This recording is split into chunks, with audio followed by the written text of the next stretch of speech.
Mon to kogochino to kodwani wuoyo mang'eny. Sawa. Goni weya ka nang' dong niwacho ni oro 200 sawa. Mano kinyuji beni odhi kod tao nisani kino kuro pori apa mani kuro katana sato.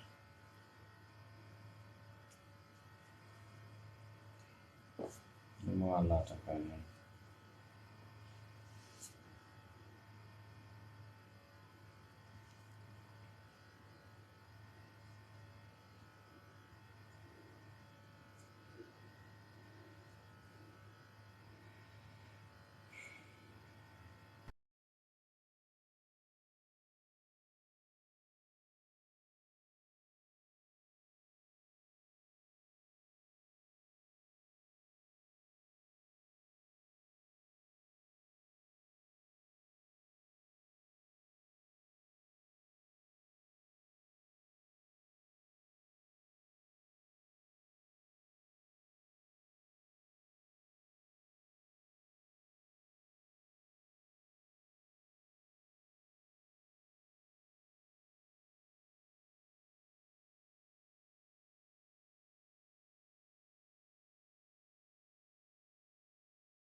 Kayoshi machiegni. Kayoshi karibu.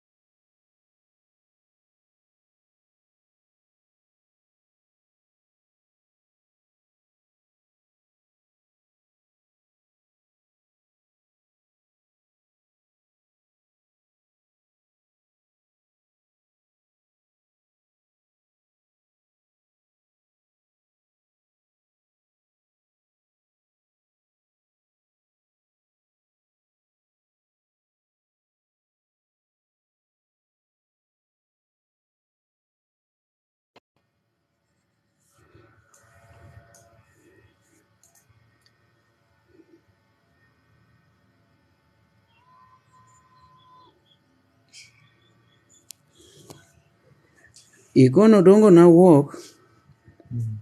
Nawuok.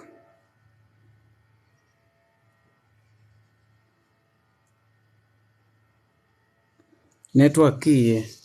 To e chando wasa mineno ka ji odonjo. Nitie timbe moko ma network timo adier. Wan ka giji adek, watu watatu washaingia hapa lakini hakuna mwenye ashatuma request ama kuna yule ambaye asha tap screen. Bado tuko na 0 likes. 0 likes.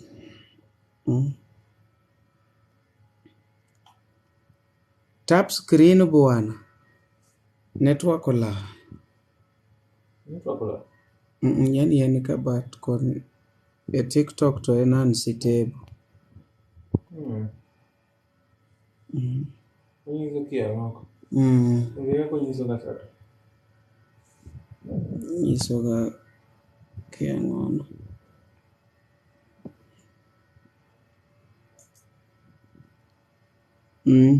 Haribabu. Haribabu karibuni. Oh, live resume Omari gi network nene yao. Morin Shanti. Omari gi network nene yao. Network na biro ma strong lenga. Yawa network to chendo mera yawa. Uchako doka gini. Omari gi network nene. Morin Shanti. Yelo neno. Like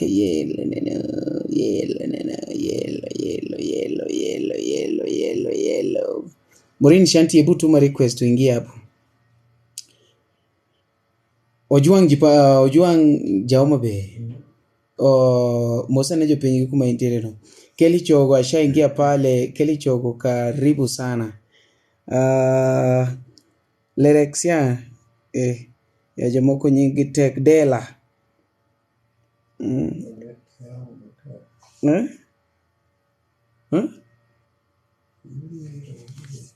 Ang mano madonge. Yang network yani. Dong network onge. We tumeresume live imerudi sasa. Bado nawakaribisha chakula albaza lugha naso lugha iza lugha.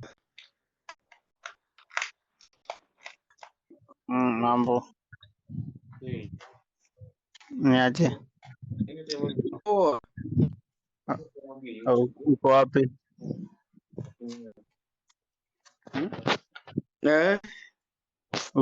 Uko wapi? Niambie habari yako kwanza. Live Monday give Friday. No wonder network chendo mos no juang. Mani luongo ni iza lugha. Ojuang wange tindo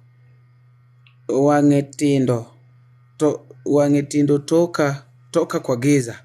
Ojuang wange tindo toka kwa giza. Penyeno paka koso yani. Mani luongo ni iza lugha 3. Penyeno paka koso yani. Iza lugha lipenjo ni ipaki koso yani. Jo kitemo wacho nani ya. Gwani muno wacho maber. Ni wadhi ka live on Monday and Friday. No wonder network chendo. Yeah. Mano koro joma pako network. Answer ne I don't know whether I'm on air. Kata hang. Intieri. Api angian. Ngian kona. I don't know whether I'm on air. Yoko pokoni. Kata hang. Keli misiani. Network inanusumbua noma. Kili tamane? Tamane? Kuli? Tamane ngiyo mari. Ajax. Karibu sana jumretari. Aneno ka ji watu wana complain hapa. Iko sawa network sasa iko sawa, imepotea tena. Kesho mtafute place kuna network please, la sivyo MC Zoom Kapeta, Migori County MC Zoom Kapeta, asante sana MC Zoom Kapeta. Makoro is MC Makonwa Migori and Homa Bay County. Iwinjo, aneno koko tich maber dala koche chaendo. An ng'ama tiyo tich maber, I have to support MC Zoom Kapeta.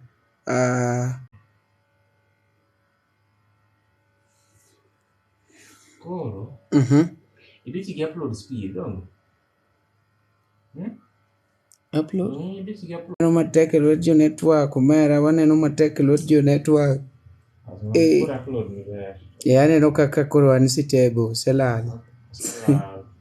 Inene kanyo be? Anene kaka en sitebo kaso chakolal. Omera un gi muneno ni unene kaka koro unena kama omera nitie funde makoro tiyo matek. Johnny Blacks High, mani luongo ni Morin Shanti, Moso ji kacha, Oliver Waits joined.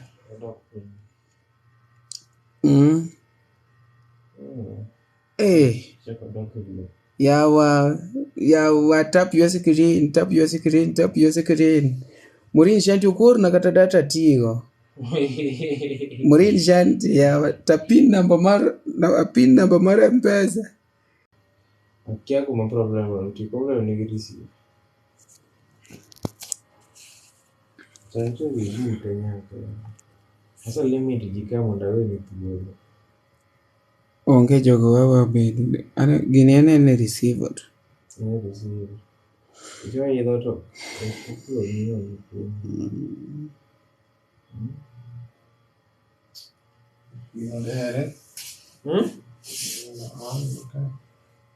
Noma. Yeah, kaka lai.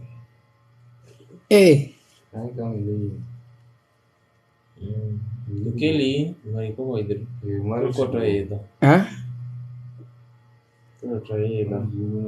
Ko dokilo.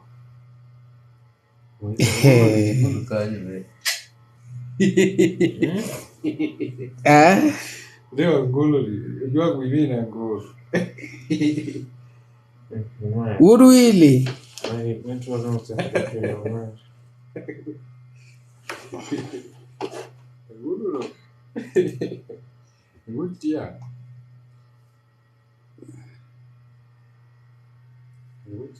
Tony Ja. Wawuok e 17 ji apar olwar dichiel ichwane makawa ji abirio. Odia TikTok laptop. Wanyalo dhi? Ng'eno ok inyal neno. Link. Kamera nani? Link isiketo. Kamera dhi nini? Ka in gi OBS. Ka in gi OBS. Hey. Otek manade now.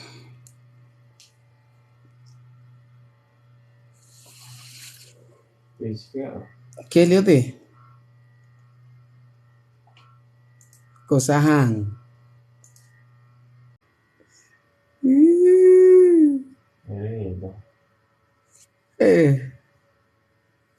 Wadong kama ji ariana makeli chogo to wadu zieba moro. Dokilo. Mwana aje network ni akia.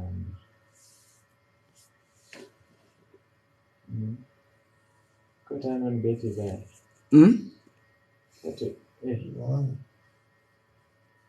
Wacha ni beta berno.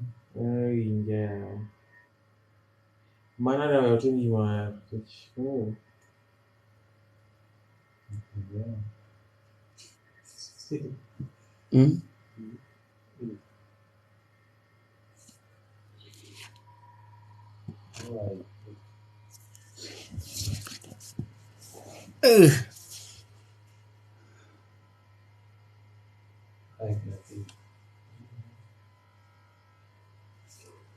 Hi, mani luongo ni Angel Jackie. Sudanese.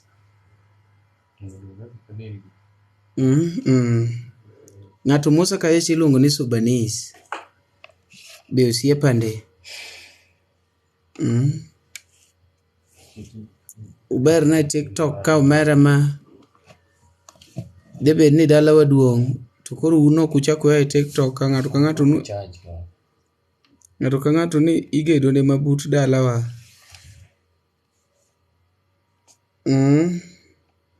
Mary Andi karibu sana. Mani luongo ni The Only Sweetheart. Mani luongo ni the first lady from TikTok. Mary Andi gini jok maruth nogwedho gi sura. To dhi omiyo chuny marach, chege wang' piyo marach. Onge rache kaka dang' obed balance. An chunya ler to sucha rach omera. Onge rach. Kele gini nomi del bor. Nyathi bor. To dhi omasura omera koro chalo mana pol mar sitima. Ojuang' nomi wich mayugo no piyo omera kata uliedu makode kanyakla. Osiepa moro nitiere odak e dala mar road iluongo. Baba be winjo kata gini? Oonge dala no. Kelly ankoro de marach na in bero. Ba okumonita na gini yaman. Okay. Nine kumeda nyin bilenu. Odhi?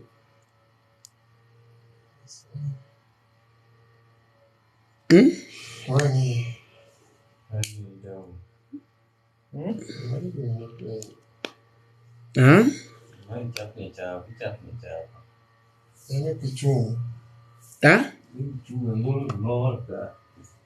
Angatimore.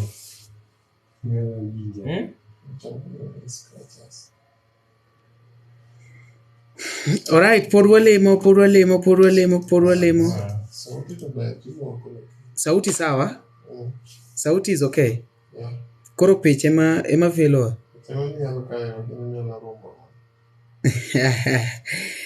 Alright. Iko naka ni nitie kaka okan siteba enya. But fundi wa mitambo aneno kaka cheka gitimo. Ng'ato to jikae chiluongo ni Alema. Alema ameingia pale. Alema karibu. Alema karibu luongo ne Alematina.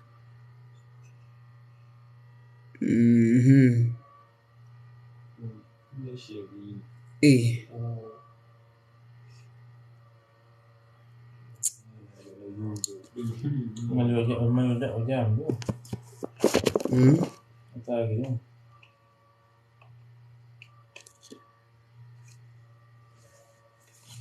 Gini upload madongo ka. Anong ka koro kirach. Ka sama cho gino tira ilal ma.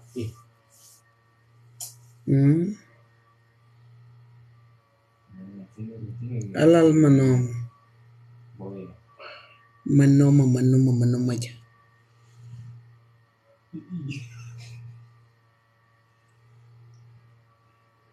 Omari jogo ngisi na ngusafa. Cowboy. Ngisi na ngusafa. Yo ngero.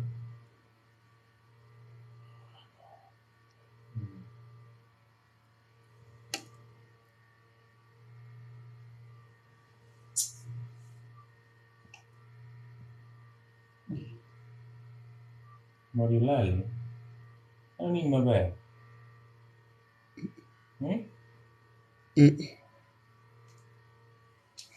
Sio kin mabe.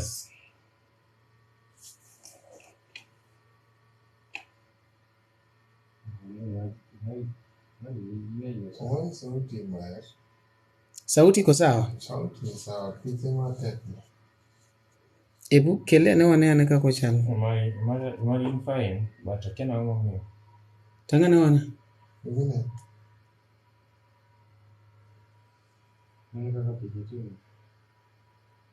Our picture is not stable.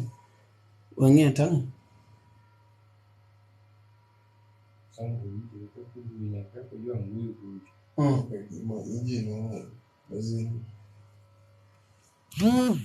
Nyaka masin momo toko. Angel mosu wakachecha ne hai. Aya uduogo. Olal. Wacha no duogo no. Elal ne. Kare waya ne achal ngama wuok kasta duogi. Manu busi winjo. Sauti is okay. Adonga dwane alal. Monda duogi. Oka wuogi choth.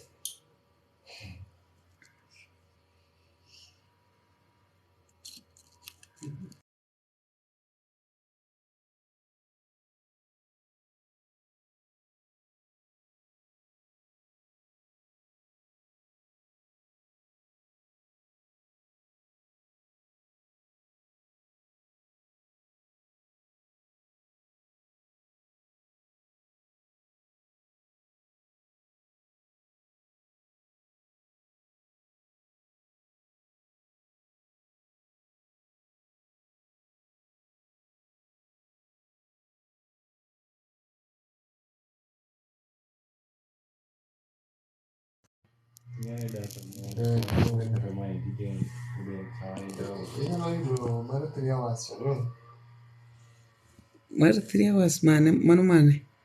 Bas aneno ka chaendo ka ji ne kaendi keli chogo jarawela.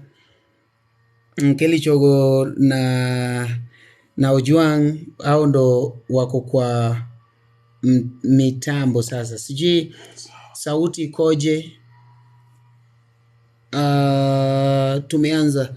Kwanza kabisa nataka kusema kuwa poleni sana kwa wale ambao waliingia hapo awali. Tulikuwa na itilafu kidogo kwa mtandao, lakini sasa hivi naambiwa kuwa fundi wa mitambo washatatua hilo shida na sasa hivi vitu ziko shwari.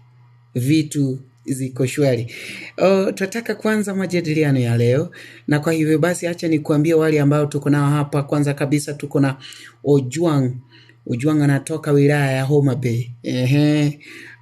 Huwa anasema Ojwang ja Homa Bay kwa lugha ya Ufaransa, kwa wale ambao labda walipata fursa ya kwenda Ufaransa. Anaitwa Ojwang ja Homa Bay. Alafu tuko hapa pia na Kelly Chogo. Tuko hapa na Kelly Chogo. Alafu na network yako yawa. Morin Shanti. Sijui Kelly Chogo, unanisikiza? Yes, nakusikiza vizuri. Iko sawa? Haiko sawa vile lakini. Yeah. Nini haswa haikuji? Ni sauti ama picha? Ama zote kwa pamoja? Hebu endelea nitakwambia. Lakini sasa hivi sasa inakatika sauti hadi picha yote. Ndio maana nilikwambia kufanya vile. Basi fanya.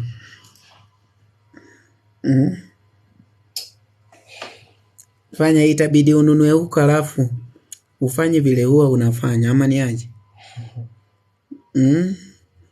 Ebu acha nikaribishe wale ambao wako hapa. Morin Shanti. Amori marwa, mori marwa. Amori marwa erubiro. Yawa. Isalugal. Yawa. Network inafanya nangatwa na mosquito. Hey.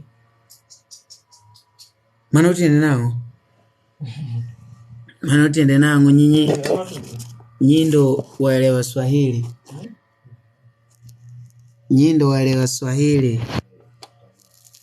Yohana amesemaje tafadhali?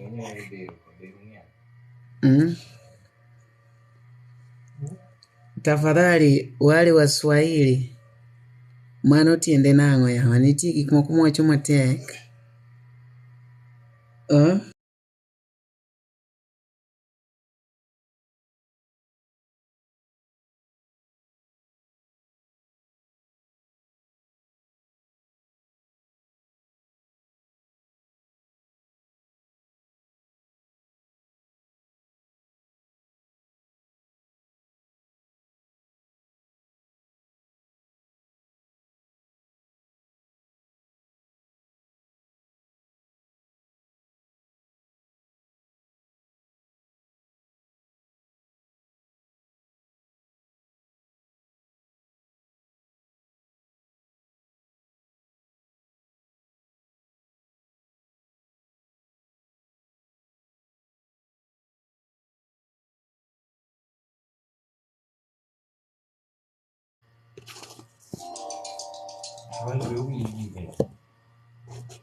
Anendege ya wajoturwa. Morin imegeuzwa wimbo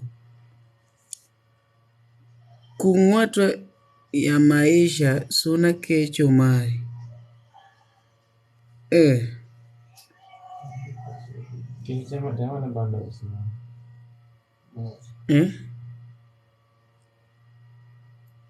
Kele timnia.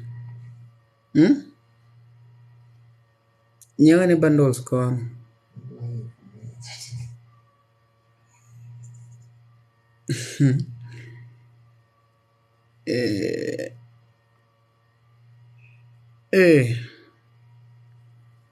Joringo tema dong mangata chel.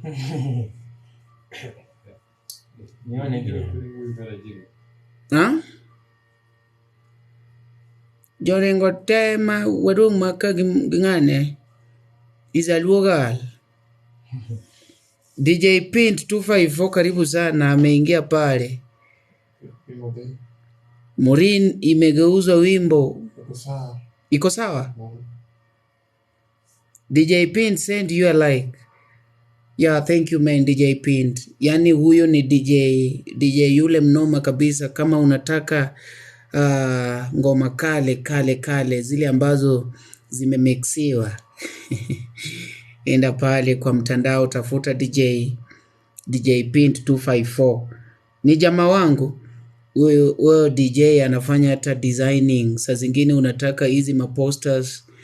Omari ero kamano. Manilungu ni DJ Pint 254. Ikoje? Ishapotea? Ama bado tuko shwari? Aya.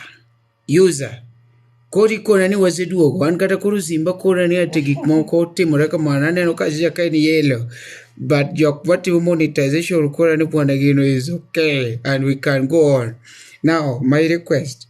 Tap your screens kwa sababu wale ambao niliwa invite wote walitoroka juu ya network. Kwanza kabisa, we are very sorry. We shall be sorry even 10 times. Ikikuje, ikipotea, tukirudi tunaanza na sorry. Okay, naona watu wako wanne. Kuponea tidwa ni jumedreka bwana. Tap your screens. Can we tap the screens? Tafadhali tap your screen, DJ Pint 254 neno kachicha endo. Jama nonigi mix manoma makali. Naona tumepotea tena, lakini hakuna shida. Tumerudi. Tunaenda tukirudi. Niko happy, tunaenda tukirudi. Naona ma likes zimefika pale 516. Tufanye hivi. Adwa na kill topic mwadwa discuss, but I can't bring when likes are not 1000. Si unajua vile huwa tunafanya? Unafikisha 1000, tunafanya nini? Tunaanza. Likes 1000, tunaanza maneno. Likes 1000, tunaanza. Imepotea kendo. Imepotea kendo, lakini kili tukoje? Wacha nikimbie hapo kidogo.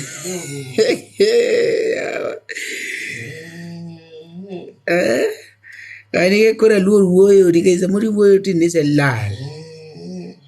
Samori woyo ni se lal chama. Ikoje? Leta topic Omari. Nataka kuleta topic lakini bado mjafikisha 1000. 1000 ikuje. Tap your screen. Tap your screens. Kama niko sawa, tap your screen. Ojwang naona pale kuna vitabu kama hivi. Unajua Mpaka 1K. Isaluonga okay. Luogal. Mimi nasikiza nusu. Unahanguma. DJ 254 shared the live. Asante sana. Sauti iko sawa?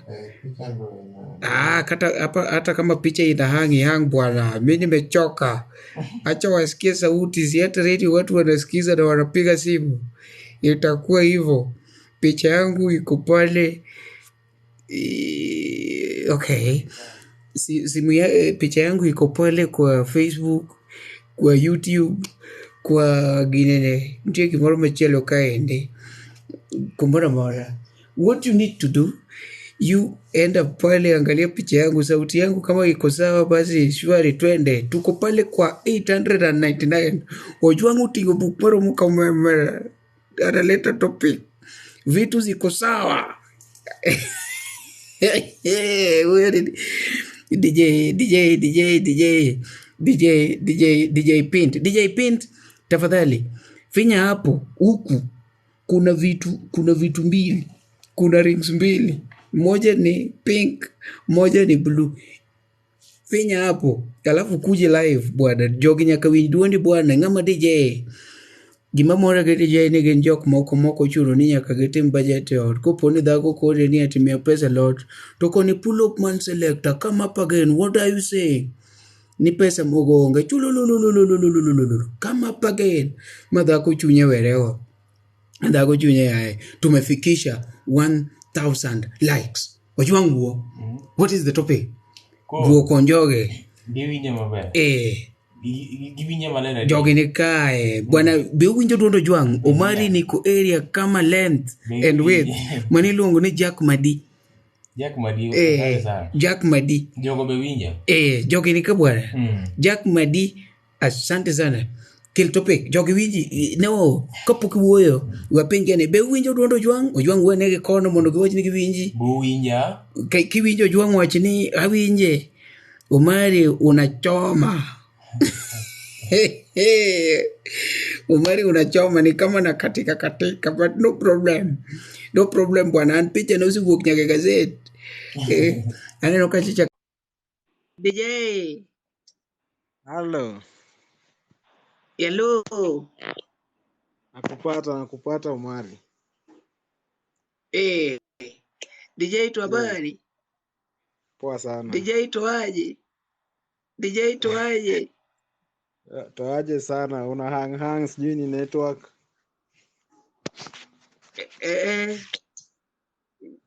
ni network lakini au watu ndo wamekataa ndo wakono gini kusapin gine joge nigi namba na mare pesa bwana ngamono wiketo na data mondo koro atime gi data wakel ka indi Jack Madi pia atakuja jazachel man usiepe moko manoma usiepe moko madongo kendo nyaka kwa sauti Ni sawa hii. Yes alenga bwana unju usiepe alenga jatela Ere wuodo mabech manane kata wang. kompa nene Wuodo mabech wane. kompa nene Ago monene. bise ngado gate Don't time.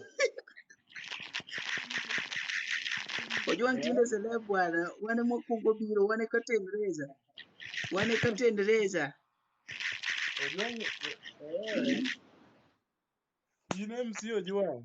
Izaluoga lodonjo ka gikoka Izaluoga lodonjo ka gikoka keno chwera ngo oyuko tanda koso kore wakore gene samone en kata du aluoga Omari riambo. duondi to mi duondi nyarwako ng'ate chode kata jucha sekweno kadwa nyiri duol ni to koro duoka e chode jovo ng'e Omari kwe. Izaluoga Yes. Izaluoga tafadhali ami offer Wacho. sera sani ayieni please sera yieni mano offer dakika 5 kokalo to koro adhi tamra Mtu ya 7th day. Omari Hapana mabia ji. jaribu. kapara jari Wacho. Jack Madi Mtu ya 7th day. Hapana jaribu. ere Jack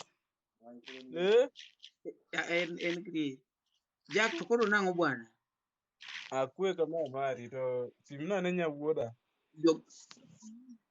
jo Kiswahili moko ang donjo kama sama poke donjo ni wadwa mongo do serious Kiswahili moko ang'e ang ni bika chando ani bwana ongeni Kiswahili kapok biro wamonge Na winjo to kanya wacho.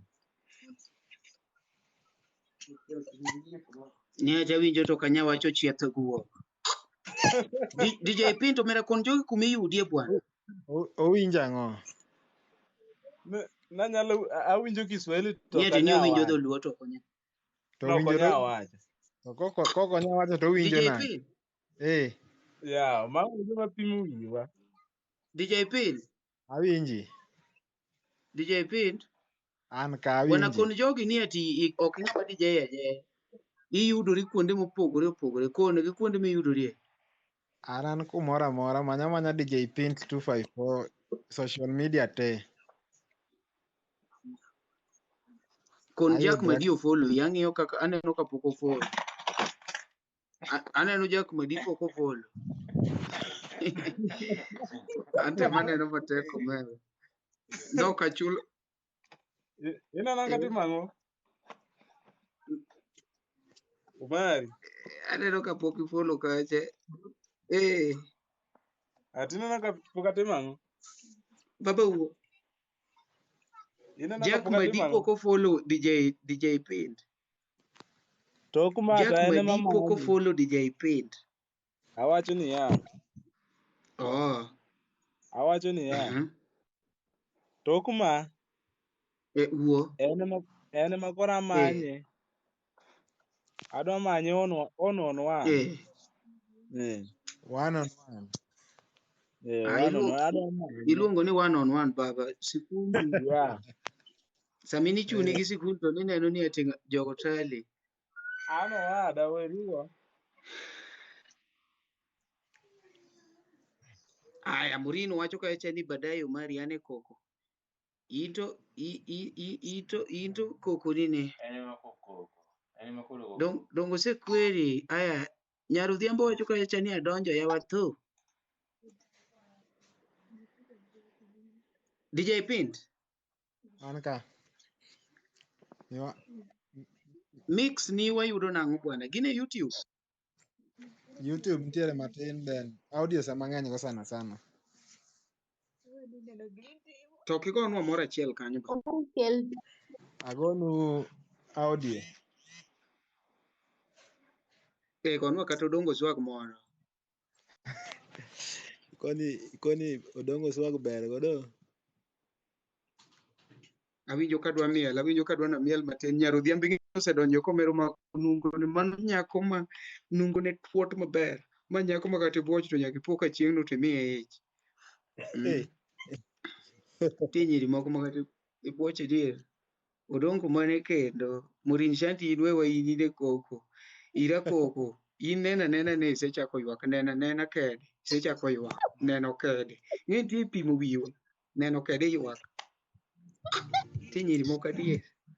poko chware. Poko chuoi. Poko chware to yo. Volume.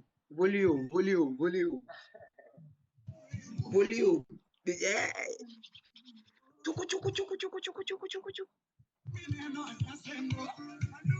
Kare network ni.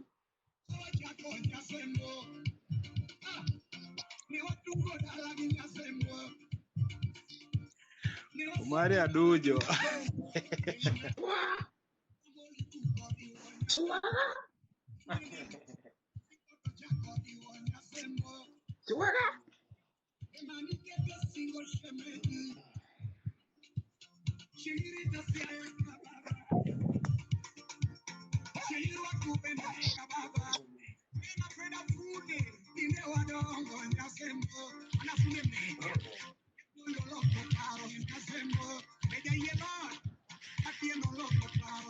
Volume.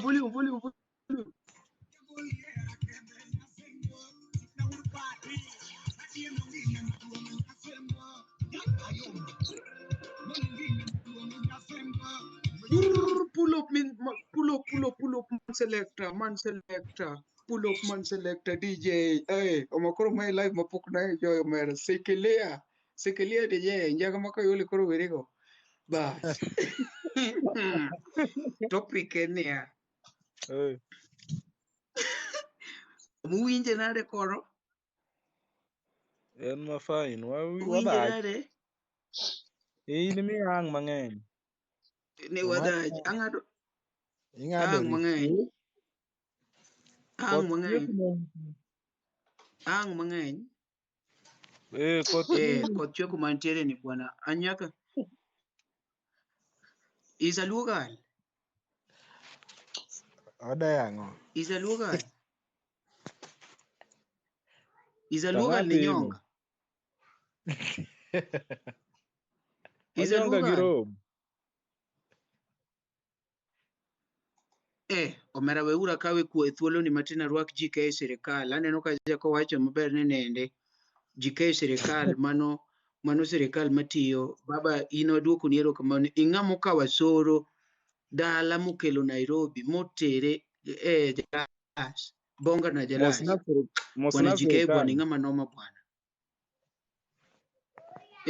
GK sirikal aneno ka ji mose kacha manoma bwana. Mang'ama serious. owacho ni the government is working. Iwacho ni sirikal matiyo, government is working. Omera GK sirikal manga ma serious bwana. Ma ese lab minyalo gocho ne kata sa uchiel. Okore ni ng'ada gochni. Iwinjo? We gochni. Wapudha gochni. Eh. Jomoko iluongo ni Ndara the General followed me. Ndara the General, asante sana. Owacho ni nyaka gwedh ji, sirikal owacho ni nyaka ogwedh ji. Very good. Sani aneno ka Soro is doing better, Soro is doing good, and mani gima wadwaro. Poni in gi possibility mar golo ng'ato from this level to the next, do it. And GK Serikal has followed me. Asante sana GK Serikal, I'm following immediately. Nikitoka tu live hivi I follow you back. And I'm very humble. Yeah. Omera jikoro we mana gi GK Serikal. GK Serikal, erokamano for blessings. Yes, you have to assist people. GK Serikal. Very good. GK Serikal, I don't know whether we can organize and we meet this weekend. I think this weekend. Kesho Mohamed, kama hiyo keja haina network. It is not about self-centered thing. Entertainment is wide baba. Very good. DJ Pint 254 chakiketi gimoro bwana JK osewuoyo mamet chakiketi ingeni in kawuono kugoli. In kawuono in DJ. We gonna meet ba. We talk, we meet Sato. Very good. Saturday tunakutana na JK Serikal tunatoa kitu. DJ Pint keti. Now hear this.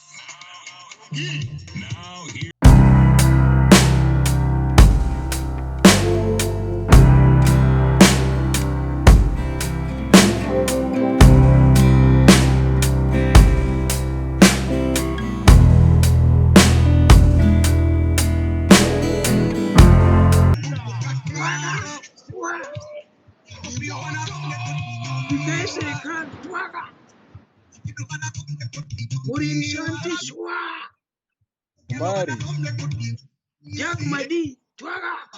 ni sirikal omiga audio koni. Asoro duoka aje.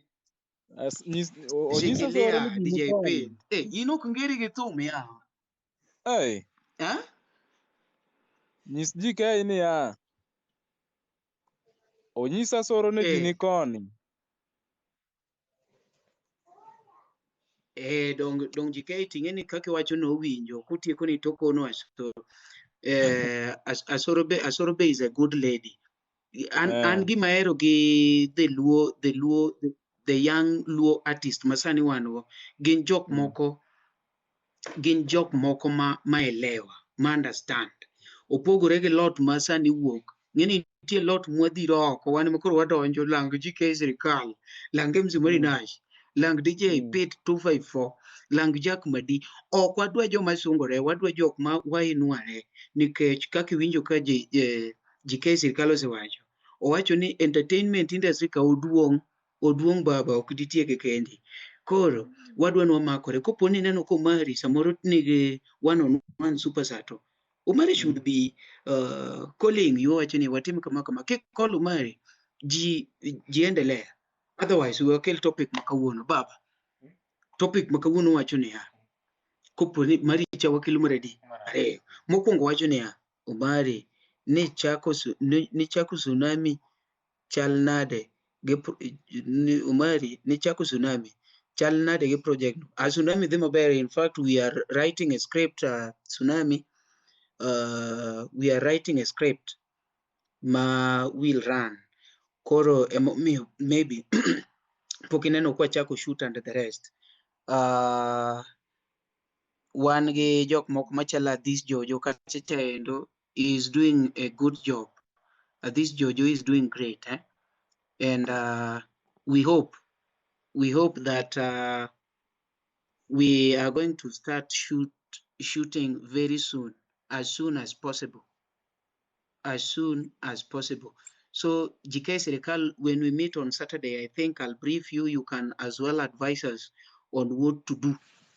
Yeah, where to do them, why to do them, and with who to do them with.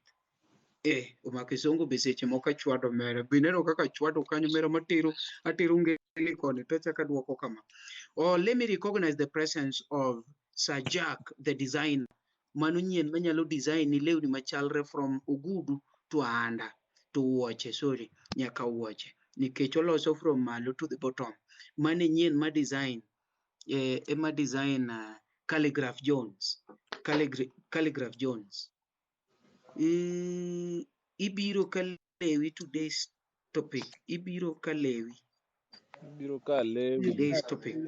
Ibiro kalewi today's topic. Sawa. Mano an ba. Alright. The today's topic en niya. Iyuda kamielo angla. Iyuda kamielo angla na. In nyako to iyuda kamielo angla na. Iyuda kamadho njaka. Iyuda ka jakong. Kasto ibiro ni dwari fo mana we kong. In emidhi. Njaka okawe. In emidhi. Ojua ngini wacho na. Abe Eh. koro danga bienda kuti madho kong'o yawa. Dong kiera tiera kaka ano. Iwinjo? Kiera tiera kaka ano. To koro ing'eni. Ok reforma. Kopo ni tini kata ni en nyako tiyude komielo dombolo. Kise nyuome. Dong ni yude komielo dombolo.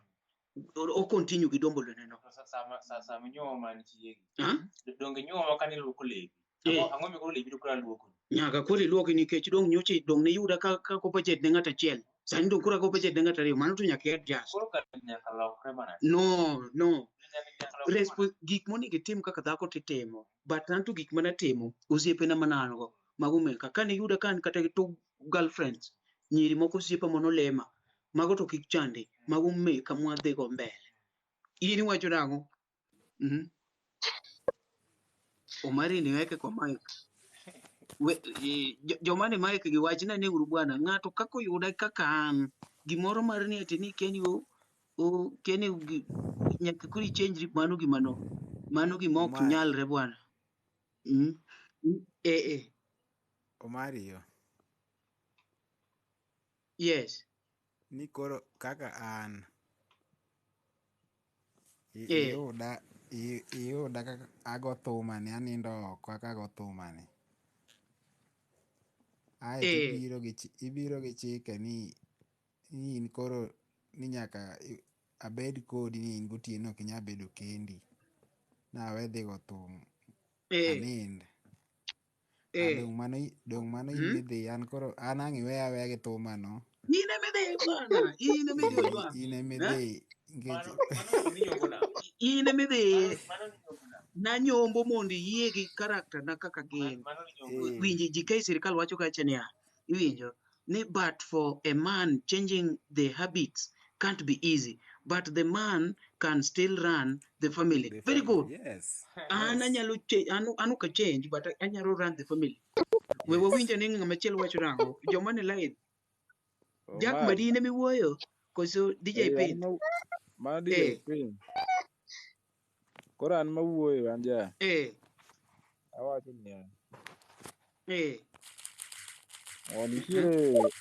Nitiere gik ma koyudi kitimo.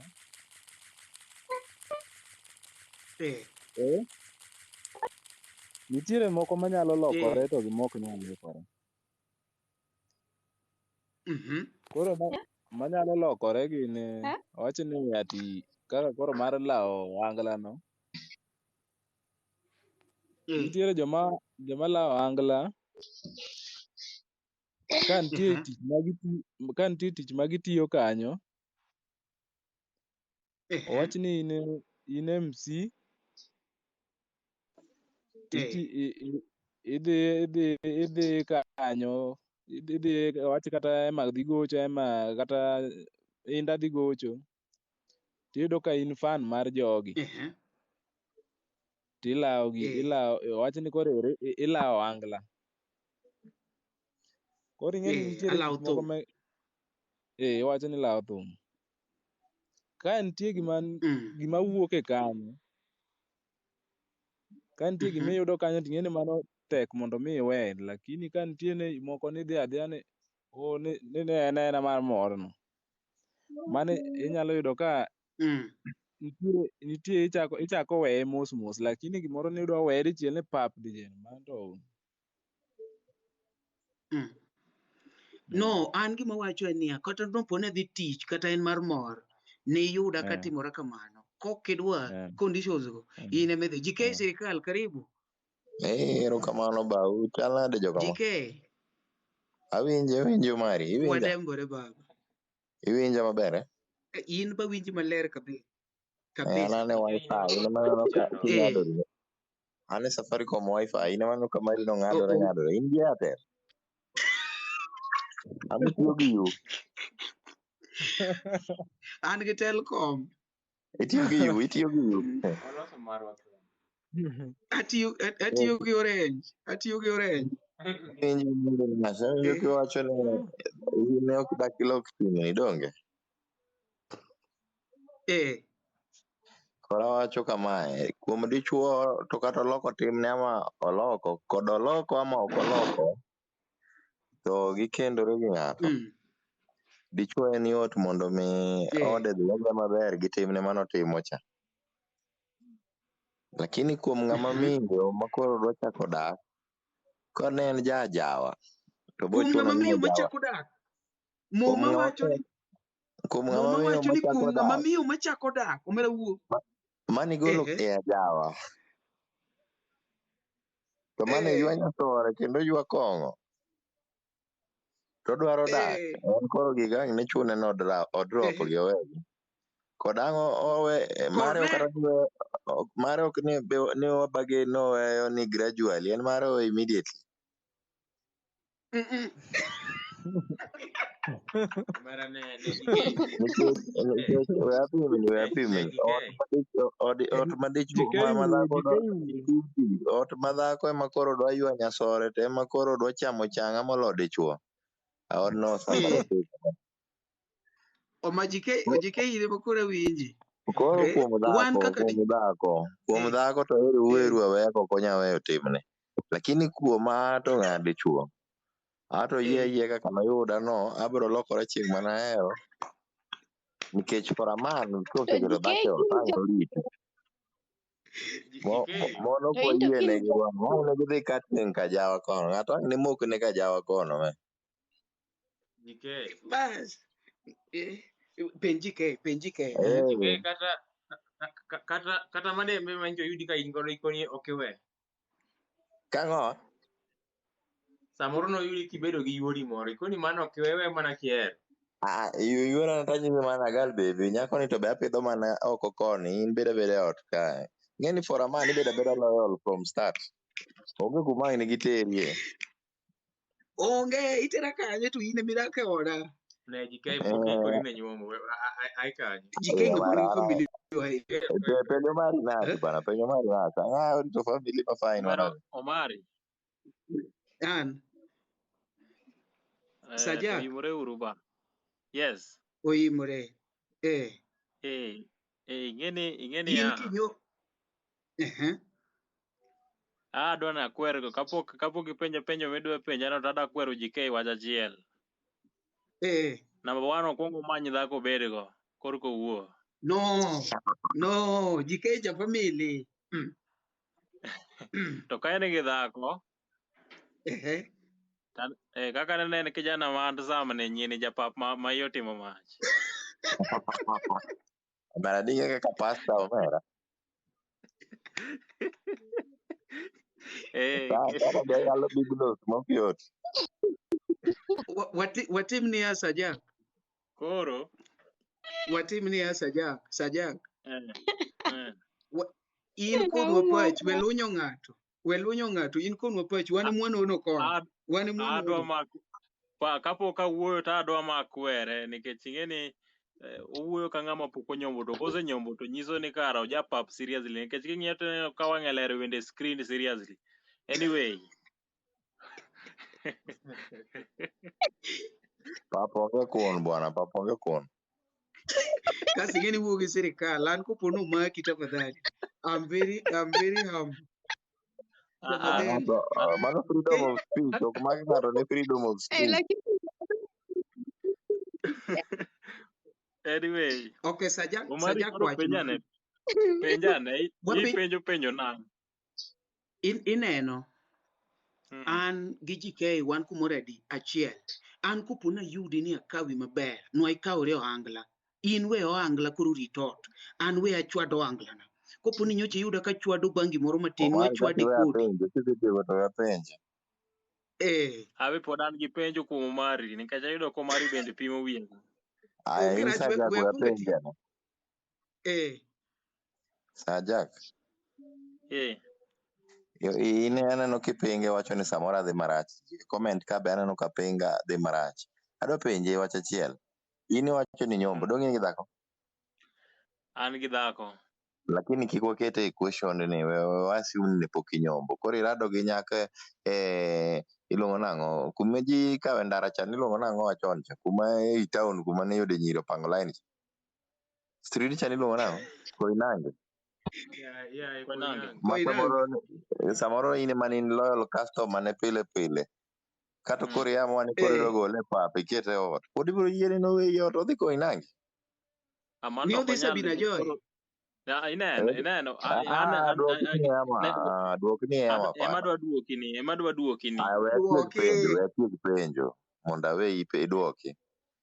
Mano one. Two, ng'a dichuo, joma mon gi chunygi nolosi mar dak. En kata yudi makure gi timni te, mon gi jochuny.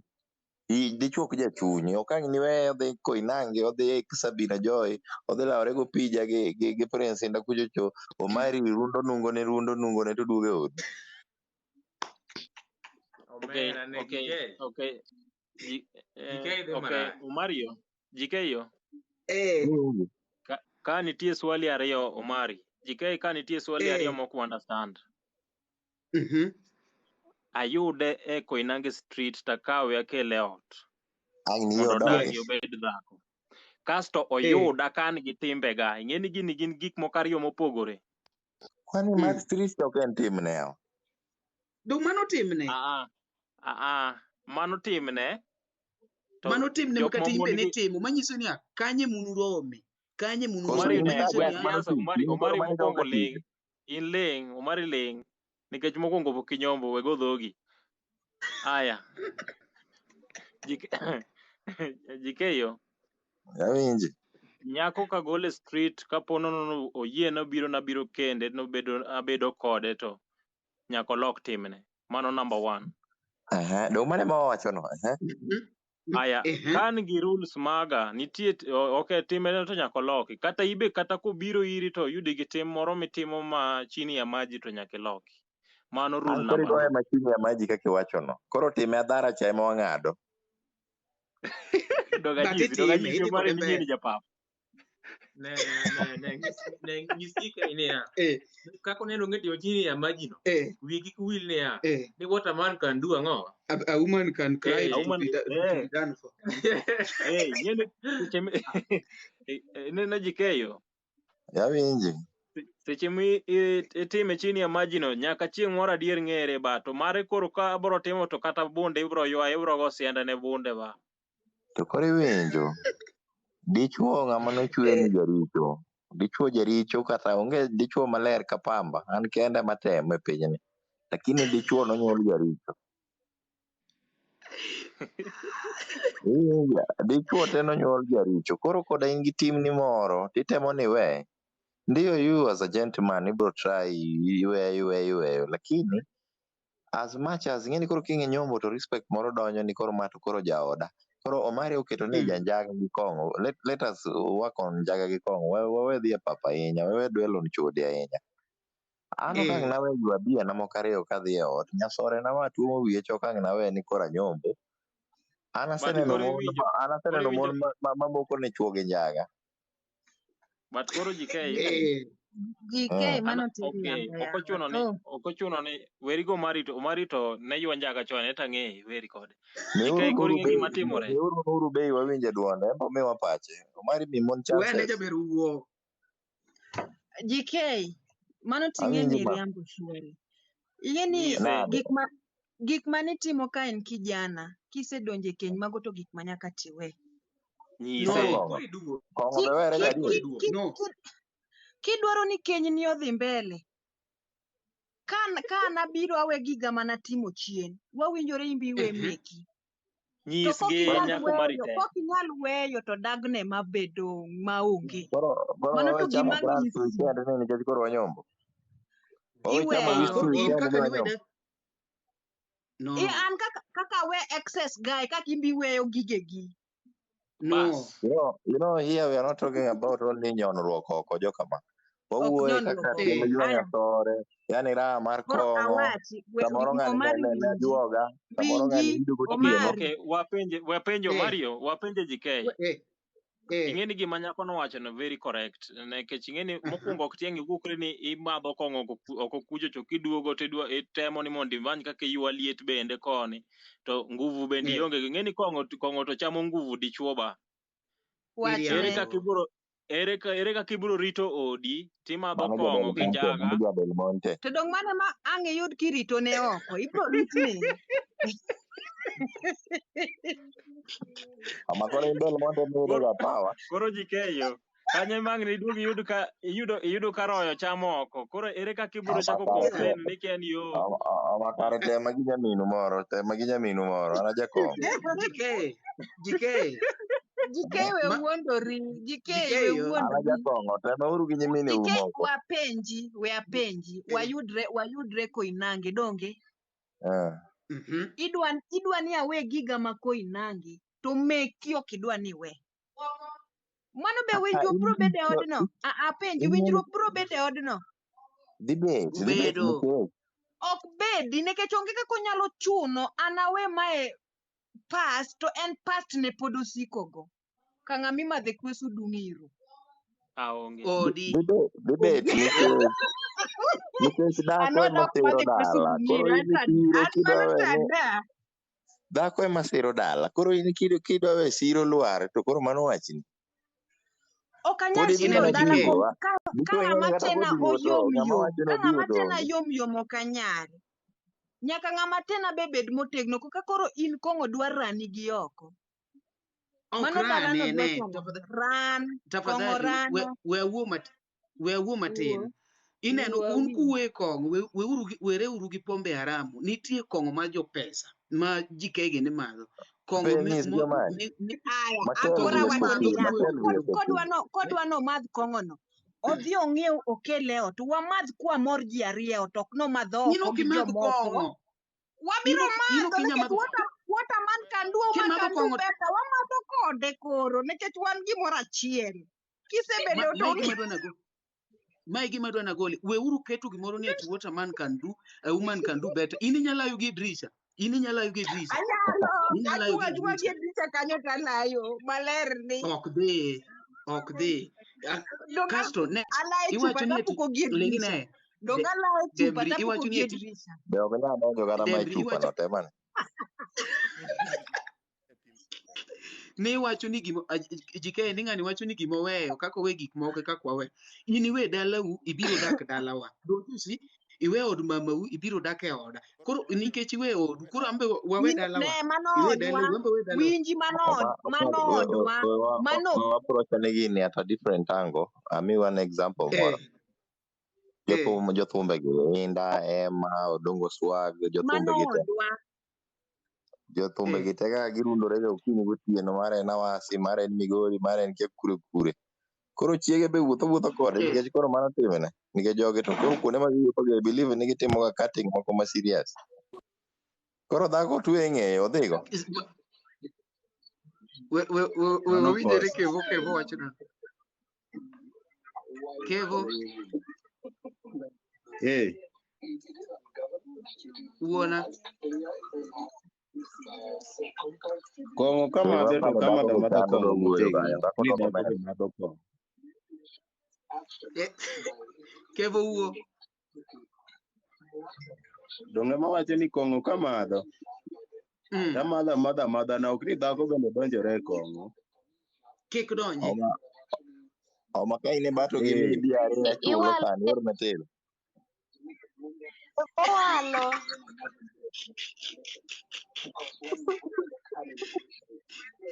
Ni Kevo ka in e bato or Ang tel. yauri nyao. To Kevo yo. Kevo. Kete namba ne wa. Kevo. Apenji niya. Awinji. Kopo ni ati ni numetho ge dhako ma kar metho ka miyude dhako. Dhako ni pod continue koso eno stop to in idhi mbele gi metho. Kodich gi yode to we metho nikech an ngini anya metho kata ta adokor. Tendo kunya metho tembo dio. Iriek bwana, iriek. Kevo Ko iwalo metho gi paro. dhako te to ng'ati. Rit Wewe monda winjo ni wach. jaber ni luoga. Awacho niya. Jike namba e.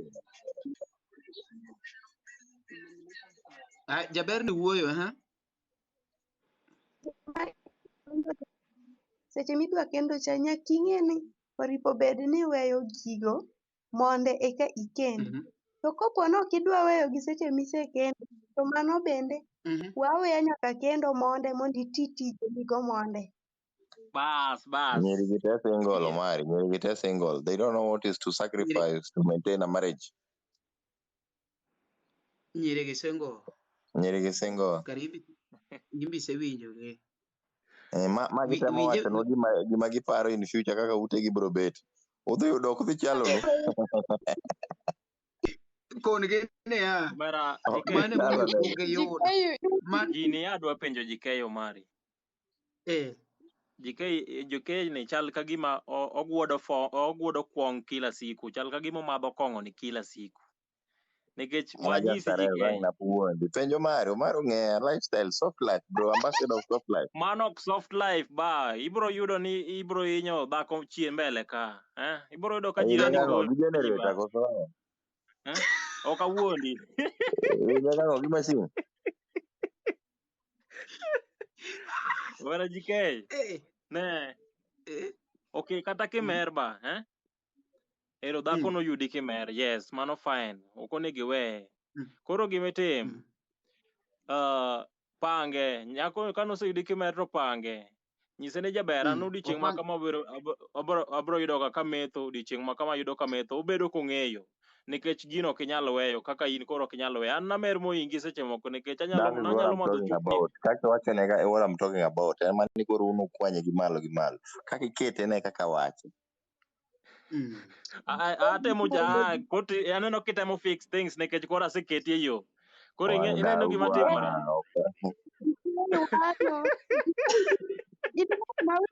Weekend ini ba weekend ka weekend koro sani tiwondo jikae. Jike iwalo. Mano nyise, mano miriambo. Owuondo ji. Generally, bottom line is, wasedondore moro, but bottom line is ni ng'ama dhako ok onego bed ni piembe ng'ato chuo e ot. Okay, man tadier lakini though wadichuo miyo madhako be respect ne moro mayang kaka dwarore. Jikeyo. Awinji ba. Ineno gima miyo ang' ne koro mi dhako piem kodi. Iwuok e tich, maybe kata ni idhi gado kwong, idhi gado kong'o, iduoge ot sa 3 kata sa 4 otieno. Mamani oseriti chakre gokinyi, in iduogo ot sa 5 kimer idung' kong'o. Wewa mondo aduoki, wewe mondo apenji. Ere kaka ang' ne dhako ni respekti ka iseduoge ot ininde kitenda gi tielo matar mokako baro tiendi, iago ka kong'o, iduogo indhanyo ne ginine kitanda kanyo. Ere kaka ang' ne dhako ni respekti. We awuo matin jike. Uneno jogi kowacho jokong'o, wacho jokong'o moko ma madho chaga ma nindo oko ka. Onge koka chwaka bwana kong'o en kong'o bwana. Omari. Manga mametho to riembo. Omari number 1, Omari in number 1, ini madho ga juice, weri wuoga ok ini madho ga juice. In bed kando. Koro we kiki lose wach kong'o en kong'o kata obed kong'o ang'o en kong'o. Kata obed wine en kong'o. Ya chwaga duogo ne dhako ka dung mafuete mana dhako respect nade. Yo. Nitie kongo pesa. Ja matel gi so kata duogo gokinyi to dhako mor mokyo to. Omera ja sirikal. GK gin Imadho machiel waseloyo. gik maringo gi remo VSO pigi kati duogo mana bang' ndalo 2 dhako ng'e ni my husband is very responsible to koro in imadho achwaka e tie kayole piny river Nairobi river kati duogo kiseng'ogori idug mafuete iyo kuot ichamo motor dhako nang' ni respect ni sadi seche moko Ok be respect ikwanyie ma. mtaro kuchocho iluongo dhako ni echo bwana yako ndo ule Bas, huko mano dhako nang' ni bas, respect gima mora niya iduogo kora sirikal, GK iduogo kora nikech nikech ujo achwaka manyiso iwuoyo niya ujo achwaka an ok awuoyo achwaka, an awuoyo kong'o, general, kong'o general. koro kachwaka ga moyudo ruwe mtaro go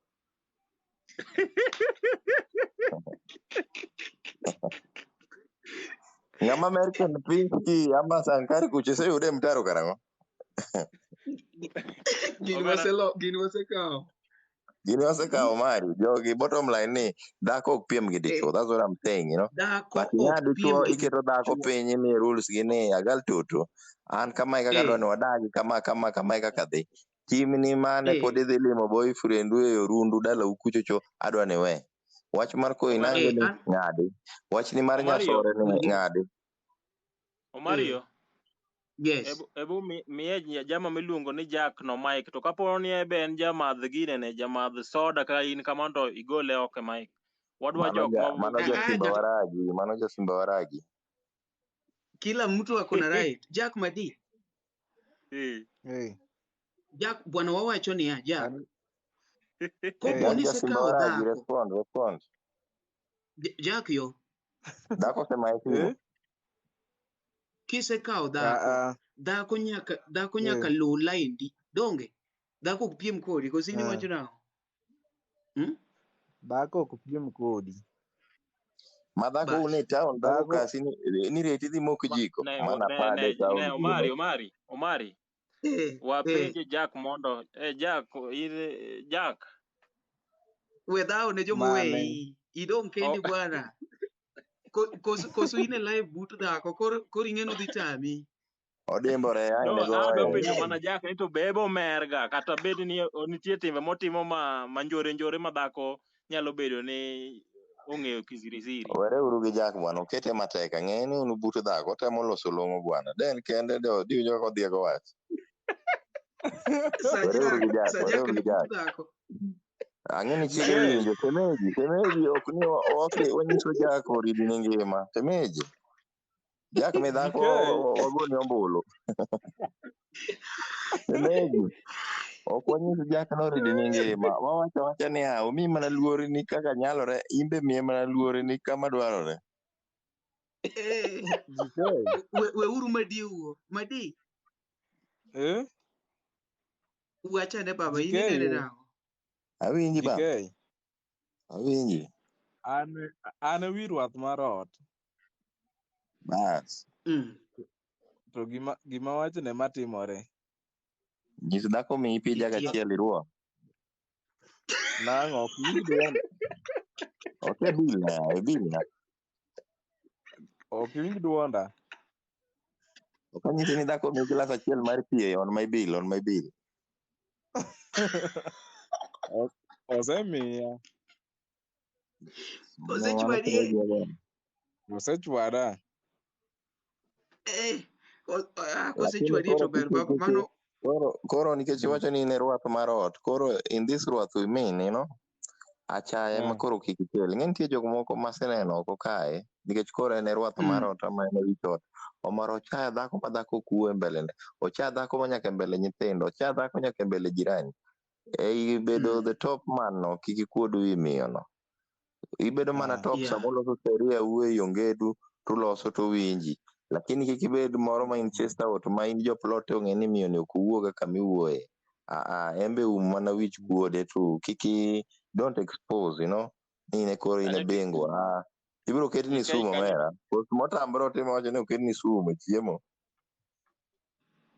aji kai kanyo tiwuoyo kar ji 10 koro dhako en ng'ama respect tu nikech jogi ing'e ni wan nindo sama nindo itwaro gotieno en ing'e ni seche go chiewo ng'i kaka onya chuoyi pala so these women are very insani kaka Simba Waragi Jack Samoa kaka Simba Waragi to nindo moko ng'e ni en kure dhako cha to nena ng'i Again, manga mabe onyuolo ni nyithindo ng'ama sama luoko ni sede. Ineno e sirikal kama watiyene. Wawacho ga ni sama inyombo ionge gimoro. Ting'iewo sufuria ama ing'iewo gas ama ing'iewo kom. Ema ineno ga kidhi tich ukethoro gi dhako tiduogo yudo ka dhako oting'o gik moko timore nade odhigo. Because she's entitled to. Okogolo pesa ne nong'iewo go, but the reason why she's entitled en nikech ni omiyi support, omiyi humble time idhi many. Sama oluoko ni sati ni no, sama iduogo yudo komuro ni pi, sama iduogo yudo kotedo ni omena moro, alot moro, that is support. She is contributing e ngimani. Koro, as much as ni kelo pesa, ichulo rent, you take all the care of all bills, does not mean ni en nikech koro bete od ni koro en ng'a useless. No. Omiyi humble time no, omiyi peace no, mar dhi manyo. Ing'e ni manyo king'e ni nitie ng'ato ot, to kang' nidhi luok sande, kang' nidhi luok law, kang'o, gigi te sorted. In mana donjo gi luok, gi moko ne moro matin gi neno. So they are the integral part of us. So as much as what demand ni ama en sheria ni one at the top, but you treat that situation with respect, with each other. Kete obedo osiepni. Kete miyo no obedo osiepni ata gal to kawuono tang' na dek oko, anya duogo saa 8 kama lakini an ka simba waragi, achama 2 mawara duogo. So you prepare her. Does not mean ni koro mano ni koro report kuome no wi hapana. En respect mimi omoni. Igot kanye kama yawuoyi mang'eny ketho go. Ni nikech koro en gi gire moro matin, en gi mwandu ne moro matin, en ng'at moro mosomo moro matin, ni koro neno noyo dhako. Mon gi kata en a dropout e class 8, class 3. Paro mano migi kata ibed ja PhD ok diewo gigo. Gilingo aling'a ni gin submissive, noseket gi submissive. But pach dhako kata ibed misomo kure ok diew dhako. Kodwa timoni anyali to biro timoni to ok ibi ng'eyo. Mago joma kata Satan owuon oluoro. So the situation here is about you treating her well, tembo kao respect well. Kamano joma. Morin nika JK kapok itieko. We wawinje gima Morin wacho. Morin Shanti. Yes. Karibu sana ne ine koko. Ang'e ni rakoko. Ng'ama konena nena to chako ywak. Kata pok ochwade. Podi goya Inene macho reke. wada. Ayie. Sasa, JK nango. Akwe kama osiepa, duondi ler.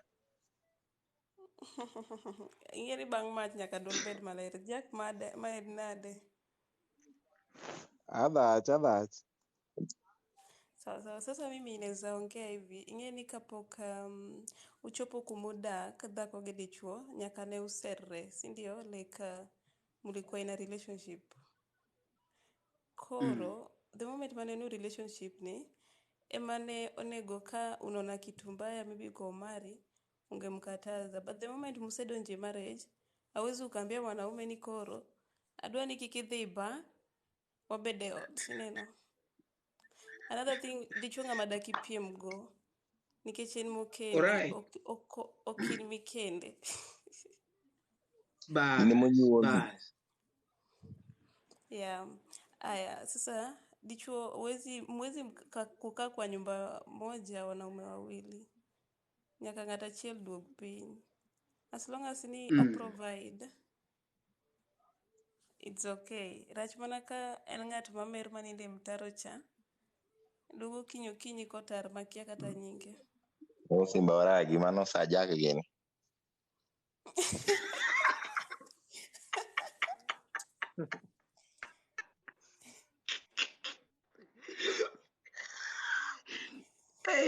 Mano sajak gini ok wan. Ogoni Jack mer mana gi Simba waragi. En omer. To koro we apenji Mourinho. Amore. Koro ka ne nitie nyako moro ma bende ing'e ni nyako ni to friend nikech nuromo kode. The advice ni owe nyako ni koso onyalo timo to kik ng'e. Kendo otima to kik onyisi achaya. Ni ne nigi side chick. Imbe ning'eyo. Samono poru detu lakini koro. Unajua dakikon dichuo ni unajua the moment mo decide no kendi cha. nitie gima noneno kuomi mano ok oneno kuom nyako cha, ineno. So the moment mudhi medo dak, hata ndio vile yeye atabadilisha mind yake, but okinyal kone ni achana na mtu fulani. Dicho daki lok Iwuoyo pache. maber. Iwuoyo maber osekawi. Chieth gwen. Jak ko GK kono jak no bara nende. In nende. Aya ng'ato donjo Aneno ka ka ne. videographer mara be ojoinwa Sanji no. Iluongo ni Sanji Visual ne. Sanji Karibu Radio. sana. Karibu sana. Lakini ok jaluo. We recognize. Be winjo dholuo adier? Mano jatol nyise ni wasi hata mondo Sanji. Rasia jamondo sandi. Angel. Habari ukali. Angel karibu sana. Angel karibu. Okay, Omari Morin GK oyimore uru. Wakwema. Ang'o moimre yawa? Okay, koro anawacho ni yande oseche ma uni courtship cha to ineno tabia mar ng'ato ti inyise ni tabia ni magi ma ok ber lokri, to ka koro usedonji marriage to onge kaka inyalo nyiso ng'ato ni an koro kadwa ni madh kong'o we kong'o onge kaka inyalo nyiso ng'ato kamano, nikech mano en tabia manochako chon kata kapok uyudre kode, koro usebede marriage koro idwa tame gik manoseng'iyo timo, then onge kaka nini yani dhako nyalo control dichuo. Dichuo ema bedo nini kiongozi mar ot. Koro ok unyal bedo ji ariyo matek e ot. Koro nyaka marriage nitie ng'at monego bed ni duogo piny, to ng'ama duogo piny no en dhako ema oduogo piny e marriage. Koro to be ok inyal loko ng'ama duong' miyudo kosebedo maduong' ok inyal loke. Koro ibiro mana temo wuoyo kode ni magi ma itimo to ok ber, to ok ni ichune go ni an koro gimitimo ni ok adwa ni tim, kik idhi bayo go osiepegi, kik idhi e bar, lakini koro kik ochayi, nyaka respect, ineno, to obedo ng'ama be provide e ot.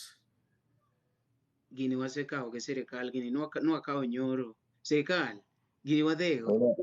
Ineno ma wana kanyo to. Dongi winje? Achako nyiso ji chon to agiwe ni watugo. Mi Wilson Fuaro, mi wawinje pache. Aya Wilson. Winji. Karibu. Machiegi asedonjo.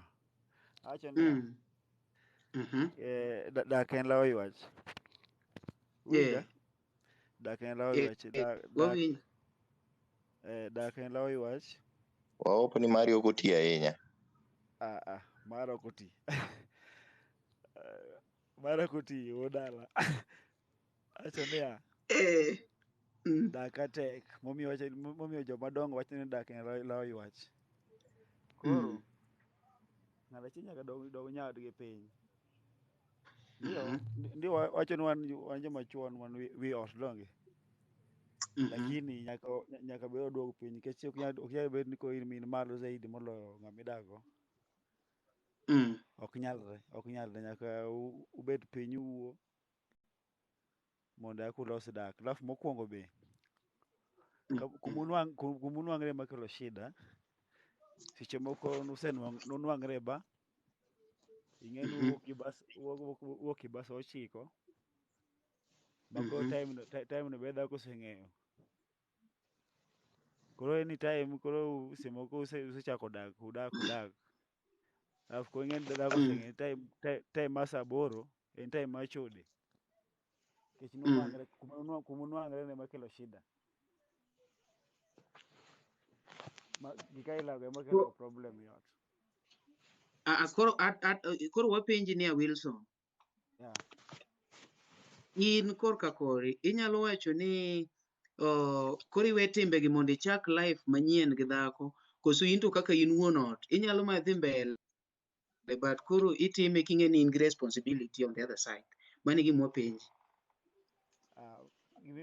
Gimi penjo kare ing'e sama ise kendo koro nitie osiepe moko nyaka iraim go, ok inyal wuotho godo joma pok okendo. Mano ema kelo shida mar nikech isekendo tiwuotho ng'ama pod pok okendo makata kodok e saa 10 ng'ama penje onge. Koro kisekendo wuotho joma osebedo gi mon mong'e gima dhako en. An samoro anya duogo saa 8 saa 9 kaluwore kod tich matiyo, lakini inyiso dhako mapema kawuono nyamama to kawuono kadhi donjo molewo, koro obed alert, adhi deko makata gima otime ni yot mondo odhi ochak manyo kuma ng'ani nitie. Apani kaka iwuoyo no boluwore ma gi gima wawacho ni itime gi luor, gik mini timo atima mbele kaka in wacho ni dong samoro idonjo ot modeko dho ni inform ni adhi donjo ot late, but dong duogo tiduogo late ok otami duogo.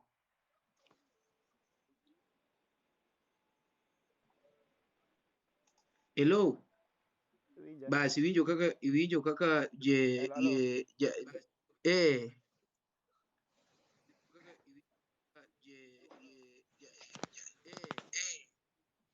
bas DJ Pin. Yes baba. DJ somna comments tafadhali, somna comments samwaru wako Sajak designer somna comments. Sajak kwayo mic. Ai in koro soma comments. Sajak aserwako kuonge som comments angeni ngeni kodonjo to ng'amone elen mana sirikal. Neno GK Dembri jak winji Nyash winjuru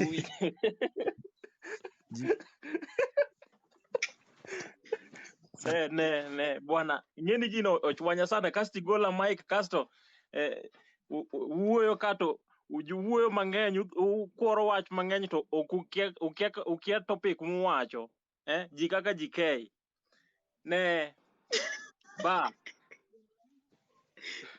GK yo topic ne niya adhi ayudo nyako we mondo uselweru gi dhako iduogo dhano e TikTok iselweru gi dhako ne GK topic ne niya maneno ka so many of you are out of the topic.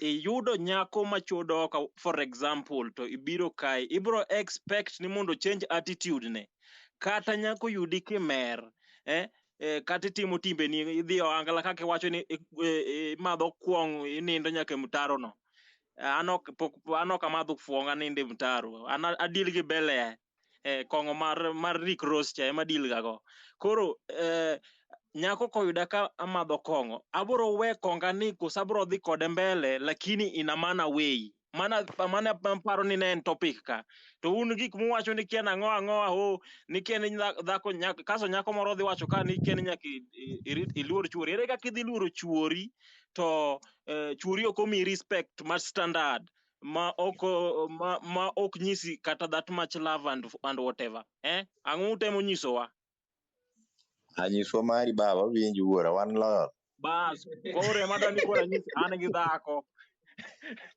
dhako noyuda kamer lo iwinjo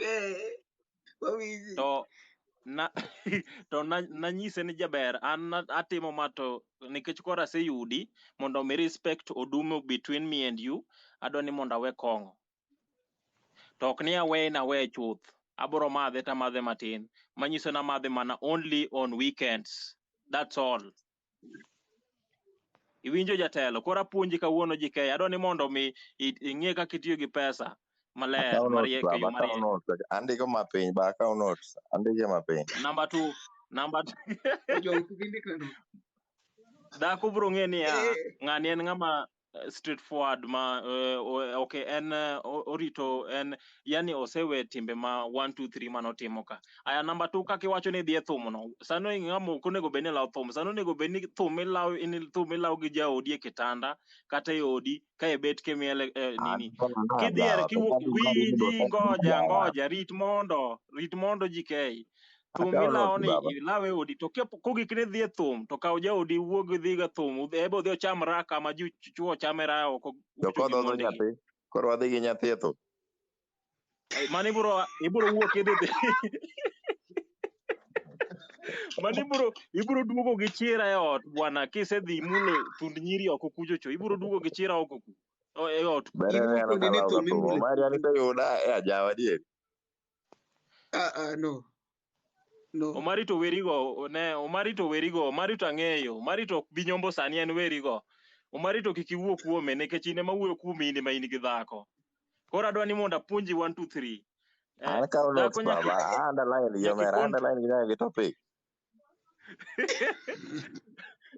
adwa ni ng'e manage dhako mondo mi dhako ibro ifwenyo ni gima nyisi ni odichieng' moro achiel ibro yudo ni dhako ni ko respect na mana way actually ibro winjo ka chieng' moro kata ka gimoro timi matene to ibro winjo ko nyisi ni jamer ni iola gi kong'o mibiro imer mana ka babau ang'e gima nobiro ga oda to odok Sajak wacho gik matimore ne baba konwa oyin wacho wacho ok ni timre na ne mago ok timre na mago gik maneno maseneno kuom joma moko wacha te alafu nyen moro ng'ama nitie jama moro ma bende nochwoya gi wach kae kene iluonge ni ng'a iluonge ni Jack ya made Jack bende temo wacho gimoro ka ni kiane ni dhako nyaka kuonge ni ne wi ot kiang'o ere kaka idhi bedo wi ot tiduogo ki ininde itimo chieth mar mitaro iduogo go e ot ni idonjo ni dhako tigolo lewni ni luok na lewni ere kaka ibro expect ni dhako ni ne e wi ot Jack Madi duogi mondo iwuoye gi ng'ene Jack Madi tafadhali tumo request mondo uwuoge Sajak aneno ka jowang' ka dhako osepade koro Sajak awinje GK to koro nego jipanga maber nikech koko tang to GK dhi kendo mon 10 to odhi riembo gi te nikech ok inyal duoge ot gotieno baba so far seriemba adek dongi wiji donga nyisi donga nyisi GK koro nego bed ni en ng'ama nini rie ot sani ka en gi dhako to mak dhako no to onyis dhako ni okay jaber ato na mer lakini adana limit konga ni adana abed ka mer ga every weekend wago dak panel beating wacho ni warie ot wago panel beating Sajak Jack Madi tieko mara Jack Madi ng'ama ni wach koro wachi adwa an ready mar duoko u imen gi kalame ka notes kaka ka omeki ana onge issue Jack Madi tieki Sajak yo berba chal nade sibuor adana duoki kato mari wini ero ichwo wini kanyo be Sajak yo adana duoki Wuo baba gimomiyo awacho ni an e the head mar ot dhako in eminyuomo donge manta diere nikech ito iminyombo manta dieri ni minyume mikawe mikete ot koro nyisane kaka dhako dhi bedo dhi mi respect mondo mi oketi koro in mibed wi ot nikech onyalo bedo nowacho gi dhoge to ok otim ing'e ni kene yudo ka ng'ani madho kong'o moninde mtaro to konge ni kidwa ni orum tiwuoyo kode ok ni sama ni koro ne kiyudo ko ninde mtaro moko sama oduogo kotimo chuodho nendo koro iwuok maine min lelo ma itimori ka gima ok chuori to ne yude ko madho kong'o koro sama oduogo no GK wawa watiek wach kong'o ni ang'eno kidwa ni walosi wach kong'o ni wawa watiek wach kong'o ni adwa waide ng'eni un mana ka gine ka kong'o ka gi moko ne mon mng'eyo adwa waide ane timbe moko nitiere koro wawach niya Kaka Omari dala gi gin jajuo, gin jojuok mag pitipiti giringo gotieno. Koro noyudi gi jajuok maringo pitipiti gotieno. Tembe oyudi ma in sa 8 gokichiew nyise ni adhi ane oko idwa ringe miere ji. Ma samoro in ja pasta kaka Omari dai no ja Del Monte ne tinyuomo dhako moro moa gi ndagla dala gi dagi nopuonje kaka igo gagi. Obiro go gagi ma in sama inindo sa 8 otieno ineno ka koro ochung' odwa rundore ot ka karo yido. Koro mano to utimo nang'o? Pod udak adaka ni ne wi ot ama pod Wini wuo. Dang pod awinjo twak. Okay. Oimore uru. Oimore wini. Kik ibi gi wach kong'o gi chode mano watieko. Wacho ni koro kiido ama dichuo ringo kinyi pitipiti. Koro dwaro ane kamano. Koro utimo nang'o? Isapote koso no sapoti? Koso donjo ute. Dichuo mokenda jajuok ama madho kong'o. Ama ine miido dala ibiro gi ide dala gi ene yude ka en pasta. Okay. Gima ng'eyo ga ni ng'ama dhako umodug chuore. Pok awinjo ga dhako mowacho ga niya, chuora ni jakuo, buoru timruok nade? Unegna go. Osenyuomi ama in gi nyaminu moro imeda. Chik nyaka polo jothuru riek saidi. Koro luore Duok penjo Wini kuongi duok penjo tulia rit matin. Osenyuomi koso in gi ang'o mibago kanyo? GK. Ma kodhi marieko mari. Awinje. Ok mondi awuo mondi. Agal baby wuo wawe ni platform. Wuo. Koro an kaka an Wini kaka wacho kayudo ka dichuora jajuok to ahero jajuogni. Koro ahere gi gire te. Ahere gi juoge ni te. Bas. Iparo ni mon adi machuo gi lai pien to umo lach chuo gi go. Jaber isetieko wachne ma kata koro wanindura ne en. Watieko.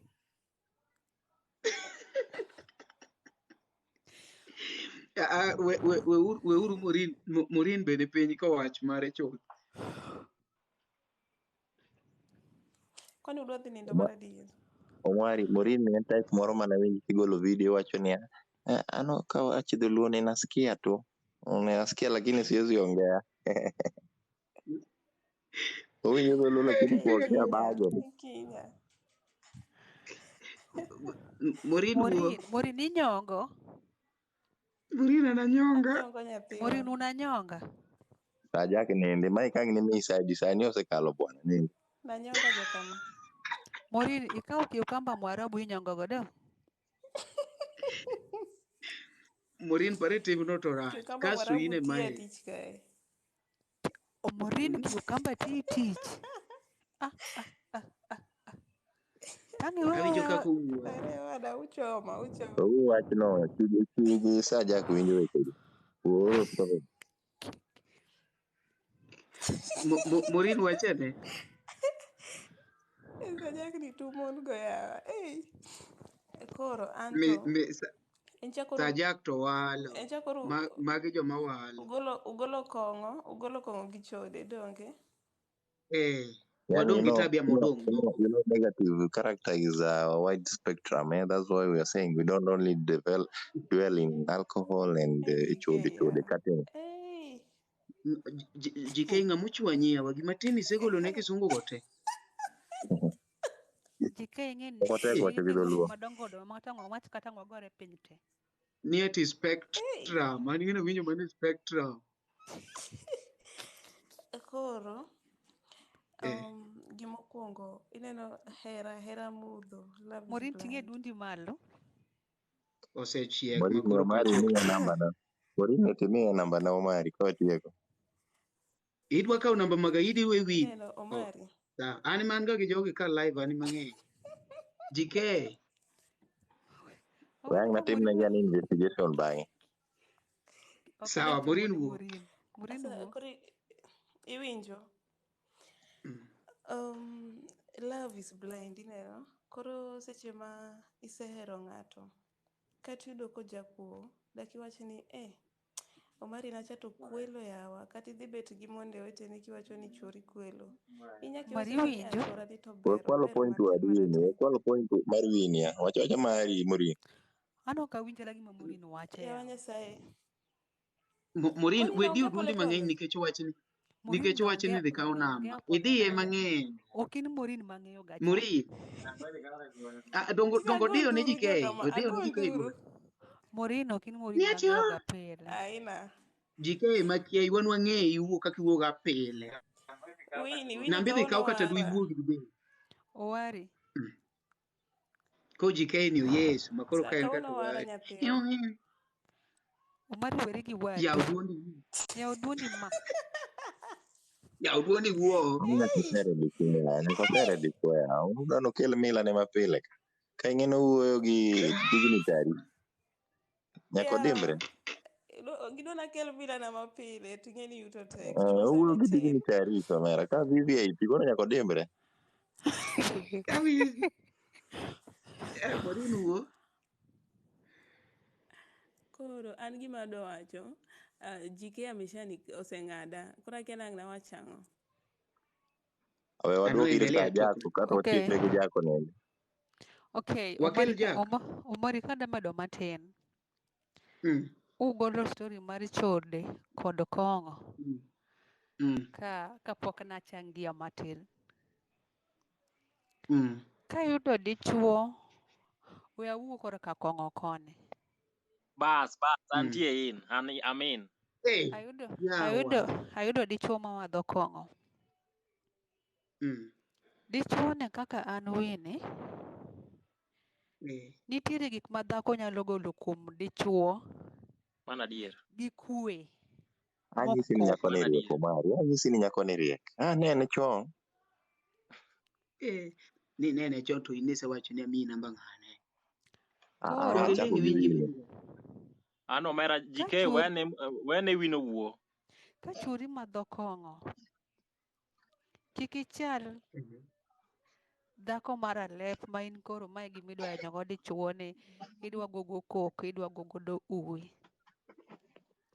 Rit dichuo ni kobedo soba. Nyise ni baba ka ni madho gi ni saa 5. Duoke chien kata gachiel. Iwuoyo kode mos in a politely way. Ok ni koro gimigo e koko nyaka nene kata an kanigona koko kapod ninyisa ni Winnie ma gima rach tim kama. Nok anyal weyo. But kinyalo wuoyo kod ng'ato mos. Kata ng'ano ok oduoki ka wang' obedo piny mos to paro ni gima ne Winnie onyisa ni nitiere gi point. Koro kar kong'o kanyo gi kar chode. Wajoma mon emwa push chuowa mondo odhi omed mer omed chode. Kadonjo tong' wang'i tin nyako tiwena. But this is the fact. Winnie dere mana nyombo ne in kanye yawa. Lakini mosekethore onge. Anya mita. Winnie. Lenga nyisi. Awuoyo kuom dichuo machodo ni dhako kete kod koko. To nitiere koth dichuo moro ma en chode no. Jaskat kokadho mbele to mashinde no setimore nade osekelo wiye. Ajak lakini okataja ita ajak. Mano gino nie rembe. Koth chode no nitiere rembe. Ajak onge ng'ama otaja i bwana. Onge ng'ama otaja i. Ano mera jike lingalingo. We winj gima Winnie wacho. Koro nitiere dichuo machodo ne dhako ole kod koko. Ama dhako ok miye hakine. Awach kar dhako ok miye hakine ne. To nyiri opong'o piny moingo chuo. Nitiere nyako moro kamoro magomba chuore ne. Sasa huyu dem akichukua advantage hapo.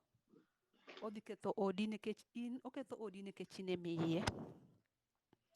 Taparo ni kapo ni nyalo miyo chuori gimoro amora modwaro. Gimonyalo manyo oko onge. Kok en koth chode.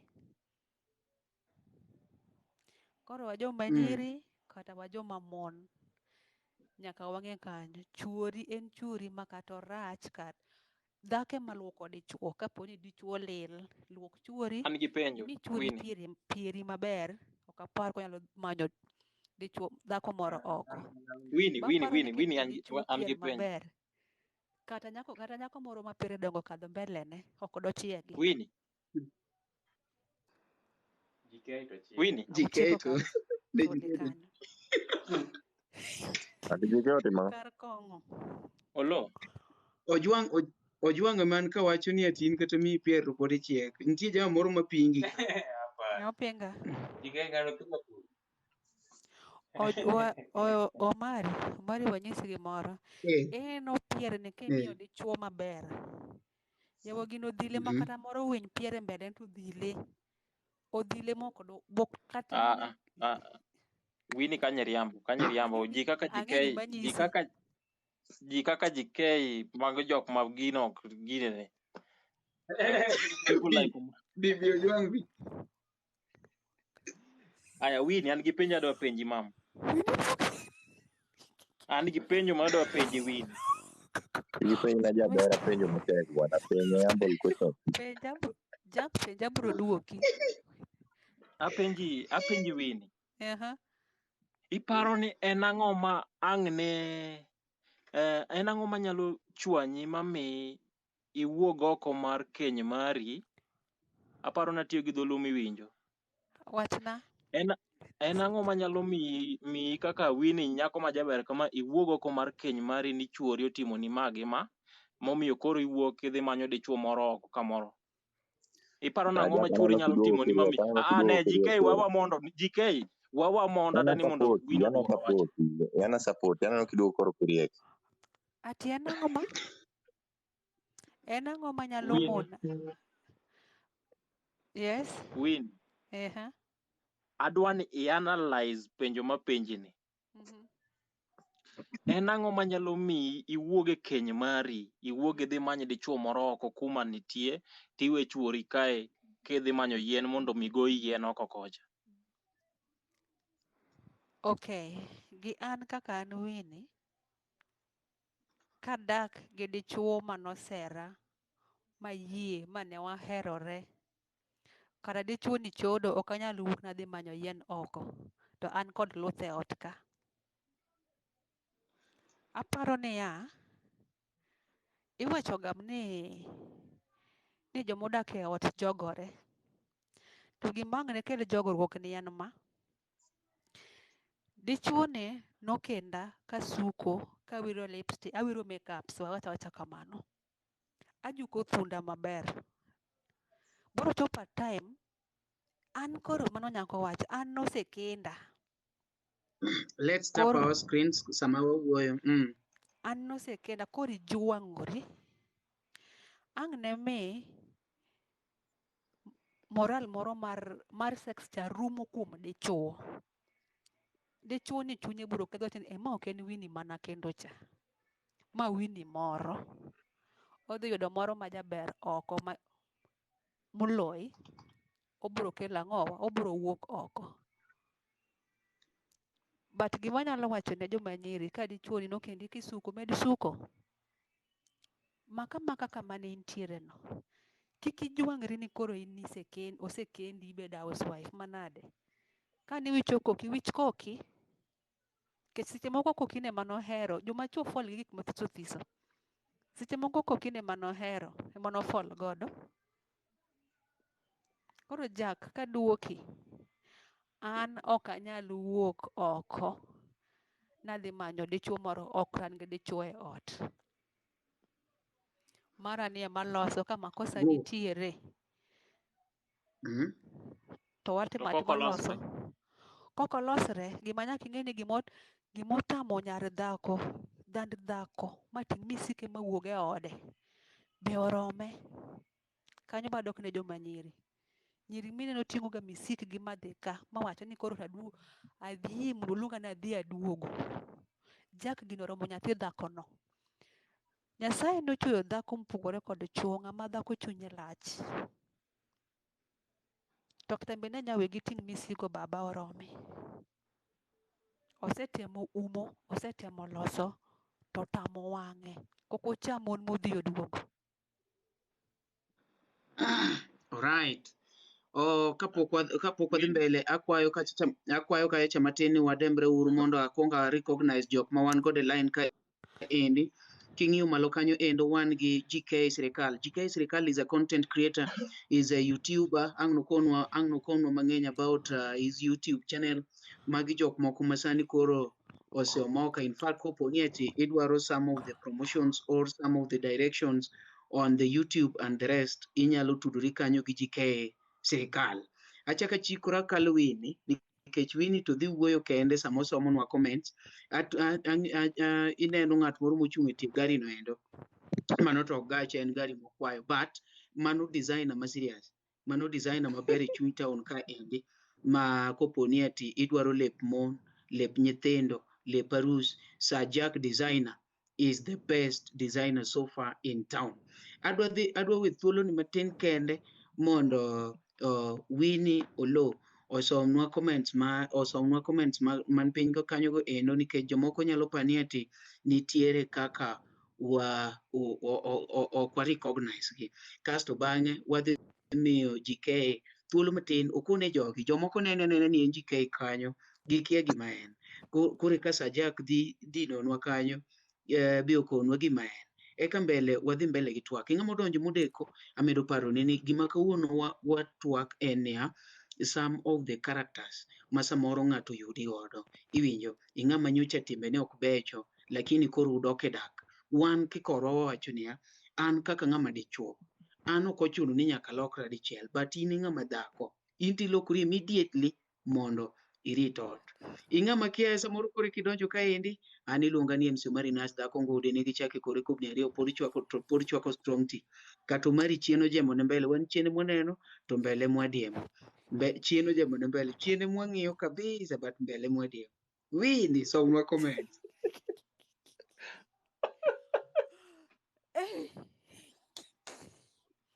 Okay. Comment. Sajak bro manya designer. Mano? Yeah. Ninduru koro. Angela. Jack. An. Apana. Jack moro nchire comment kae. Jack in ling. Oh. Dwani wawuo walos weche moko. Winnie an mere duondi yawa. Kono kiwinja? Sajak. Bas kota winjo. Sajak owacho nang'o? Yes ba. Adeko miya wach Morin. Erokamano osiepa. Winnie ondikone Angela. Karibu mam na kusupport mara 100. Okay, thank you. Mano GK Jack. Angela. Winnie. In nyako mariek kabisa. Okay, thank you Angela. GK yo. Mano Jack. Sir Jack, thank you so much. Mbona unacheka? Nani anacheka? Sajak. Ome negi mana ni GK ondiko piny kanyo no. Okay, dongi somo. Ascroll kadhi malo, taneno 14 new messages. Sasa sijui nirudi nyuma ama. In osemisomo in timatimo mitimo. Sajak Onyero.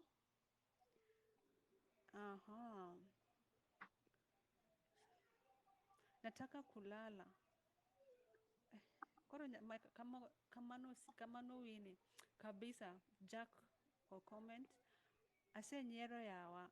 Koro adog piny mondo asom mapiny gi. Ima piny. Anyisou ni ok oriek. Noise maker. Backbencher. Okay. Anyisou ni ok oriek. Noise maker. Osasomo. GK yawa eti. Mjinga. Omera. Mano Angela. Omari. Omari ka idil gi jo group of schools,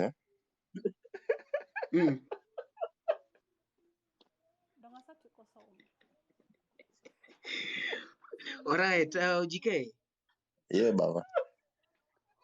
GK umera most jog matin ingeni nwa donje twak na we never got that chance. At least you tell these people briefly about what you do online, because I remember one day Jalango said that the future is about online, especially we youths.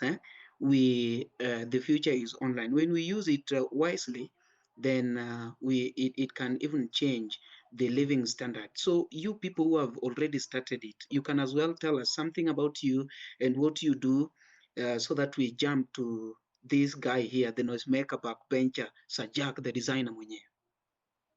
Danda kabisa. Hilo amusu joka mani ukwe uru.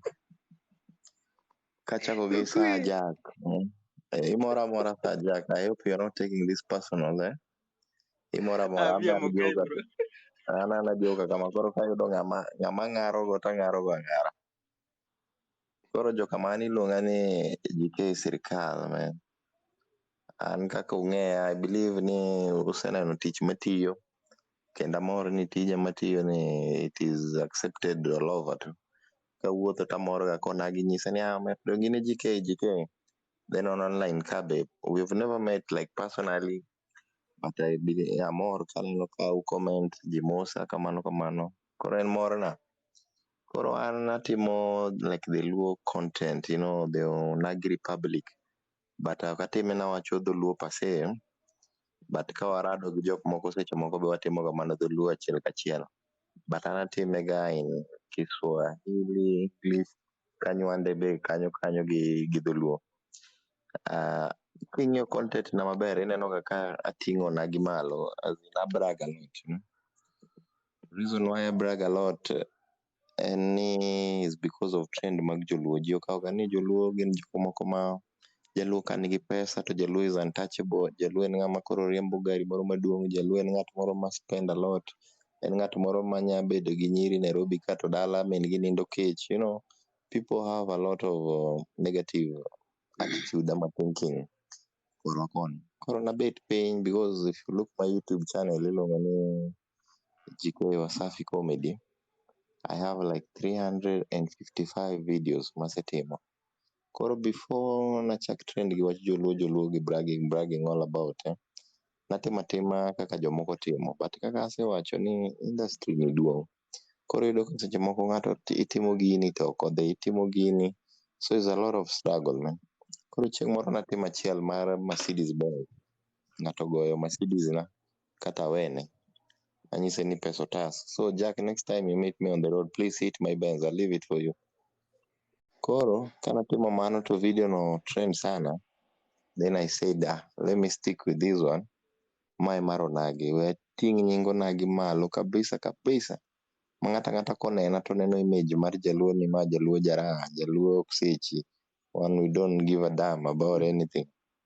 Koro kamane kaka nachako, to kamane kaka endelea jokama. Koro YouTube, through that nyiero gini go, met with Omari Nash, flying kama.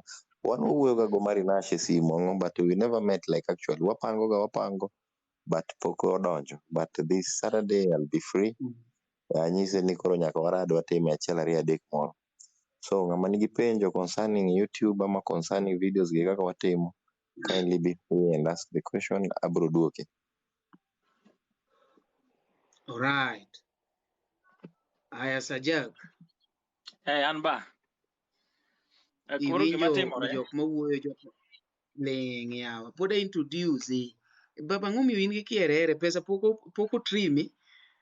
Iwinjo jok man gi pesa kaka wuoyo mos. In kode ni bas Jack. Koro iwinjo gima timo. Wan waonge pesa lakini wan bere wan gi ot dala. Ebe nyise ogede dala.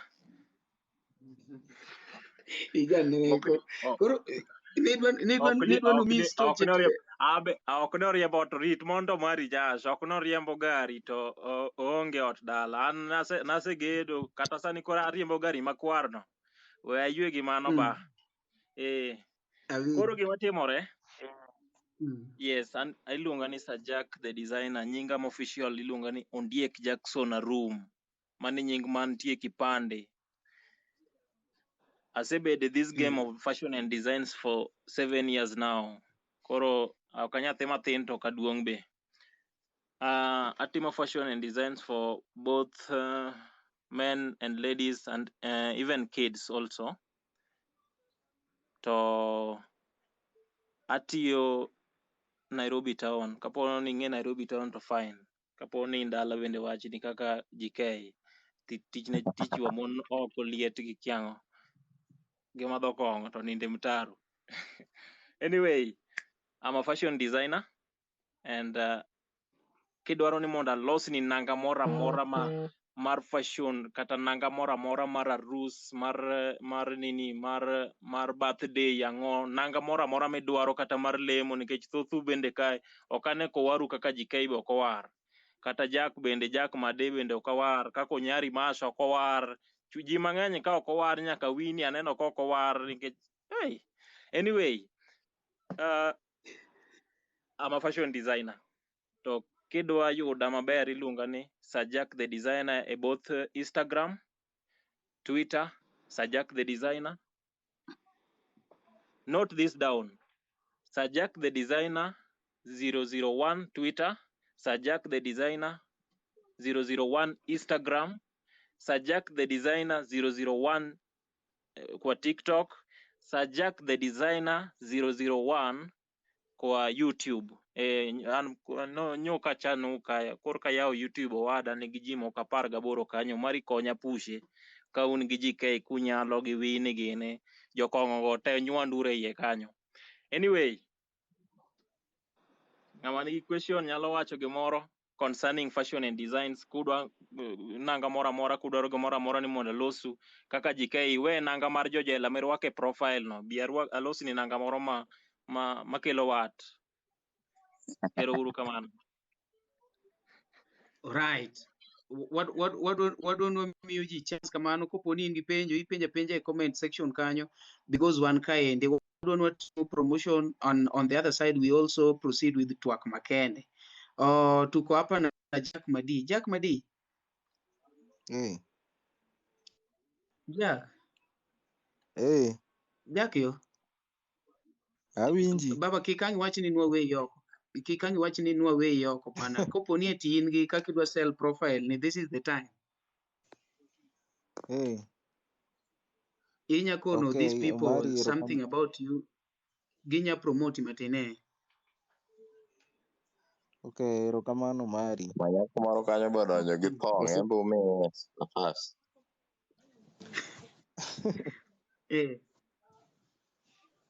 Okay, erokamano Omari kuom miya thuolo. TikTok gi nyinga maril en Jack Onyango. TikTok aluongora ni Jack Madi.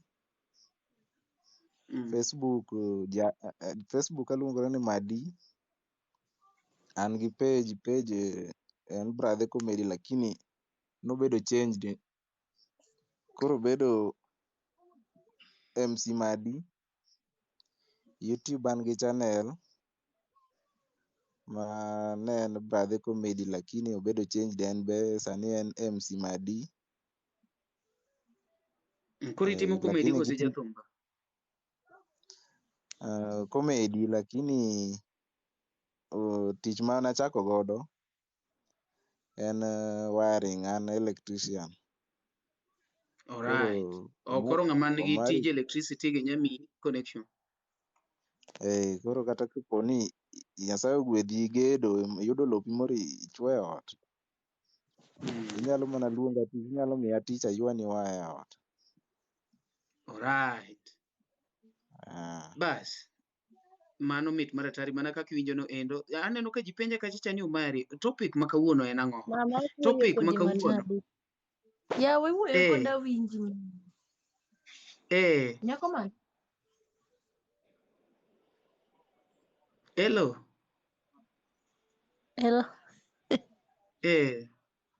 Habari zenu?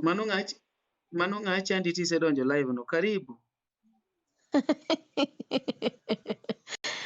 Mimi hapa nasema tu like kesho niko na match mimi hapa TikTok.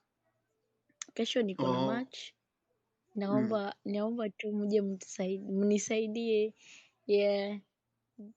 Atien gango. Alright. En gi mach. Mach chatao. No, Baba like penj. ni like ni match. I don't know how to explain this kwa Kijaluo, lakini Mach ya ene kanda, mach ya mpira, mach ya kure. JK acha zako. Oh, GK Okay, okay, Kenya nigi match wacha wanini. Yaani uko na mechi wajaribu kuongea Uswayo, but Uswayo sisi tutauma ulimi yetu. Uko na mechi ya wapi? Mechi ya yani elezea kufafanua Like yao. kesho kama umepata time unaweza go through my videos. Mi ni Faustin Kenyatta, hivyo ndivyo najulikana. Naitwa Faustin Kenyatta. Mi ndo mkazi wa huku.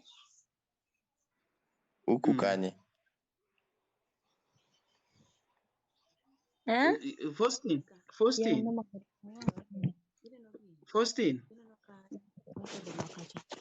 Hello, Faustin. Hello.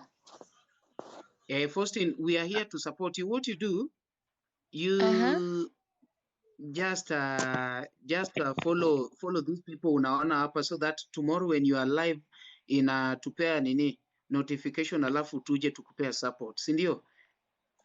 With No, me I don't know how I will send it, lakini jueni tu like kama mnaweza pata nafasi mgo through my videos, mnaweza ona hapo like time like itafanyika kesho saa 3, itaanza kesho saa 3 za usiku. Yes, si ndo tunasema if you follow these people we will get the notification wakati utakuwa live, wakati mtakuwa na match.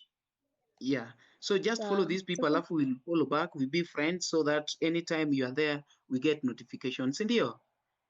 Okay, sasa mkipata time you go through my videos. Sawa, bye. Mlale poa. Bye. Winnie. Yes. Winnie. Yes, nakusikia. Kona jogi topic mwadhi go mbele kawuono, kasto isomnegi gini. Isomnegi comments matin so that we proceed. Wasebede break matin. Okay, topic man wantiere kawuono ne wacho niya. Ka Chori machiegni gi mae kosiep. Ka chuori okay, ka dichuo kata dichuo mokendi en jajuok kata ne wacho ni chode cha gole dhoga. En gi tabia moko maricho ri. En gi okay, ka dichuo ka dichuo mokendi nigi tabia moko maricho kaka chode madho kong'o, juok, ting'ama dhako, inyalo timo nang'o? Gino wan korwa transfer both sides, the same to nyako dhako mikendo en jajuok, oiro wang' to chode be ochodo, to nosamua mar dak kode, inyalo timo nang'o ama inyalo konyo gima chal kamano koyudi nade? Yes, mano endo e gima wan go kaendi. Meanwhile amedo paro ni kani ati I love GK so much. GK has been promoting people. En samoro kodhi dala yudo ogolo video nyaka gi jok moko makore kipuonjo acting. And that is so good nikech omedo gi motisha. Ng'e ng'ato kogolo video gi GK wacho ni yawa kawuono agolo video gi GK gino miye motisha. Koro batha kaendi an gi jathum manyien niluongo ni Kelly Chogo Jarawil. Kweli gimos jogi bwana wadhi mbele gi ginene kon jogi ni golo wer tarik 10. Yes. Biye kamera baba, biye kamera. Aba ng'amo dongo. Ing'amo dongo baba. Ng'amo dongo. Konge kore ni yawa. Igolo wer. Gidhi e YouTube nigi subscribe ni. Subscribe na kawuono sani sama wundo. Yes, hi guys. Yeah, you know Kelly Chogo Jarawila, it's me. Gisani akwayo support magu. Unyalo dhi e YouTube kacha nitie contents maga. Subscribe, comment. Tarik 10 dwe mar 4 saa 10 gi dakika 10 gi seconds 10. En kamano. Wagolo thum mar luongo ni Nyasuba. Wasechako chwaka kacha. Ndak no abuoyo mawiye. ndes buoyo ndes buoyo ojwang connect wa sama pod gitudo gino no endo wini some comments and kamano kaka watime we promote people. Maureen, Kelly obilo gimoro. Aha. Maureen, asekelo Jael. Jael Jawinjo na? Abiso duondi yawa. Owada. Jawinjo na? Antie jawinjo mara. Ai. Mae nyako kende man submissive kuome. Mae nyako kende man submissive kuome. Ma adembora aketo kwe. Koro kok winje ka wuo to ng'ena adembora awinjo duond Jael mos. Jael twak kende. Jael wuo? Yes, jowinjo mara, basi agonu erokamano kinyi ma kawuono kuom chokruok mubago kani maber. Amor ahinya kaneno kani Winnie ni ka to GK be ni ka ni Omari the comedian be ni ka gi jok moko mang'eny mabende osewuoki. Warwakou ahinya.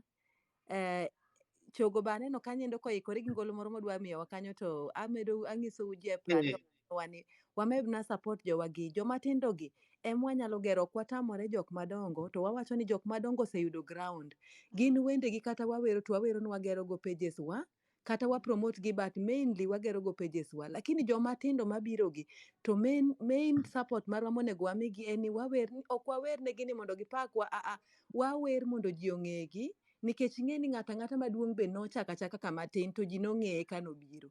Koro wabed kod chuny mar support mok wakete e ng'eyo moro mang'eny ahinya. Kik owacho ni an ng'ana kia ok awer wende ni jawinjo na. Amiyo ga ji encouragement sani yani. Waher jok ma korka biro gi. Gin ema gidwaro support ni molo ng'ata. Gidwaro chiemo mondo gikete the table gi. Gidwaro ni mondo gibed malo kacha. Kata kok ng'ato pari kik iwer ng'ato ni mondo chogi dawe. Kik iwer support ng'ato mondo chogi. Onyalo chogi kata ok onyal chogi to gima duong' en ni bende you will feel happy ni ng'ane cha naneno ko grow and somewhere he can support himself, his family, that will be nice. Koro jowinjo na mane ma jiwo go mang'eny ahinya. Koro ka duogo ka to topic awinjo ka iye tek kani to kamoro baya ka jowadwa ang' na weni to topic wani ne en ni kikendo nyadendi to nyadendi ni ohero bayo ong'iyo ka gi kacha to nyadenda achiel ni ogo picha mar wang' bende Omari ka explain go maber ya. Wache yare. Explain ne Jael kaka en. Explain. Osiepa en kama. Ok awach ni isenyombo ni koro e ot ka ema en jawang'. Ma ng'ama samoro adogo kucho ting'e ni ma japap. Samoro adogo kucho ting'e ni ma jajawa. Samoro adogo kucho ting'e ni ma japitipiti. Either both gender yani that is Koro wan kaka joma dichuo awacho ni koro anyombo ayudo nyako kucho koro akele ot. En jajuok amo jajawo janyasore agole samoro street koinange pap kucho. Koro kama kele ot ka. Tano dono olok timbege gi immediate effect mondo koko ochak dak koka dak odhi mbele. Tan gi meka moko mana timo ka. It is not a must ni nyaka awegi sano. Anya amua weyo mos ama nya amua endelea go lakini en kaka ng'a dhako. En oriere tir gi ot. An ka oko tang'e ni chiega oriere jaoda nosewe timbege mache rito ot. Koro kata an ka endelea gi timbega oko ku. Tan gi kuma donje. Koro in be kaka ng'a nyako kaka ng'ama miyo. Irado ga boy landlord ni. Boy landlord ni chodo ma okinyi gotieno. Boy landlord ni mer ma simba ora gi rawdo wiye en mayude ma mitaro. Ode ji en jakuo mode ma ji okinyi gotieno police manye. Do you expect this guy to change immediately ni koro koka wadagi ama in ibro dhi? That is the question. Jowadwa. Ato gima neno kine ka kiromo gi ng'ato donge? Kiromo kod ng'ato. Ba winjira adiet simba ni tinde la. Winja. Sawa. Aya. Kiromo kod ng'ato mokwongo ting'e ni kite ok wuogi. To koro wach ni kimedo dhi matin to wan joma nyiri wabedo ga ni kaka wamedo ng'iyo gi ng'ato. Kine ka koro osiep to pogre gi wa Kristo to ibedo bikira lakini ka in japiny to nyaka ang' ginene ubile olemo mane otamu ni ok ubil. Koro gima rach ni ka wawach ni kane ma jopiny moromo gi to osebilo olemo manowach ni ok bil cha. Koro kae makelo ga tudruok. Kae makelo tudruok mang'eny. Koro ing'eni kata en mana jajuok. Inyalo po ka chunyi dwani mondo iweye to weye tami. Ema koro ipo kata ka isewacho ni watedni atedo bro lokre. Lakini gima wang'eyo ni tek mondo dhano lokre. Lokruok mar dhano wuok kuom en owuon. Koro kikawo ng'ata ng'ata tidwani mondo lokre, ok onyal lokre. Nikech lokruok ka piny ang'iso JK loke kiti. Ok obi lokre to ka JK wuon owacho ni an JK adwa lokra kata Omari wacho ni an Omari adwa lokra tibro lokri. To ka an wacho ni in lokri to lure ng'enyne ok yot mondo ng'ato lokre. Koro emomiyo an aneno gi kaka anene ni emomiyo ineno ka jojuogi kata mane iro wang' mane nie gweng' chon ka en noyudo mana jajuok kwadgi nikech man un ung'eru maber ineno. To kiseyudo wadu miketo muket rugo kamoro achiel, koro kata timbene go richo to yes ibro ywak to niyiere king'eyo ineno. Koro solution mana ni kidwaro ni mondo kik otim gik motimogo to mana ni uwere. Nitie gik matindo ma ng'ato nyalo change adier. Nitie gik matindo moko ma ng'ato nyalo wilo kata ka ng'ato wawach ni ng'ato ne chiewo ga sa 6 odiechieng' right? Dotiyo sa 6 odiechieng' to koro idhawone ni kitini adwani mondo iwil. Koro idwani mondo chiew pile sa 1 kata sa 2 mano bro wilo. Donge mano bro wilo. Tidwa ng'isa ni nikech ing'eni yore chode gini kata kok odonjo e wach Nyasaye kata ng'oto kata mana juok kata jogweng' ng'eyo ni gigi gin spiritual. Ing'eyo gin gik moko gin spiritual. Koro en spiritual en gima osedonjo e remb ng'ato tek mondo we. Decision no ken ma ng'ato nyalo make kende. Aneno kamano. Koro in kiyudo japap miyiero mimako ni mae to midfielder tamako gi lwet ariyo to niseng'eyo ni ma japap koro hera gi pap neno. I have a question. Antie. I have a question. Ero. Nwapenjo ni wan gi JK. An kaka ng'ama wuoyi, chenjo na nya bedo matek. For example, wayudore jo angla wate. Iwinjo? Wayudore jo andiwo wate, wayudore jo pap wate. An mara nya bedo matek matin. Anya change mos. But ng'ama miyo, ento ningo change with the immediate effect. Iwinjo? Nikech an sama yawo go ka Amerika ma at least koponi ino kimer yawo na dhot. But kwa mer wate ng'ama dhi yawo na dhot. Koro mane argument mun wakelo. Jogi lokore te dichiel. Because there is possibility ni ng'ama dhako ento change dichiel but ng'ama wuoyi to biro gradually mos. Koro tim ni mabere maloke. Mani to mara kaka neno abro bedo biased to jomoko wacho ni ok ahero gender equality but this is the way I'm seeing it ni ng'ama nyako to nitie gik moko ma ok onego tim to a certain extent. You see, ok nadok ne joma chuo, ok nadok ne joma chuo ahinya, but king'iyo maber ahinya, ineno gimomiyo obedo ga kama en niya. Wayie ni yande ok nyal keta jaodi kane wahero wate wamielo inda, ineno. Ka waduto te wamielo inda. To koro wakawre. To nitiere moro mabong'isi ni abe kawuono kowa wadhi wamiel to wanyalo dhi seche mano family time wan gi family na wadhi lakini paro ni ka penji everyday ni kawuono schedule wacho nang'o kawuono Monday wacho nang'o Tuesday wacho nang'o Wednesday bi paro ni nyalo mor kata in iwuon ok inyal mor you know. Come on. So, kae koro nyalo wacho ni it's true ni we would want gender equality but when it comes to this tiny things aneno ni a lady should consider changing more nikech mostly wane jok mating'o nyithindo wane jok maluoko ot wane jok ma ka wendo limi to odi rach to chuori onge the first person waji bong'iyo en jaode to kendo nyar ng'awa molil malichni okendo nyar ng'ama odgi orukoni. So for the sake of our house it's very important that we will sacrifice some things you know for the sake of our families. So that's what I think as a person that is very important. Okay, JK. Auntie. Jael ayie kodi. Wini gi jael otieko wache ni an adimbora winjo gi winja. Nikech okine ka wayuak ni wadwa dhi kuku. Aneno kata giving an example aneno kata owetena ma married you see. Nitie seche ma they have family time. giwacho ni owadwa wacho ni madam kawuono adhi kodi. Ing'eyo, madam kawuono en mogolo jaode ni. Ma samoro jaode ni wacho ni an aol adwa nindo. Kawuono wadhi kodi madam. That was madam's time. Ineno. Yes. Itero madam to kata chieng' moro ka madam ema wacho ni kawuono to wadhi kodi. Jaode ok ping kata deyo nikech jaode ong'eyo ni ok schedule ok were wi madam. Ineno.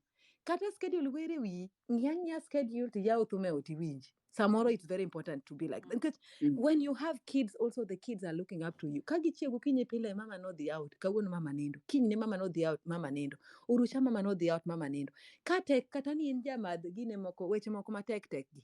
Nyewa ipake odi kanyo, in mana gi your own time. Inyalo beti tulia e ot kanyo imadho, but ok ni sate in mana oko, mano ok ber jowadwa. Ok timre maber. Alright. Aneno kikona kacha gi fundi wa mitambo ni Omera Omari dog ne wacho ni onjonwa Keli Chogo. Aneno ka funde tudore ka marach Omera mi tudo gik moko. Keli Chogo nyaka wer mari. Jael. Antiere wadwa promote jogo waga. Antiere wini jaber. Ayie kodi mama. Yes, kamano mami. Ondike mwa mar ngeche ni dhako mariek ema loso ode. Exactly. To kendo mofuwo bende ketho ode. Kendo gi lwete ne ariyo. Yes. Koro dichuo oyuda ka japap. Mondiek. Mang'e tarik Inda, tang'e tarik Fred, tang'e tarik jothumbe go te. To wasaherore wakindre. Wuotho mana jawe ojuku. An ng'ama dhako kaka an Winnie. Ing'e seche mabedo piny ni kora bedo dhako. Iwinjo kaka iluongo ni dhako, chi ng'ani, example chi Omari. Yes. Iwinjo. Ing'e ni seche ma dina biro od Omari wacho ni wadwa dhi od Chi Omari. Chi Omari. Koro king'ama dhako idwa mondo odi okethre, keth odi owuon. To kidwa losi, dhako be Nyasaye nochwe ng'ama chunye lach, umoduogo chuore, mana kaka nawacho chien kanyo.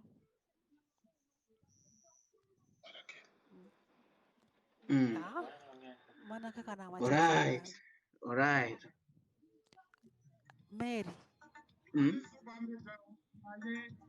Jelo la. Nolal. Jelo kuo.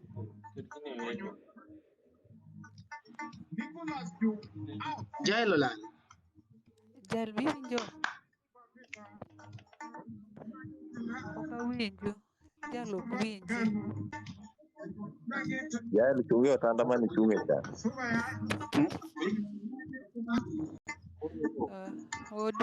Odinore.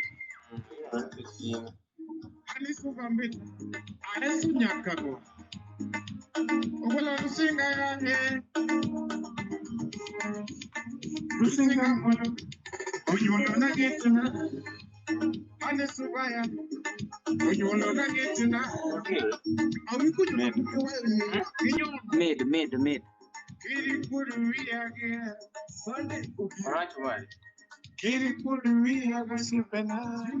We gikono ne partner. Nina da singo duto machunye dwaro. An apoda ngima Keli kachogo. Timo duto machunye dwaro. Hani suba karwa. Onyuolo na ng'etna.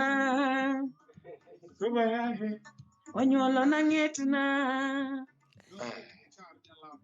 An kora mi baka. Nila da singo duto machunye dwaro mama. Anatimo kapoda ngima jarawin. Anatimo kapoda ngima. Nilando anatimo kapoda ngima. Jangima dwana nyisi ni chunyo se yeri mama. Wewe. Dwana nyisi ni chunyo se dialiga. Swaga. Mikila yero suba moja. Swaga. Haningela eriga. Ni baby ngena love you. Manuel mapoko wuok wan mwawinje. Hani suba mbita suba mwalo Keli kachogo yae. Suba mbita yoro senga. Majoru senge monyuolo yura mageno. Juogi. Suaga. Baby nyako maber. Uma. Tuti nyako maber. Tolosode kende owuon. Hakone nyako maber. Tuti nyako maber. Uma. Tolosode kende owuon. Hakune dhako mara. Yes. Tuti dhako mara.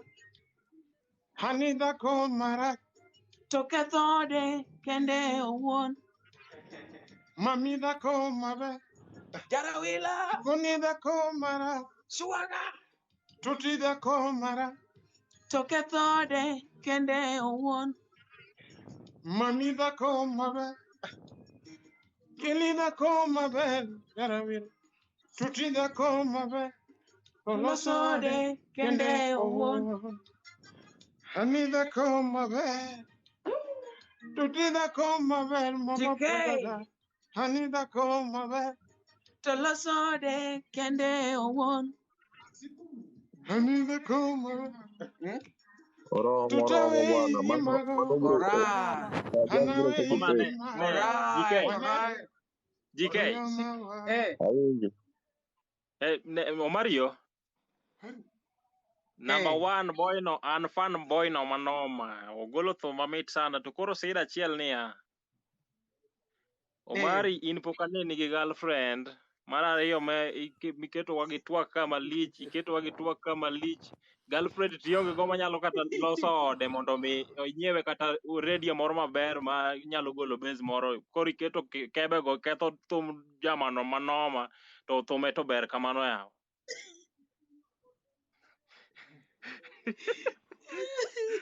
Omari wachni anyway nolosi. Ang'enya ka ni choma GK. boy no moto huyo boy mara ne poda ne mawuoyo bwana Onyash Nash huyo jamaa ako juu ako tuju ako sawa kabisa naendelee hivyo ako sawa kabisa Wa support Ruboy ni iluonge ni Kelly Chogo Jarawila. Inyalo dhi YouTube mare kacha. Please subscribe. iluongo ni ng'a Kelly Chogo. Dogi wacho ni Kelly fan Chogo ng'ama Jarawila. chaka giluonge. to be ene TikTok ang'o Facebook Instagram TikTok Kelly Chogo Jarawila, Instagram Kelly Chogo Jarawila. Twitter Kelly Chogo Jarawila. Facebook Kelly Chogo Jarawila. YouTube Kelly Chogo ba Jarawila. Ing'eni ya jomoko tie Kelly mawacho Chogo gani. Jarawila Jomoko ne wacho we gani. mondo we muchni Kelly Chogo Mm. Jarawila Kelly Chogo bibi gi ng'ane ne bibi gi jami badhi no Kelly kama tiye kidwa timo video to amanyi ni designs moko makali bitim go video abro mi nono ba Hey, thank you so much, bro. Thank you so much. Adabro Thank ni you so Mercedes much. give you a go video. koro mar ariyo we monda ne Nyasaye mapoda gwedhu. wuoyo GK poda ne mawuoyo GK ineno V8 to tinde onge fashion V8 tinde wawene Omari gere manyalo riengo go to inibi abro mi gari mineno man go makwarno to gi lewni go abro mi nono itim go video midhi go ya kanyo kikiluor yes kanyo kikiluor video no wadhi supporti Omari ong'eya were gi GK yaya Omari ong'eya winj ko wacho ni Sajak the designer were gi GK to kiaya Omari to ong'eya Saa no kanya babu. aya koro Saa. Yes. hello Omara ne umiya awacho nyaka alo e TikTok bwana ujoko pachal nade bwana Pole Jack. anyway nitie nyako moro manadwa duoko kae ni Jael lakini ero lal koro pok oduoge mic kang oduoge mic to ang' na penje penj achiel Okay Jack. Koro ineno gima timore. Aneno ka nitie jok moko kacha cha penjo about Omari kapok idhi mabor to nan gi kwayo moro kama tin. Jack, GK, Omari, Mary joma nitiere kae, Kelly wacho maber nogolo thum moro on 10th. Koro an akwayo kaka Winnie. Kelly osomna namba ne mar M-Pesa. Andiko kangi kaka adwa ndike. Ng'ama nigi gimoro obolne sani. Wamiye support moloyo gik moko ma jwacho ni ka in willing, mana ka in willing. Winjo? Wamiye support moro matin, tarik 10 no. Odhi ogol godo werno. Wan ema wanyalo konyo Kelly. Mana ka Omera som namba. wanyalo ting'e malo. Ero kamano maduong'. Som namba. Yes, namba na mar simo en 07. Som gi dholuo jo TikTok go Jo TikTok gi nyaka bedo. Namba na mar simo en 07 68 07. Amba ndiko dong ng'eni wambe waoro ni. Ha? We ukaw kalam. 07. Ana kia pingo joma ni. 07 68 08 8 8 2 4 50 0 to kuri wacho ni kisungu na nuona ni confirm. Adoga nuoni mo confirm. 07 08 68 8 8 8 2 4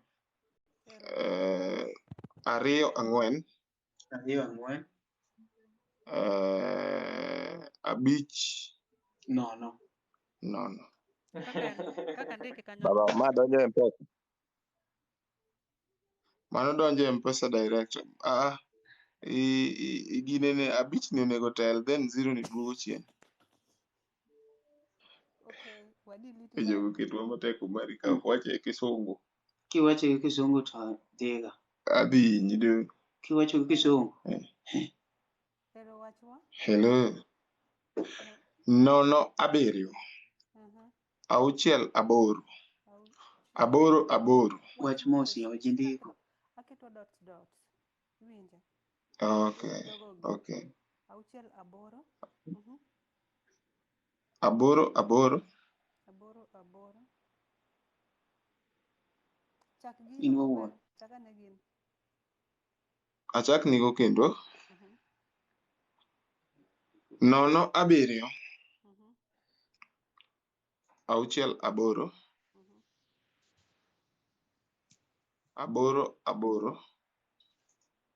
Aboro ding'wen. 8 dek. Yes. Then 2 4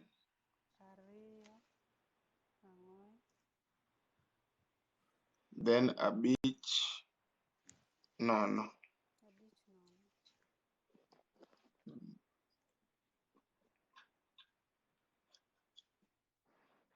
Omera to an gigo wacho mang'eny motama mako bwana. Imiyo mar gigo orna e WhatsApp.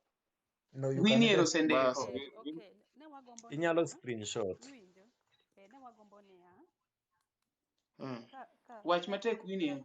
Ne wagombo ni kwa tieko live to wang'eni Kelly o receive pesa di kama mondo to remo pesa di. Iwinjo?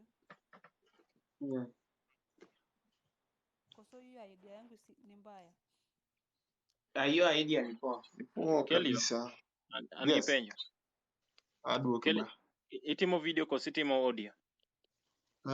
Gisani pok video kapo ni Nyasaye omiya. Kapo ni Nyasaye no ogo kod okang'. Ok ni kapo ni Nyasaye ogo kodi okang'. Nyasaye osego kodi okang' nikech kinyalo timo video sani to manyiso ni kata video idhi timo. Simple. Okay, dong video atimo baba. Kelly. Sawa. Kelly idhi golo werni gi pesa di? Werni wuok gi 10,000. Yeah. Okay. Mano audio koso mano video yawa 10,000 mano video koso. Gin wende ariyo, Mr. S.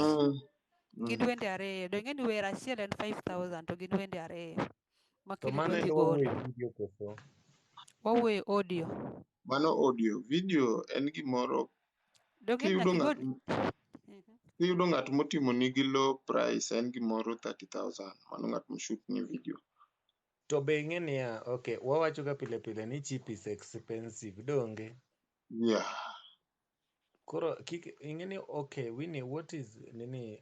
I think the problem is the problem here. Inyalo yudo ka Kelly odhi ogolo video gi 30,000, but ng'ama kawo ni video gi 30,000, this person, first of all, it is not going to be quality. Ing'e ni wang'iyo gik mabe quality, donge? Yes.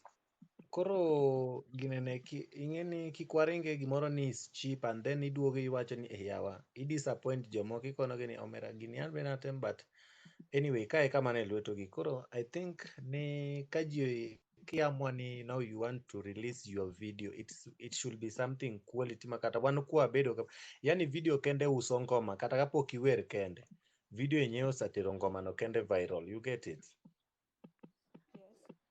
To kendo nikech designer be ni kaendi koro kar rwakruok kanyo to koro kadwar wuoyo nikech already we have our own designer. Odhi mi gik ma quality nikech brand neno endo it's a big brand Koro kar ginene kanyo endo kar nini pesa midhi charge and all that mage gik mowinjo bed ni ng'iyo niya how much is it going to be.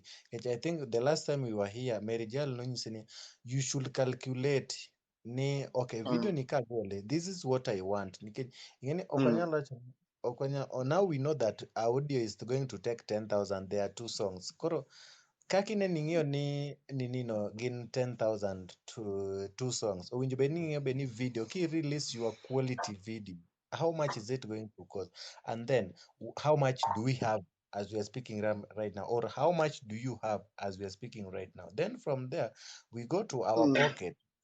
Okay wuodo nagi oremo pesa ma kamaendi, what can we do to make him fulfill his dreams? Donge apani mano ende gima anyalo wacho. Yes. Aneno ka jomoko wacho ni sanitary crutch orit nyaka end month to ok get amba support. End month wadonge a few days to wachopo end month. Koro gimonyalo timo waket deadline en tarik 5 because Kelly gigolo thum tarik 10. Yeah. TikTok ka wantiere ga Monday gi Friday. Monday kaponi ni gimoro inyalo bolore ne namba Kelly.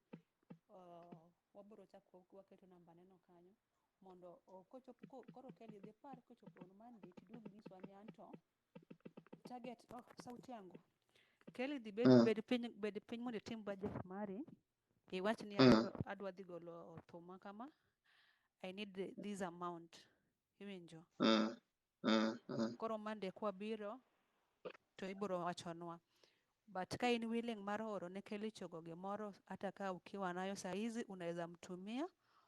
But pesa ni hie nagombo ni ng'ato no ne momaki mopogore gi Kelly chogo. Kapona wacho marach to ung'wonana. Cause Kelly chogo en wuon thum en mwamiye support. Tama mar pesa ung'eyo.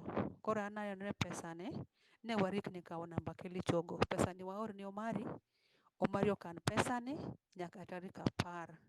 Koro pesa ni biro ore simbu mari. I suggest kamano. Kaponi mara transfer ne Omari aseoro mara moro matin transfer ne Omari Victor Dede neno kanyo. Kelly. Yes. Kelly transfer no Omari pesa no. Kech oktabwa trust seche moko ineno gima ber ama inyalo nyiewo gi pesa no kwadware walo. Transfer ne Omari pesa no. Yeah. Jail. Kidwoko ng'ato nyaki gol gero. Transfer no Omari pesa no Omari obed gi pesa. Omari anytime ma ng'ato oro ni pesa iwacho ni ng'ama kama oro pesa mondo wang'e ni target wa en kata 50,000. For 50,000 we receive kata mana 30,000. Wabiro keto mini arambe moro matis kodong sa adei to odhi golo thum. Wacho ni waremo yawa chak wagore uru wamire uru support. Wachore gini wacha ineno. To Kelly chogo in be wadange ni in gi pesa di mano mande kiduogo. Ioro ni Omari oronwa message tunaona wabro ni in serious kwa mi support iwinjo. Cause onge tiende sisi watem mondo wapushi malo to in igombo mana ni si kama entiere no. Lazima nyaka imbi jituma eko bro ng'eyo ni in serious. Koro nikech ma en wach mopoyo ji sani, Kelly on Monday kwa duogo wachno ni anto ayudo pesa ma kama. Pesa momero sa receive en pesa ma kama. To target mana an god en kama. Kaka wajo ka ng'ato wabro konyore. An sani I believe ni osiep konyo ng'ato moingo wat.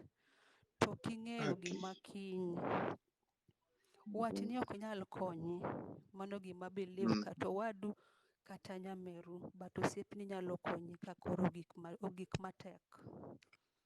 Koro an akwayo gi muolo, akia Kelly anene kae, but watemur, yeah. Mtumba man kodi wakuyo manade. Kelly unanijua. Kelly akia hii anenika, hatujai onana. Tumeonana tu hapa. Koro wakonye Kelly. Wakonye Kelly mondo Kelly odhi ogol thum. Sawa. Yeah. So on that note, kaka wacho ni awarikni asebayo gira moro matin. So Omari Nash, dong nyenga no tineno in ing'ega nyenga. Kelly onego bed ni tang'ona message wang'eni to Kelly tang' message. Mtumba man Kato Mary Jaila nigi opinion moro. Akia ni the same opinion that Winnie has shared about the dates.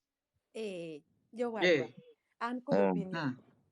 Winnie erokamano jaber, in gi point maber, but adwa paronu gimoro. Aparo ni jowadwa mosebede ad industry can actually side with me ni ineno gine TikTok ka. Wach pesa gi, ok kata TikTok everywhere, wach pesa gi giluoroga, ineno. Ang kae to ji lal te, ae to ji chako ni Omari ok wadhi e live ne nikech Omari koketo live to pesa emochoko. Iwinjo? Ikwaye pesa. Bas, Koro an adwaro mana ni mondo watim gimoro ma will not scare people and also it will be an impact to the community and to the art industry as well, but at the same time it will be accommodating people and everyone. Koro jok bo feel kata ka ng'ato onge gimoro to kiko feel ni en gini otimang'o oweye oko. Koro sani wang'eyo ni kaluwore gi kawuono kaka tarik wacho, en tarik ma ji chiegni giko dwe kama ji lwetgi olwar. Ang'isi nono ni kichaka chaka matek ni en arambe ka to 17 people ma watch gi. Ang' nipo maka ji 6 modong'. Kasto kochopo ga wach contribution gi dwaro ga ki catch attention mar ji mang'eny. Ok ka ji osedhi mang'eny to dong' matin. Nikech our target is to reach out to people and then and some people also don't know Kelly. Want to ng'eni wang'eyo nikech wasebet kwaneno waluwo page every now and then. Mabe oko kwawaga. Neno mana ni koro you would see a need. When a brother is in need, you see a need. Don't mana kaka Winnie wachoni, that was from Winnie the other time as well. We highly appreciate. However, in my opinion, I'm feeling let's set a date. Mwawach nani today we are supporting our brother Kelly. Kelly bebiro kod speaker kaka ne brother wa mang'ane wacho kane. Oyuak ahinya. Brother wa miluongo ni adwa luongo nyinge sani akwayo ni mondo ubed mana gi mtumba man waruaki lakini dakika achiel awacha matin. Sajak owacho kane ni Kelly biro kod speaker maber, thumeno play maber ma ji winjo, to koro ji chiwo support to ji ineno ji koro ora kamano to entertain, so it's like his dedicated day. I think that will work so well. Makoro wa support each other, we if we can get some gifts as well. Gifts gimiyoga ji join live mang'eny, likes mang'eny, tap screen ji join to why introduce every time waketo ng'ato ma update gi gima dhi mbele. One message will be typed and that message will be repeated all through. So everyone that is joining, we don't have to stop and introduce. There is actually a message that is explaining whatever is going on. After every 2-3 minutes, post no work kendo. We are doing this in support of our brother who is doing this and this and this. You can support by doing this. We are doing this in support of this. Aneno ni mano bro timre maber. Jowadwa. Mane pacha. Tano fresh iwuoyo maler. Omar golwa filter. Tini nyako iseri golwa filter. Mtumba man. Sirikal. Steve, awinji Steve to now. An aonge wacho muga, nyathi ma nyakono wuoyo maber kendo aduwa ne tamo tena. Aherega kitumaya, Amen. aherega. Owuoyo ka misungu, adine bed ya jowadu, de bed ni aonge msungu madhako moketa runda kanyo jowadu nyakawi dhako mar adek. Mano mara bwana, mano mara kik walar joka ma. Aita ng'iyo kodi gi chode nyathi dhako wada, ng'iyo kodi gi chode Mary. Iketho na gi kaka dimbora mbele jael niya. Antie. Mary Antie ai Mtumba man. kanyo mago nyach lilo. Ai kanyo.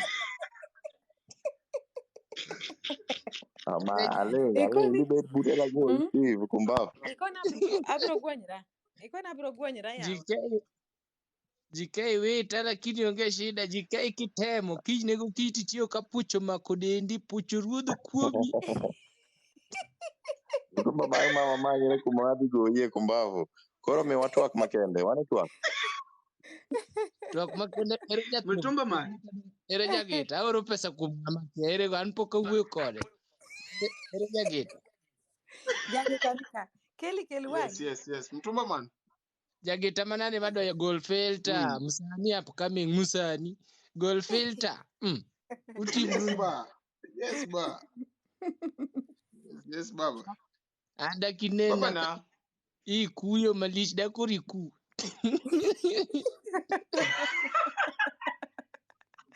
Kese kanyo ndo winjo dola, koro odimbore. Wada pesa ni. Pesa to wachne rach. Pesa wachne rach. Pesa wachne rach.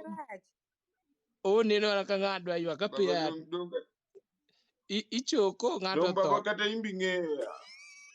Ng'ato tho. Mtumba man. Jame neno ma en makoro apia ya ng'ani. Ng'ama weka pod otin ma dhako weka pod otin.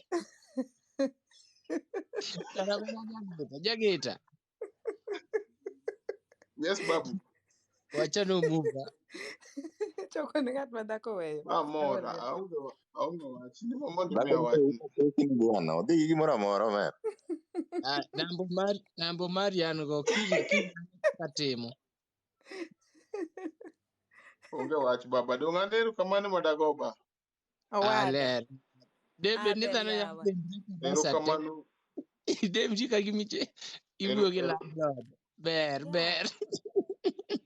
An TikTok ni to tinde dara e Facebook. TikTok nigi support maber, team maber, wanyiero, wamor yawa. Ang'o maloyo mor? Anti bogombo moda ku. Ano ka kuma kata dhako ya mana sae. Amor sate. Bisamo we ano ka mor saidi. Kechagina dhi manyo jike sirikal nigi gari maduong' ki mafuta pong'. Wadhi randa go. Wan go Mtumba mari. man, kakiero kuyo gacha, kakiero kuyo ma gima tin kichudo dhogi ma. Kanyo. Mano be an adier. Mano mtumba Adieri. Orado. Iwacho adier. Mtumba man chudore ga gima tin mtumba man osekun mose block ji te. Usene kako chudore dier. An gima moro. Iwacho adieri. An gima ne. GK. Ing'iyo mari nyiero matek e od mabati Kayole. Ibo miye notice odar. Jokuoge bro dojo sani kae. Ndipo ne utiyo gokinyi gi notice maduong' e dhot.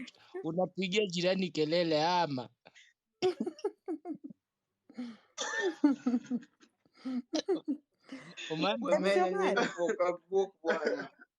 Omari aneno ka ng'ato kwayo request kato ok adwa ni mtumba manowuog pod adwa nyiero GK bok adwa nowuog adwa nyiero koro an mawuog matin Ambo kadwa ni wuogo osiepa, ino kadwa ni wuogi kata nyachino mach beda kanyo.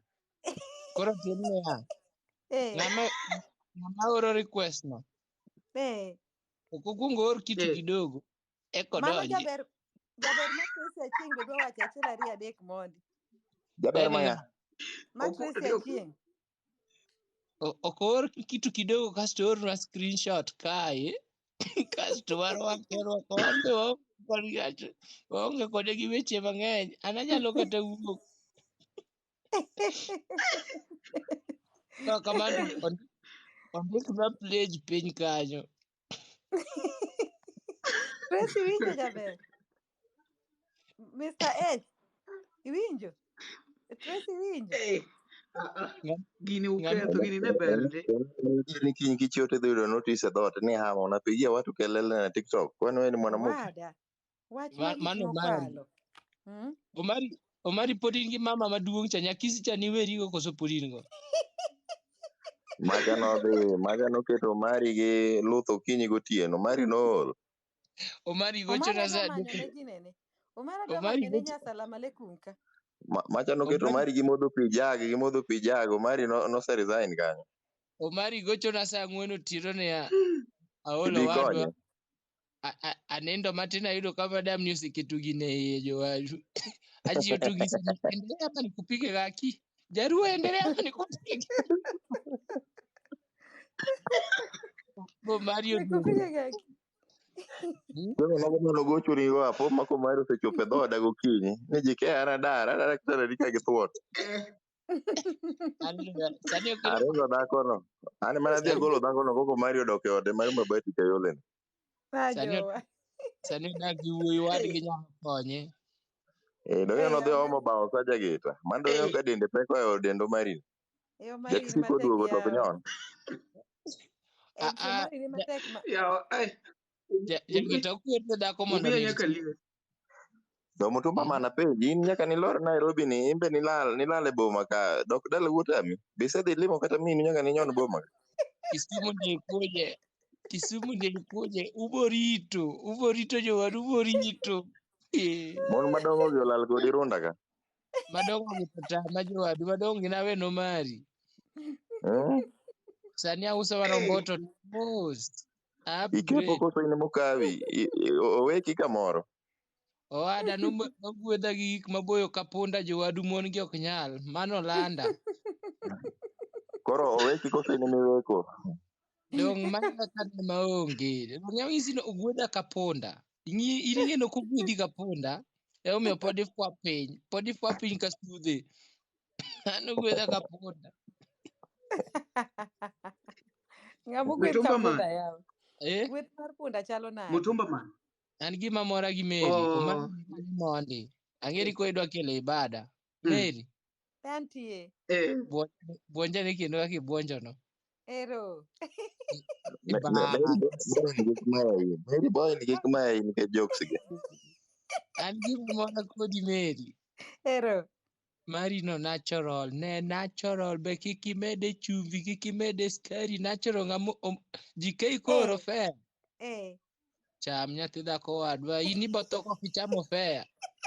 Chamo fea no tiket mar donje polo. Erokamano yawa. Fea nyaka cham yawa. Mary lakini dong'e ni nyako modimbore ma kata fea no an minya chaki orona. Aoro ni ticha kinyisa ni baera medi moro. Magi oweki enigo. Kamane kako oweki. Fea obed machwe. Fea ochak bedo machwe minyapoge. Aber. Lera. Mary jael ageni ma nyathi omboto ni kik mayai. Niko na ya kuomba mzee msamaha Mary. Nyathi omboto ni kik rund wi omboto wege. Uko na nguo ya kuomba forgiveness. Tenya ne gweth punda be an go. Koro yiero mari. Ng'ani twaro maweri go. Ng'ani twaro. Awuoro wachno. Ne bondo no. Mano bondo. Yier mimulo kanyo. Ne bondo no. Mc Omari wabro mna manyo ne ginene. Mrs. Moro maber. Josi akiangera. Karo ni koro mutumba man ni gitwak ma waketo ni koro ni mutumba man ni koro ni embe koro konyombo to expect ni dhako no dak kode. An amanyo kienyeji kaka ni manyo kienyeji ginene. Sakwa. Omari to awe ne nthi school. Sani awinjo ne en gi just class 7 moro Jamhuri Primary. Ibo toye. Songa nani baby. All right. Mary Jael. Hello. Yes, it nimalize live. Yes, Omari wuowa. Idwa ywaga. Okiwuo. Mere jael awinjo kaka duonde met kabisa. In fact in ema Wayaro koro miya kodi buonjo. jokano. Uh, Mana asewacho wach machielo. Achaka ridore mtumba man ka aneno kondike muma kacha ni ng'ama rwakore ka mon ok ne donje polo. Dhako marwakore be ka dichuo ok ne donji. But no problem. Karibu sana. Koro mtumba manua ine mono wachako twaka ni onge. Ine makoro wadwan wa brief matin. Ha? Mtumba man. Awinji Omuga. Aya. Ine makoro wadwan wa brief matin. Ne wapenjo niya. Iromo gi nyake e ohangla. Iromo gi jachode wadu kaka japapni. Iromo kata gi nyako ma jajuok. Iromo gi different people man gi different characters. Koro, kopo ni nyombo. Ulokoru dichiel koso nyako chalo nyaka we timbe manyocha utimo mag pap ka. Immediately, in inyalo change mos mos. Nitie gik mok nyal rumo. Mokwongo. Iwinja? In ema winji ba. Aya, nitie gik mok nyal rumo, nitie gik manie remo. Ineno juok ka juok ma Homa Bay, mano gima nie remo mok nyal rumo. Iromo koda ka juok mano ok rum. Ineno siasa kikauri gi jasiaya mohero siasa ok rum. Ineno malaya. Malaya en malaya makatitere mana ne mochoko sadaka e sinagoge kanisa. Mano malaya Omuga en katichung' mana kode to chiwo. Ochiwo mako mwana ochiwo to chiwo. Tineno ng'at machielo kendo ni jakong'o. Jakong'o nyalo lokore. Mano wan. Jakong'o nyalo lokore. Mago jok manyalo lokore kaka jakong'o, jakuo. Mago jok manyalo lokore. Lakini malaya, jasiasa gi japitipiti. Mago jok mok lokore. Koro an ng'a mokwongo manyalo kawo en ni luwore gi ng'ama idwa kawo ni. Uromo kode ba. Nikech GK ka in nyako ka to in nyako ma jaber mantiere ka timanyo jakong'o. Dhi e ba iboromo gi GK. Mano tiyude. Haya. To nitie gik munyalo lokoro dichiel kaka kiti rach, dhako be kite rach. In gi kido ma kata anyuondi ok nyal limi. Dichuo be anyuonde ok nyal limo. Yani in kiti rach, kiti oting'a ting'a jochiende, kiti rateng'. Iye ng'ondore ma. Iye ng'ondore ma kata kineno ka jaodi omiyo jirani pi. Hawajui hiyo maji inanunuliwa. Hawajui hiyo maji inanunuliwa. Nitie moko mok inyal loko. Kido marach ok diloki ma kata ichop mana higni 88 ok diloki.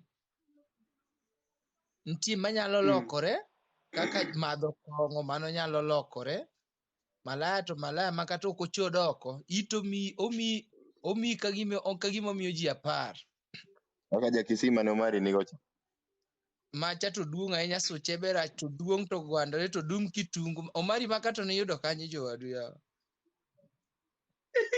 Dongine no chieng' monwa metho cha. Emene we to an nadhi kode nadhi neno. Iwinjo. Kata ji keyo ng'e maber nan to kameth ga koro idwa riembo. Koro ne nitie gik malokore. Ay koro matek makotemo nobilo to alsas ong'ado yutie. An mokwongo nasewacho ni kapo na ywa nyasore dichiel ni to landa e news. Ndugu yake Uhuru Muigai Kenyatta atembea uchi CBD Nairobi. Koro ne owadwa. Nitie gik malokore, nitie gik malokore. Mago koro wene od ng'ato. Od ng'ato kik idonje. Ni o jaodi kia to timre nade. Mano od ng'ato kik idonje. Gine ma ging'e kaka ni giromo. Kaka gibolokore gine ma ging'eyo. Dong nitie nyaka chuo monyombo. Nitie chuo monyombo malaya. Odhi gi nyakono e ba. Koro nyakono.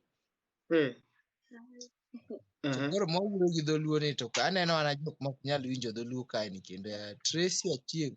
Mchina mane manosebedo Tracy Achieng jowadu? I'm here. Oh, ha. What? You are. Tong mit to liet pa. Ngony mit Tong pe? mit to liet pa. Not Chinese. Ngony mit pe. Eh? Chund chal Not tol. Chinese. I'm not Chinese. Hey, I'm not Chinese. Thanks, Tracy. guys. Tracy yo. Yes. Penjina go niya. Yes, I'm from Philippines. Niongee Kiswahili ama niongee Kijaluo? Ongea any can do, baba. Iwinjo dholuo donge? Iwinjo dholuo? Ma winjo dholuo ma oko ka, ok owinjo dholuo ma iye, ma winjo dholuo mokete san, ma be winjo dholuo motede agulu adier. Ne iwinjo dholuo? Ng'ani winjo dholuo bwana mitumba wuo. Mitumba man gima natemo explain niya, en niya. Okay, nitie samoro gima ok iwinja maber. Wamielo ohangla nyako ni ayude ohangla. An korka kora kaka wuoyi, an ohangla mini yuda ka mielo.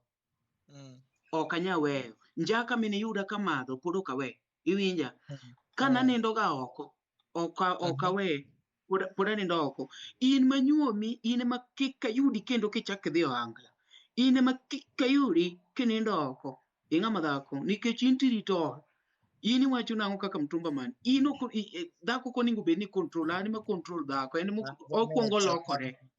Mago ne chon ya in jadala in. Mago ne chon. Ne omera. Okay. Sani kiromo gi nyako. En wuon ot, in wuon ot. Kudhi oko to udhi ute. To mani in idhi e ba, tiwe ot, ibo yudo ka landlord ochamo ni dhako, nyithindo chal gi landlord, koe ka landlord samo suche rach, onyuolo nyithindo ma suchgi richo te. Mtumba man, apingi. Apingi mtumba man. Penja baby. Mano Winnie. Ma Winnie ma wuoyo. Winnie nya Muislam wach koda. Awacho niya. Mtumba man dhako ema loso ot. Mana adier. Seche manyokenda ka nyar pap. Nyaka we kido man, nitie kido moko mi in owuon inyalo weyo. Nyaka we kida mar pap tachomra gi oda tir. Koro, seche ma walawo thum wadhi e bani te wadhi mielo ohangla ni. Nyithindo gi to wamanyo gi sadi. Ne mama, ineno kiromo gi ng'ate pap. Uromo gi ng'ate ba. Baba ne, en bo we ba. Owe bano kata 5 years moro. Mtumba man we anyisi. No. Uromo kode bano. Owe yot to odhi e ba. Eka kodhi romo gi moro e ba. Mano pok uchenji te. Mtumba man we anyisi. Kidhako mariek madaloso ode. Iyudo ng'ani e ba, ng'ani oyudi e ba, uyudoru e ba. Ang' ne chuni ni bed ot kachacha, kinyar dak, idwa loso kari. Ing'e nitiere kido moko mokinyal golo kuom ng'ato dichiel. Ang' ni bed gi ng'ani, kech isahere, to timni makare ema biro loko kit ng'ani mar dhi e ba sa ka sa. Koro an aneno niya, okenda oketa ot, abede ot. Anyalo bede ot, wuoro ni dhi adhi e bane ni. To koduogo, kapok nwakendre, nwanyalo dhi e ba Friday to Sunday. Anyalo convince wuod wegi nikech wach maber ni dhako oloyo chuore. Baba kanyiche wadhiga e ba wate. an we adong in dhi kata mana dichiel e juma. Iwuoyo maber. Iwuoyo kod ng'ani gi muolo, ok koko. Gi muolo tiyo chunye mos. Mabiro chopo time ma jabani we ba. Mulos karu nikech ot ma koro bede ni koro ji dhi e bate. Mano be en ot mochomo yo. Iwinjo? Steve, awinji Steve. Wawuo adier jawadu, wawuo adier. Ineno sami amua niya, anto koro gi sani tadwa bedo e oda. Ng'ani uromogo e ba. Ibe ing'e ni ng'ama iromogo e ba opogre gi ng'ama iromogo e kanisa. Ma ng'ama uromogo e ba. Steve, ji lokore. Ochode adi mane pak mowarore moweyo chode. Ng'eny kendo ng'eny aduwa mak mana. Chode be olo ji. Steve, ji lokore. Iwinjo Mane gima kod ng'i. inti nyisa maber ne iyudo nyawegi e ba. Idwa ting'e pile ka pile itere e ba. Mano be dichuo mariek. Kata owinjo No, be dichuo moyo. mani dichuo ma ofuo. Dichuo ma wiye ng'ado. Omari wego koko e od mabati. Ne winji. Wini be winjo gima wacho adier. Omari yudo message na? Omari Omari yudo An e message na ndege. mokwongo. An e ndege. Simba ni e ndege. Nicholas Kosonga. Awinji. Ineno ng'ama iromo ba. Wawacha wacha adier. Waromo kodi e ba kawuono. Waromo kodi e ba kawuono. Akawi ateri ot. Mano ng'e ni onge nyuom wanyuomre kanyo. Nikech ng'ama romogo e ba, akawo ng'ama romogo e ba nade nadhi go ot. Wiya rach. Steve, wane mondo Steve. King'iyo Steve Monde ling mos. King'iyo isero nyako tidhi godo e ot sechego ok nyalre. Nyako ma wiye tiyo ibro sere. Ok apar kubro gonyo ni sikade sechego. Mi pia nilete sura yangu. Leta sura. Sura challenge. Leta sura. Sitaki kuleta sura. Winnie leta sura. Adwa sero piny ka. Piny ka nyaka sere. Ne Winnie. Kele sura. Dipo ka loko pacha. Dipo ka sero malo. Ing'eno ane man katikati. Omari weri go nege dayo. Hey, Mary, thanks. Kora dakelo sura na nang. Itimo niya. Dhi kumondike multi akia. Ineno wiye go. Multi guest no. Multi guest. Boot flower. Ineno boot flower. Di wiye ariyo mineno kanyo go. Ma red gi blue no. Mondik multi guest no. Okay. Ineno kumogo side mar video kumogo X video. Side mar video. Isebiro. Kara mana kienyeji. Kara gigi kia kara mana kienyeji. Kienyeji madwa chakode. Gi jakong. Idwa chakodi gi jakong momer. Ni iromo gi jakong e ba. Idhi ga di kurita bedo wife. Ibo tong. Nyasore mane madhigni 10 pod chandi. Kara to ber ga mana snap.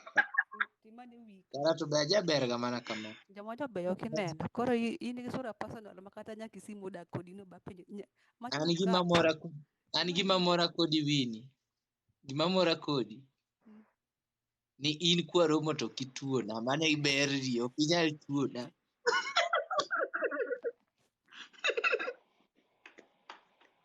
Tracy. Mtumba man. Let's tap our screens yawa. Negi ni tambore chopi 10K. And at 8K. Let us tap our screens. Tracy Acheng. Yeah, Tracy. Acheng. Tracy, just hang up to your phone. What are you doing with them Chinese lady over there? What are you using your fingers to maybe do something with your phone? Or use Jogo timore? Amekimbia. Oyudo nya China. Gitimore afwenyo. Gitimore. Dong gineno kaka gimulre makoro en mana wadong gi Wini. Wini gole ogudu na dipo ka oro ni pesa salon. Ok adwa. Ok idwa pesa? An pesa dichuo ok adwa. Ma kienyeji. Kienyeji go masane weko. Ani mora. Mani tucho umi. Wengine wanatoboa kwa maisha, wewe unatoboa mapoa. Tucho umi.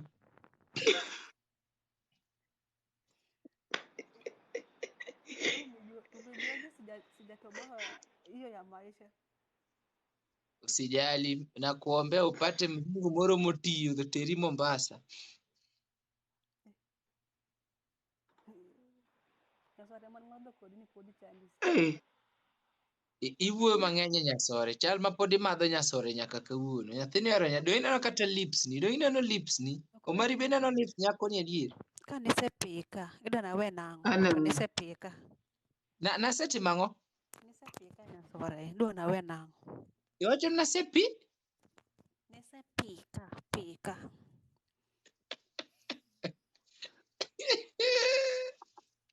Dholuo to mit jowadu, dholuo mit. Nasepiki.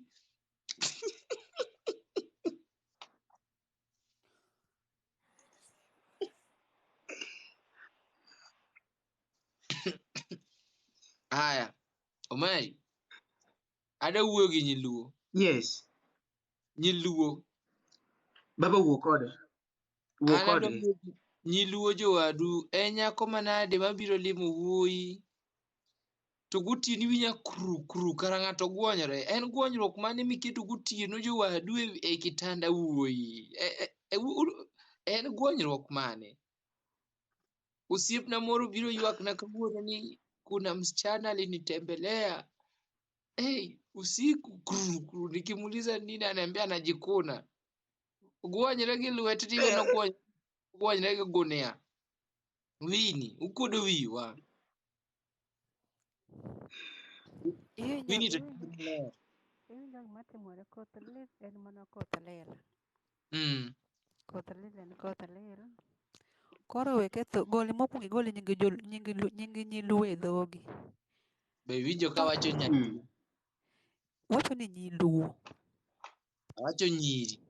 Iwacho ni nyiluo. Gol nying luo e dhogi. Omera joluo Wacho nyiluo. Nyiluo ler? Polewa, kara slip of the tongue. Apenji Steve kare meru nyakanye.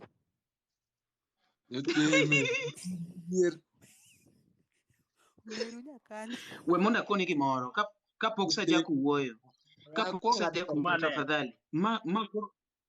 No, kapok sajako wuoyo. We awuo matin. Kopo ni ise date nyako molil nikech ineno ka Winnie Oloo gini oingi gi bei, Mary Jael gini oingi gi bei, koro idhi e nyiri moko ma cheap mikwanyo around the streets. Iwinjo? Koro guonyore then iduogo i generalize ni ati nyiluo. Wach ni yawa. Nyiri molil ma date ga guonyore. Iwinjo? Nikech ok inyal kone ni nyako kaka Mary Jael mono chwado kisungu ka for 15 minutes cha ni nyalo guonyore pien. Ok inyal kone ni Winnie makoro ere kiso ginene kiso earphone mar Samsung. Ok inyal kune ni Winnie ni guonyore. Ok inyal kune ni Mariandi nyako wane mondo mari. Ng'eni gina winjo ka ane cho. Ng'ama wacho ni nyiri guonyore? Koso mtumba man? Mtumba man wacho ni ya. Omari, weuru ketho nyinga. Mtumba man wacho ni ya. Sajak, Omari lingane, Sajak. Omari penjo ni ya. Nang'o jatelo mokwongo nang'o? Donj gi mos mokwongo. Nang'o? Ber Sajak, owadwa. Omari penjo ni ya. We mondo we lokni ka ng'ograf wuok winji. Mokwongo agoni erokamano number 1. Ni miyo wadwa moro support ni Benali. Ing'e Benali? Producer. Benali osiepna. Yes, thank you so much for your support. Ne aoro namba, nyako no dwa namba, na aoro ne namba, kete simba. And we are much happy because you are also in this group. Wamor kabisa nikech in nyaka koni, okibagwa, mage jok mwadwaro bwana. I'm a down to earth person. Mtumba man ng'ama berga. ok ni kiseyudo pesa moro madit kaka jalang'o to koro ichako sungri ka gi ot mar room mar bed sitter no. Koro gima timore bed sitter omuga dongi. aya koro jatelo ituo ni wacho koro leria ne koro mawiyo janya ni dhako be inigo kanya dier. Odi. Manene wang'e. Ayawinjo ni baby songa huko. Kuma ntiere ni baby ni kanye ya. Winyi be sama dwari to koro ibiro gi excuse mang'eny ba. Kara we dwari wa. Omari dogi Topic madhi ka en kanyo mari. Mtumba man. Ne? Ang'o madhi mbele ma Mtumba man owacho ang'o? Mtumba man owacho ni ya. Omari ling'ene. Apenji ni aja. Ani mopenji. Wawa mondi. Jack. Omari openjo maber ni ya. Sani. Be pod ichulo ga kaka chon nikawo dhako gi dhok adek, dhok abich. Sani be gino pod timore adier. Mtumba man tafadhali kapok itieko nyako miluongo ni malo ni dwa namba ni mondo oorni gimoro ni. Ang'amo ni gine respond. Donga seketo namba. Respond ne malo. Malo 07. Donge long press kanye. Mtumba kia gigi bwana nyiswe Mtumba wach namba Mtumba kia gigi. Idhi ban ne Omari nini. Ane midhi ban na account. Kooro namba. Kooro namba ama ka osomo kamano. Osom gi dholuo. Jok man somo technology wan gigi wakia wada wawinjo mane mtandao. Ero kara namba keto. Iketo nang. Indie kod keto space. Dongero. Iketo gi dot kata space. Dongera. Okune comment. Okwane. Mtumba bise oro kosendiko ti. Donga ndiko.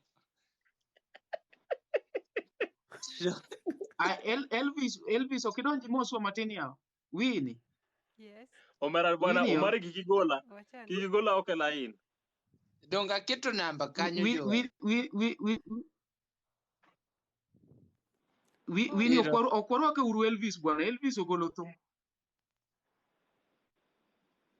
Elvis tuma request bwana iwuoye gi jopiny matin owacho ni anendo. Sawa napani pok inendo mondo idonje live matin bwana. Be isenjo nyaro nagi mar Elvis?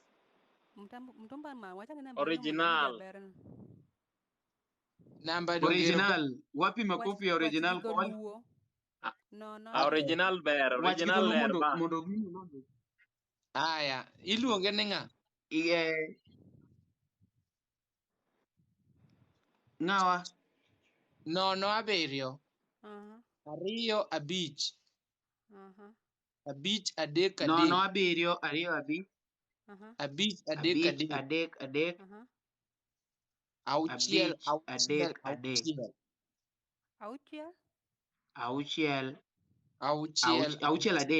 0 7 2 5 5 adek auchiel. Okay. Awacho koso kawacho? Ero ng'ama dwaro na kama. Iwacho ndiko cha. Ero sendiko kanyo mane namba Mtumba man. Kukula inaitwa chamo. Aya. Sawa, wakao namba. Aya. Nani wapos uru matin awacho ni ya. Hello. Uneno Elvis kodonjo kaendi. Elvis kiny ni e 10/10. Iluongo ni Elvis original. And I believe on the support. Someone support Elvis, Embo support on the other way. Mtumba man nobedu supported, Embo support jomoko, and that is how people grow. Koro Elvis original tumigolo nom kendo want to kiny jite wawatch mana Citizen. An kinyo kadhi live, an kinya watch Citizen. Kinyen kaje chai 10/10. Awan kinyo no dhi live. An kinyo kadhi okaneni. An kinya dhi kodi, kinya kowi. Akiny no dhi live ne ba. mtumba man tomorrow ningo wamakre mondo wadhi gi Elvis kocha, wadhi gi Elvis An Citizen. Ya. kaka mheshimiwa Okin kenjo mari. an man gi kifungu mag Citizen. Ko an ema kiny nyaka yaw ne to donjo to an achunga rite kotieko ba kowe ode. Ma Nairobi pok olal e Aneno yo. ka Elvis kona kacha cha ni kiny mondo oda very early. Elvis kiny abiro kanyo very early to rach ahinya, kiwe abi afternoon sa 6 dong 10/10 cha dhi gotieno ya ka mondo Very early gigo kinyi jowadu gikoyo masani ni gokinyi ka gi Elvis ing'en ni gi dhako. Samoro koyo kochwe to timbe koyo ki moma. Kodi ng'ato to chwe to. Mane duoko dhot 1 hour. Nikech nyaka tieki banindo tera ba chung eka yawni. Elvis nyisa wadu adier we buondo wadu kiny mapema. Otuo ni ode kudhi to guogi ochako ndiko onego. kanyo. To koro Elvis ni to konyo nade, sawa. Wan wa support kok idwa dhi kodwa, sawa. We will be watching. Nyakisumu buthali kijana ala. Asewegeno. Aya. Koro ne pod wadhi mbele kae chendo.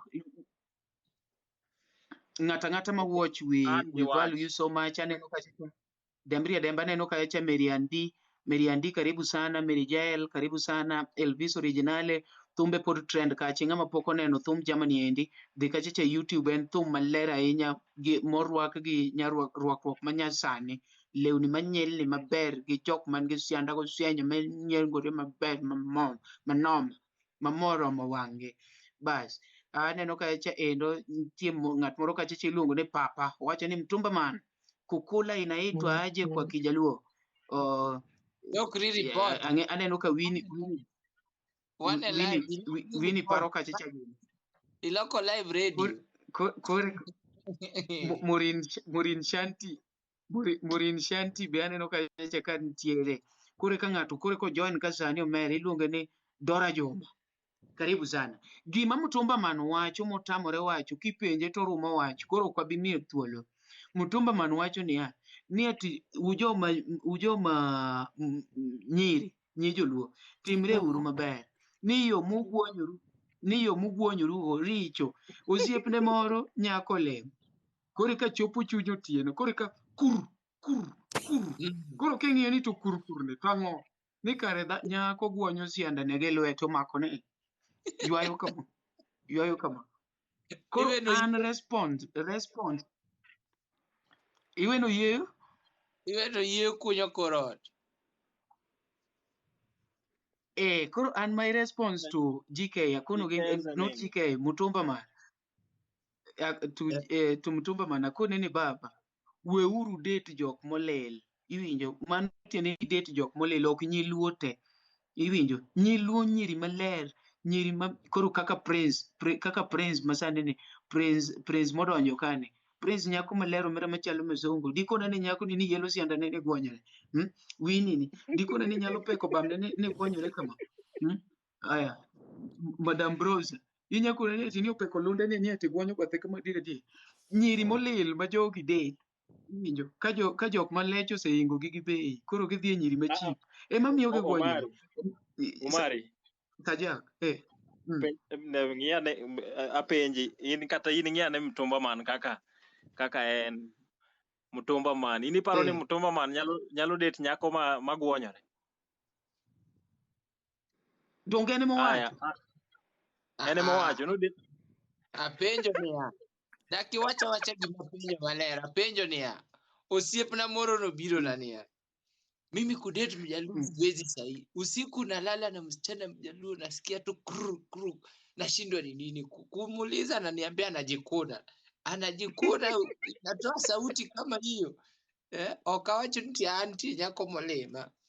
An mokwongo kineno nyako ma an go man osiep, ok ni wachodore osiep kende. Omari Donge nanyisi ni mtumba man onge kata dhako ba. Mtumba man onge kata dhako. Koro mano weche ma uketo ne keto. Mtumba onge kata girlfriend.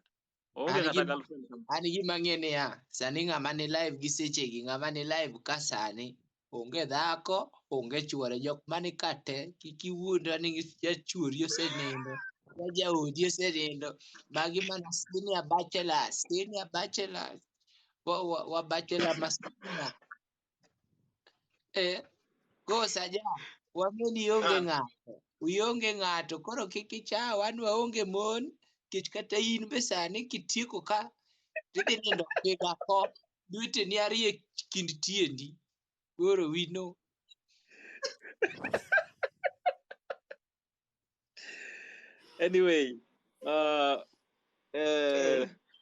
Anyway, kwa majina mi naitwa Jackson Ondiek, that's my official name. Kwani nasi we mondo bwana.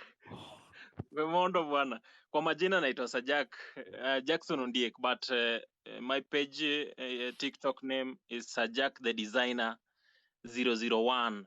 Kaka nyathi moro madichol mayom no, ma wiye oyugno morwako angolo no ondiko kanyo no, Sajak the Designer 001. Atimo fashion and designs. Ka in dichuo kaka mtumba man, aburo rwaki moingo kaka irwakori cha ba.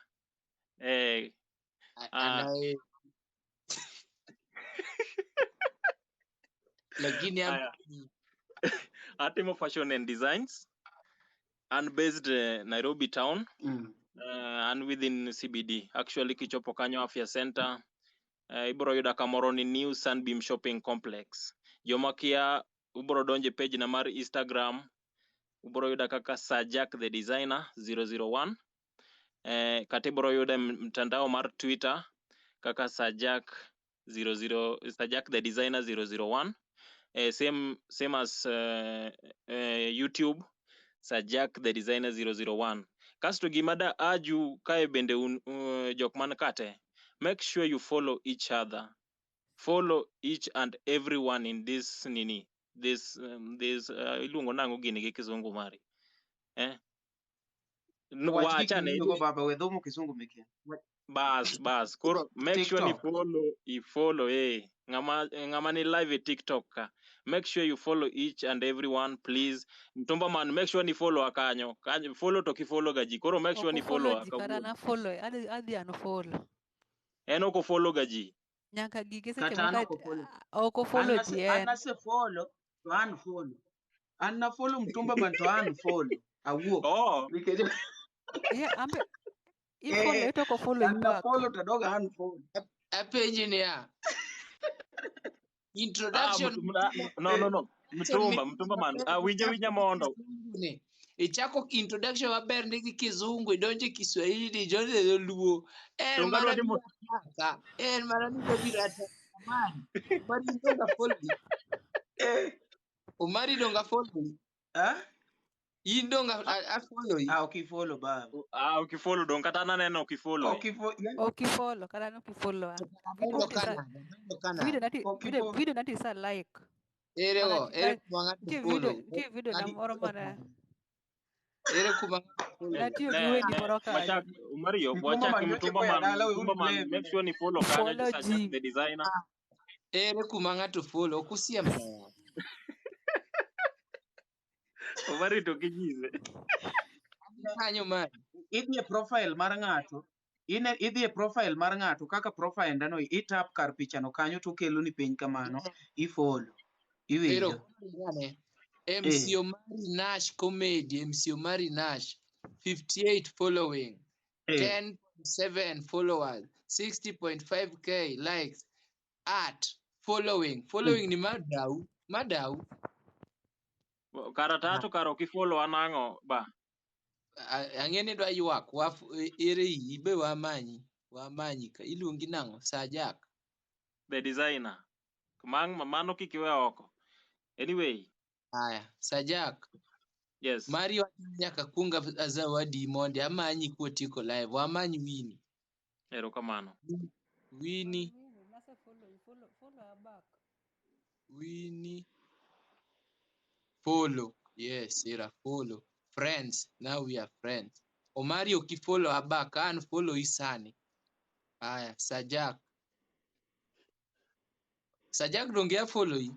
In mo kifollow abak kumbafu ng'ony diel. Nasefollow ikucho, nasefollow ichon marach, bi mokwongo. Donge ng'isa kani ok ifollow ya. I have to follow. Aya. Okay, shida. Omari. Ibe bede mokwongo mar follow wa, aba follow i. To ni yuaga ang'o? Ok ofollow ga ji. Ok ofollow ga ji. Osenyonga ni miss koro duok. Ok ofollow ga ji. Ok ofollow ga ji. Ka ng'ama Anyway, nyalo complain manyalo wacho ni at least complain gi rights ne en Winnie. Winnie. Yes, your turn. Ami each next week.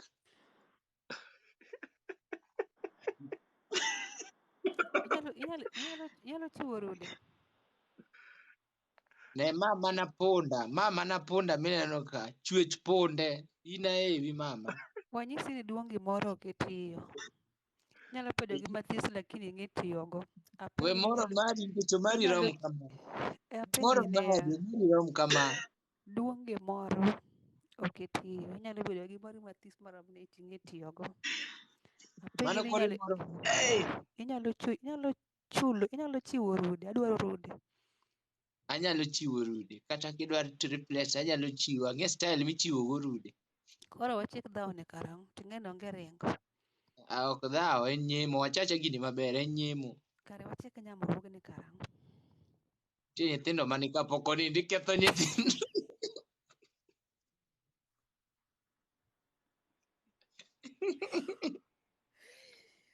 Ayo mari pok igolo filter. Ibo seri gi chuo taon ka.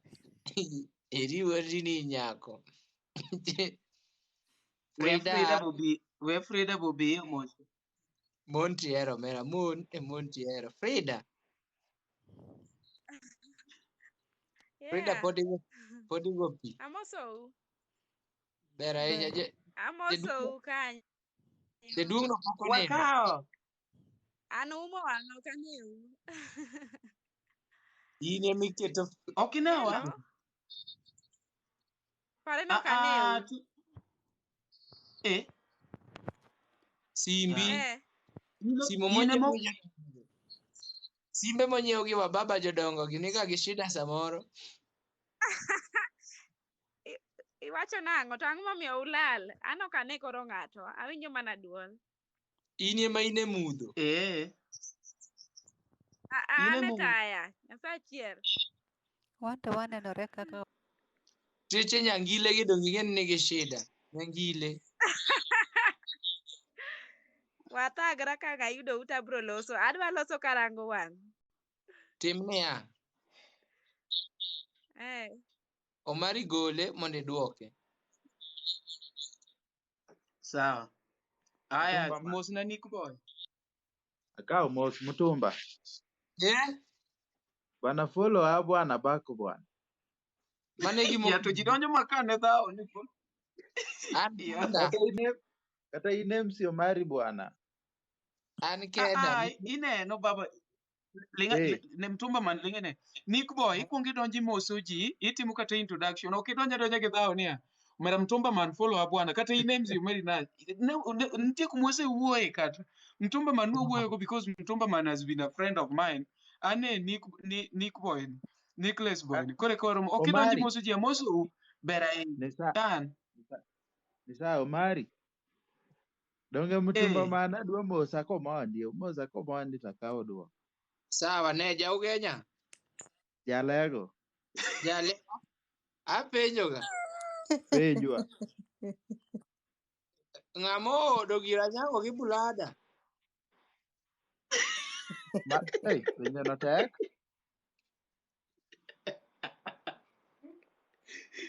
Migoya mana ten nil ni bwana. Napenjo ga karaktero ga koko gi keko. Soda mar keko gi koko ni kare wero sana.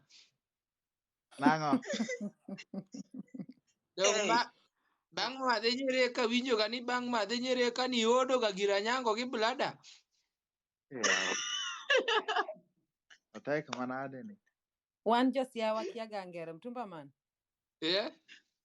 Wan wa josiaya wakia ngere winjo. Abanyalo loko dhok no sani. Mhiani tuga kodwa nadu. Gonyi tuga kodwa. Kora omena ni. Wonyi dwa delu. Iwacho gani? Ana odi. Mbula mbulu wacho gang'o? Uwacho ga nade? Bula apenjoga. Apenjoga bula. Apenjoga Eh, mi. In ka gi antie. ng'ato? An? Mtumba manato an kenda. Oh, to isega muonyo siala? Anti ng'eno apako ruoth ni mrembe jo Kristo, ruoth Yesu opaki. Kata joruoth go muonyega? Wan wapako ruoth, wan gi jal ma nie msalaba. Moromowa. An jomwar gi jowadu. Magi jocham fedha. Apple karibu sana. En wuoyi ma Apple. kiromogo to ok ichak irom gi wuoyi moro. En wuoyi ma kiromogo. Mtumba man. En Kiromo kod jal. wuoyino. Ok En iwach jal wuoyi, ma en kiromogo. jal. Ok iwach wuoyi. Sami adres Nyasaye ok iwach ni en wuoyi ma kiromo. En jal ma kiromogo. Ero. Ok kirom gi moro. En jal ma kiromogo to ok ichak irom kod moro. To Mtumba man Ala. kapok wadhi mabor to topic wani ni iwe kanye. Mtumba man Topic mar. nowachonwa ka ni ani weri gi jok ma ywak ni koro wawach ni waywere gi jok ma ywak ni Mtumba man nok lu gi jowadwa. Adwa sayo ni yani the right way mar luwo ng'ato en ni ko post video moti comment ne kanyo tiwachone ni ng'ane luwa nikech ing'eni ka ng'ato nigi following mang'eny samoro bedo matek ok onyal neno ni ng'ama luwa ng'ama ok luwa nikech ginene koseoro likes seche ma iketo video to oro likes cha en ofeel ni you are connected ok onyal fwenyo koro inyalo paro ne under comments kanyo kik ibed ng'at ma iye wang' ni ng'ane ok luwa ok en intentional jok ma ineno ng'ato kaka Mtumba man ka en gi followers mang'eny to bedo matek samoro ok onyal neno ok ni en chuzi adwa mana clarify kanyo jowadwa koro kwaduogo Itimo maber konya baby. Koro kwaduogo Ne koni to wachane Mtumba comment man moro ka. Frida wacho ni ero Mtumba man ohero weche mag siala. Odwaga gumo. Pole. Ne Mary wach koda. Pole. Ok ang'ena somo. Koro ne wapenji ni ane Mtumba man. Kabed ni jaodi nene kabed ni ne yudo nyadendi. Nyadendi mane yudo ni ne en nyadendi ma jajuog wang' ma iro wang'. Iwinjo? To in Mtumba man iyude to ni mor kode. To kata kamano ihere ni to mak mana ni juog wang' ni emohero to juog wang' bodagi weyo. Koro in iweye ichako manyien kosikoni koro iraida mama amiyi support wabed abeda odwa mar jojuogi matin ni itimo nang'o dong MC Omari dong mane penjo MC Omari An gima ng'eyo niya. Yes. Ineno nyathi manyako samiromo gi wuoyi bed jaratiro. Bed abeda jaratiro ng'isa ng'ani omuga. Anto an kaka inena ni ber ta ber ndi kata gwalo kineno gwalo ber ndi. Sucha ni ok wach. Wiya basu. To koro an gi sida achiel niya. Kaneno ka ng'ato chamo rabolo nyaka pek ne wang'a. Ka peko ne wang'a nyaka iye kae. Mane sida mango. Kiromo gi ng'ato wacha wacha dier. Nitiere ng'ama nitie chuo mohero mana jojuogi go. Ohero mama wegi go. Ma en kiseng'isa ni anto ajajuo kairo ji gi wang'a. More mana asebedo kamanyo jajuo ka in kama. Koro gima dagi. Nitie jok ma king'ise ni anto ajajuo. Mano to da. Koro kik iwuond ng'ato kata kusechopo e ot to seng'eyo maber ni anto madago ni jowadu. Ma to kanya chamo rabolo ka. Chuno nang' nadhi chiemo e bedroom ba modh pi ba yieng'e ka duogo ng'iye. Iwinjo? Iwacho adier ka in malaya. Ijapa. Ting'iso Omari anto gi chunya. Api chunya weri. Chunya gombi. Mak mana. Ahero gini. Opogore. Ahero gini. Kendo igoya proper. Ibo nyalo. Ibiro biro jadier. Wuoyi ma jakuo. Iromo gi nyako. Nyis nyako ni adier. Anto gi chunya weri. Mak mana. Ok ane keto gire marach. Ok ane ka ng'ato keto maembe ne moro marach kata duka ne moro no koloro matin. Kaneno simu talango. Koro beda koda king'e niya, anyalo wuok e ot gokinyi to kaduogi onega. Mtumba man mano kitimo to ok inyal yudo nyako. Jomiriambo okero koro wuoyo. Mano kitimo to yae nono. An Junior. Wawa Junior bo wach pachi wawinji kako wacho. Wach Junior. Mtumba man Mary and MC Omari. Yes. I'm also only good morning. Good morning. Yeah. Aparo yawa sani en gokinyi yawa Mtumba man.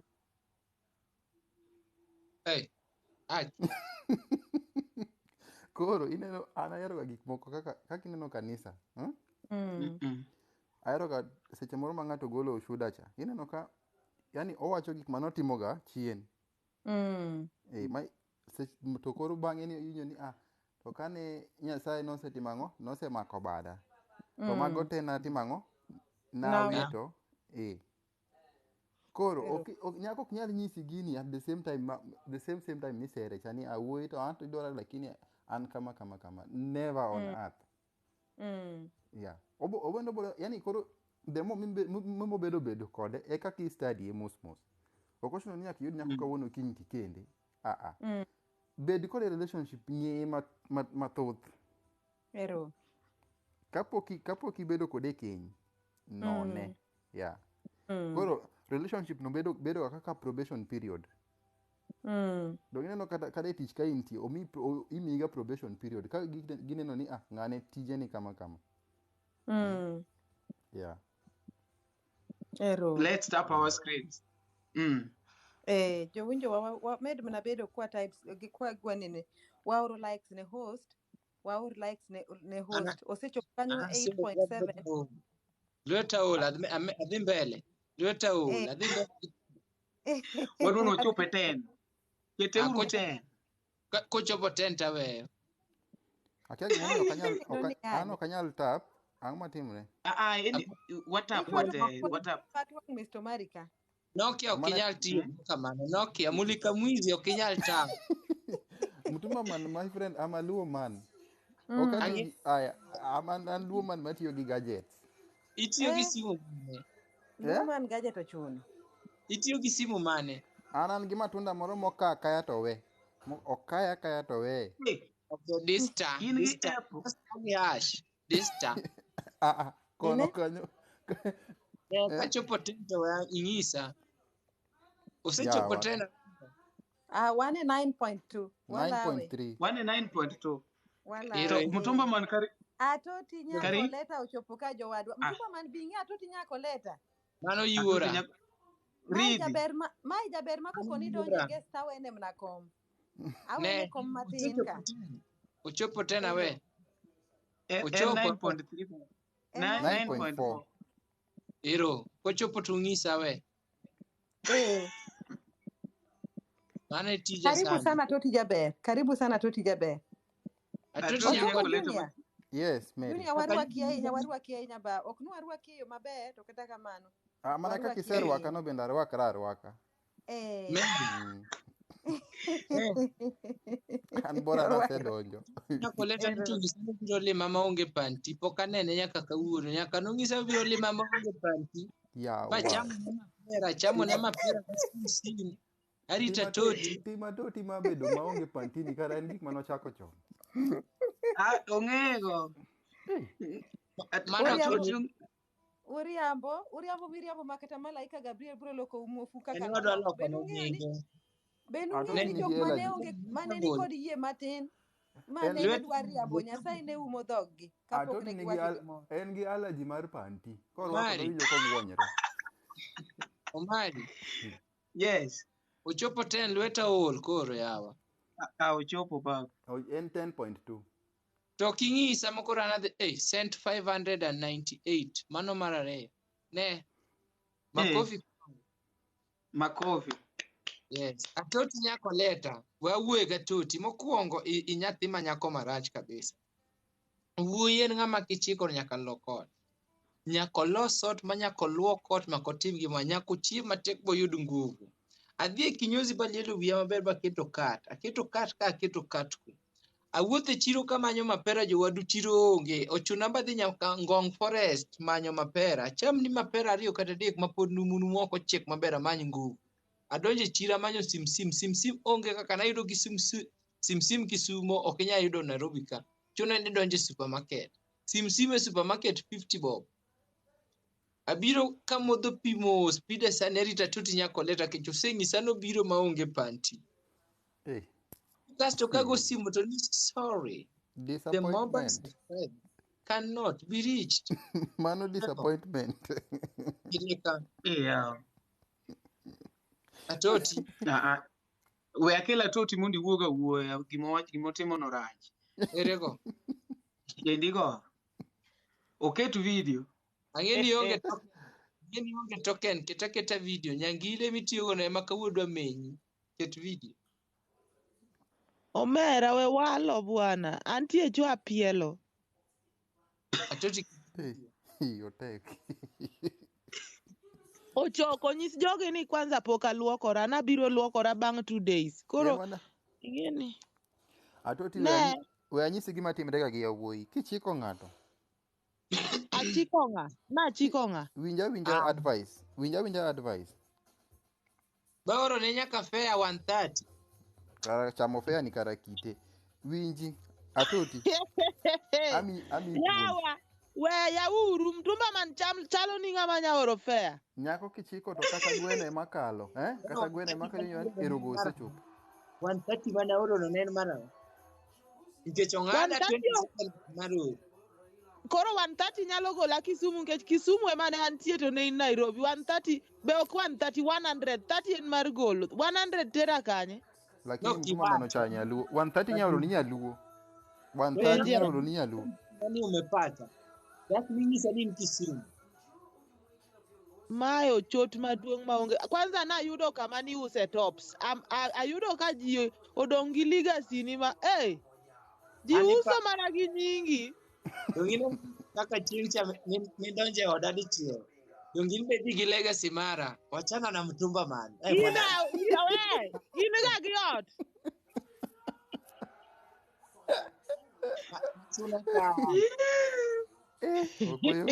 Kara jogi ong'ere.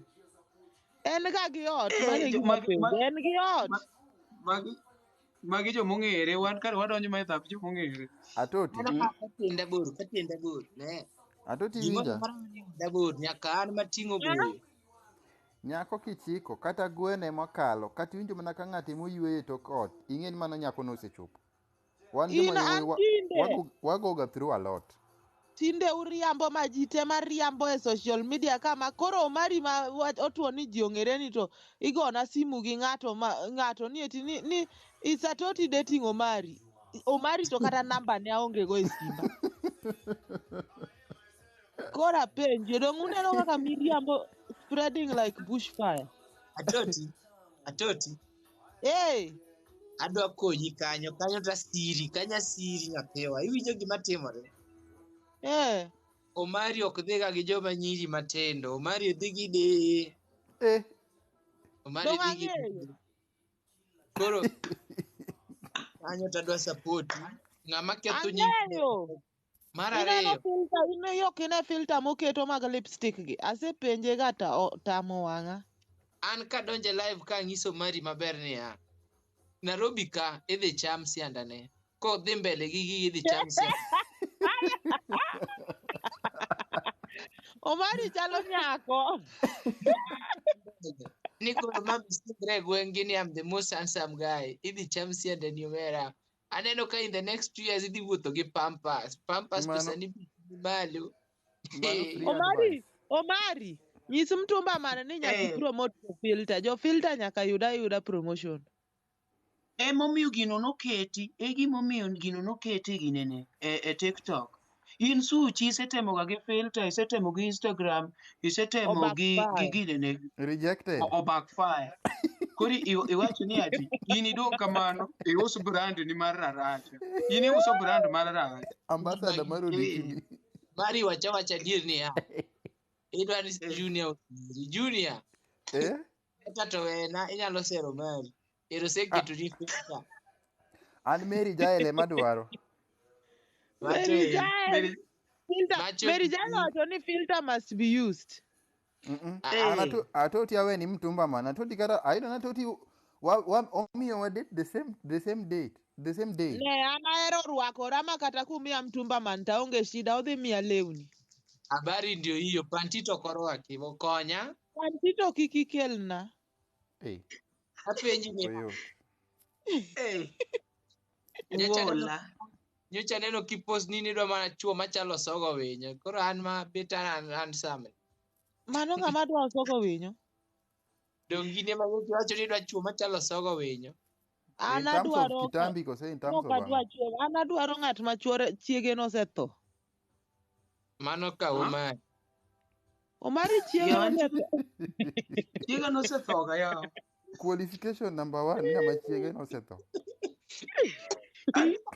Chiege nosetho. Adwa widowa. Ing'e gima nonego chiege. Omari okawana dong nyang' girene nyach. Mayo. Idhi nyach mineno gi wang'i dhi. Atoti dhi. Atoti Omari kinindo go kotema tema moninde bembe nyine kiny nego kinyi kichiew. En puch. En puch den. Ilayo ti ywak. An kata adak gi ng'ato sani to wiye wila gi bamna omak gi gluma impossible. Idak kode nang'o? Dong mana choro ndalo gi pesa. To ndalo kichor kendi? Companionship bing'e kaka important. Iwega ni gima nie dier bamni no ochuno ng'ato. To companionship kara mani nyalo gi sister ni ka gima ni e dier bam ok ochuno. Ai hapana, adwa mana wuoyi no. Mubaba no. Atoti nyako leta. Yes. Ni donjo kaendi nwapenjo niya. Iyudo Omari Ohangla, Omari ja Ohangla wadu, Omari ja pap wadu, samoro nwaromo kata mana ka watimo timbe moko oko, kata nwaromo kata wawach for example waromo Koinange kata Sabina Joy. Iwinjo. Sabina tasedhiye. Ang'e, emomiyo agolo example. Koro, ikaw ng'ani udak godo e ot, donge? Koro ng'ani koni niya, kuma nyocha udhi madho kong'o cha nyaka koro iwe nikech dong in koro isebedo e odi. But en to dong kometho nikech ong'ama wuoyi. Iwinjo? Ka nyocha udhi Ohangla, in to koro kel law Ohangla nikech in to koro ibedo e ot. But en to odong kodhi Ohangla nikech ong'ama wuoyi. In tek ni wacho nang'o? Kopo ni ati okoni kamano, idak kosi wacho ni bwana nyaka pod wadhi mana kodi ka kwadhi ni kosi weri kode. Kanyo to wadhiye pamoja. I support mtumba man. Mtumba man mono wacho ni kopo ni nyocha ujo Ohangla udhi kanyakla. Wadhi adhiya pamoja nikech it is unfair. Mano emiluongo ni being unfair. Kaka nwaromo cha, either ka wayudo warruok, to ka waweyo to waweyo wate. Atoti ayie kodi. Exactly. Yes. No. Iwinjo gima timre to. Gima temo nyiso mabe niya. An aromo ga Atoti, adwa sera Atoti. Mitumba, Atoti uso mitumba. Koro nkech akawa Atoti, koro an aus mitumba, Atoti obede ot. Mtumba wa uso wate. Ute. Yes. Waromo ga Atoti e god Homa Bay, Asego, got Kanyada. Gotieno sa boro tie aringo piti Atoti ringo piti. Wandu te.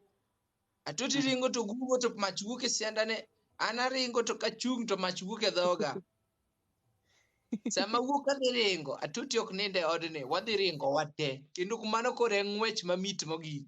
Nikech aneno mach gi kucho cha, be aneno mach dakika to mach olal, waromo e diere ka gi mach, wabuogore, wadok ot. Bas. Koro, Omari, it is what we call the moment ma in idwa dhi kendi mondo an adong' e ot, that only rings one bell in my head. Idwa dhi mbele gi chodo ni mane warome kwa chodo pamoja. Idwa dhi chodo, an be riyo ma in go no an godo. Ma ka tek to wadhi ka pastor to wate wawe timbego. Ok adwa walo. In gi riyo nade to an at the top of the house, an at the head. Riyo In mi a in gono head of donga mi what? to an adonga dhi ka ng'omer watenga matedo ne nyathi. Atoti. Kare watime ni time table imer kawuono tamer kiny. Bas, Atoti nuo kendo ne, Atoti nuo, ongeza volume. Yawa. Omera mutumba man ketho nuot, wiwa winje ne achoko Juni, achoko. Ana support Atoti. But thank you. Yeah, exactly. Akiani kise ginango live kai binya kise ng'ato. Cheers. Hey, akia. But abo kise Mombasa, wabiro mo Mombasa. No, an gima wacho en niya. Winji. Winji. Seche mani serecha, nitie gima mano attract kuome donge? Manyiso ni sama isekete e ot cha, gino pok olal, gino nitie. Koro accept mana kaka en no, gima notimo cha, utim together. Koro donge ubedo joined, koro un gimoro achiel. Yeah. Ne Junior. Akoro. We Monday Junior. Yeah. Mokwongo tinde sero masani opogre gi ni gimoro attract kuom ng'ato. Jomoko sero komer. Bana sero kimeri nya sero hono. Gino kipenjo mar noromo go nango. Mario kiwachi yawa.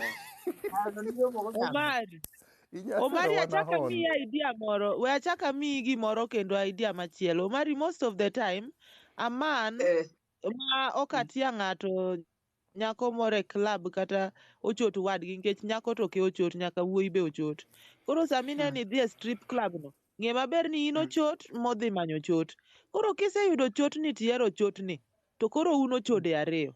To chotni mokwongo nihere nikech ineno kowinyore e pol cha, dong' ing'e pol cha? Owinyore ma impossible. Koro ber ni tiwacho ni we akawo chotni ane ka wanyalo dak. My friend, the moment misekawe no kik iwe no bo weyo gima gicha en addiction. Koro kopo ni dwaro no lok pache to nyiewa pol no tiriede arieda e dier bedroom ni kucho. Koro owinyore e bedroom, ok owinyre oko e club. Tineno, yeah. Koro winyoru ute kanyo. Ayie kodi. An gima wacho en niya. Ne to mari. Ineno sami nyiewo pol no. Be nyaka ibed gi 50, 100, 100, 200, 500 mang'eny. Ipadego sama owinyre. Ipade gi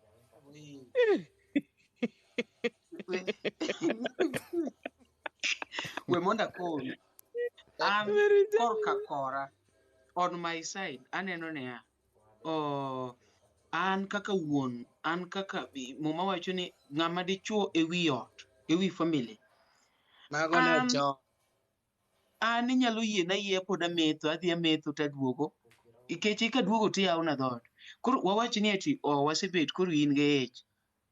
In gi ich. Koro nyathi wadhi ga ba, nwarome ba, koro nyathi idhi ga ba, idhi dhodho nyathi e ba. Mano time ne Omari. Anyisi Omari. Ineno sama kata ka ne nyathino ntieno. Ema koro tini tim nang'o, tini dong' mane ot kawuondi nyathi Nyasaye. Nikech mane kama sami dhi chodo no. To shamba boy be. Bosenyisi ga ni nyako monyuol nyoro nyalo have sex kawuono. Thoroughly. Atoti wach ni ha. Wach gini maler niya. Weweri gi shamba boy. Nyise ni ha. Ma oleo. Mani anandiko notes kamoro ka. Atoti ni wach miwachono. Omari. Omari yo. Poko chamni dhako in. Nyaka monyuol nyathino poko chamni. Idhi e bameri we dhako e ot. Iduogo iyudo ka ot dum kondom. Kwe ka kondom matinde ge bibiro ga rofu. Moro dum mango. Moro dum pineapple. Iyudo ka ot dum mango daba. Flavor. Iluongo ni flavor. Flavor. Moro dum nyaka chocolate. Tinde we anyisi gimoro Omari tinde gima timore. Nowadays what happens is a lot of women, they don't want to pester you. Okodwa sare kodi. The moment mitango ne attitude ainano ni you don't want to concentrate on her and sijui nini, iwacho ni kia idhi manyo rech nikech iol gi gweno. My friend, embo ol mana gi nyuka odwa chak. Samine ni dhi winyori oko kucho. Yawa nyako no nya winyore moloyi e ot kae. Be en to koro ikelo ng'ano bira e ot ka to weye ka en satisfied. Kamiweye ni duogo kimerno, en tiduogo ka en to seol. Kasto ing'e gima mogik niya, in ema ichulo rent. Pare. Owada. Yani Iyo. ikonyi tiji e odi ma in michulo. En wach malit. Yes.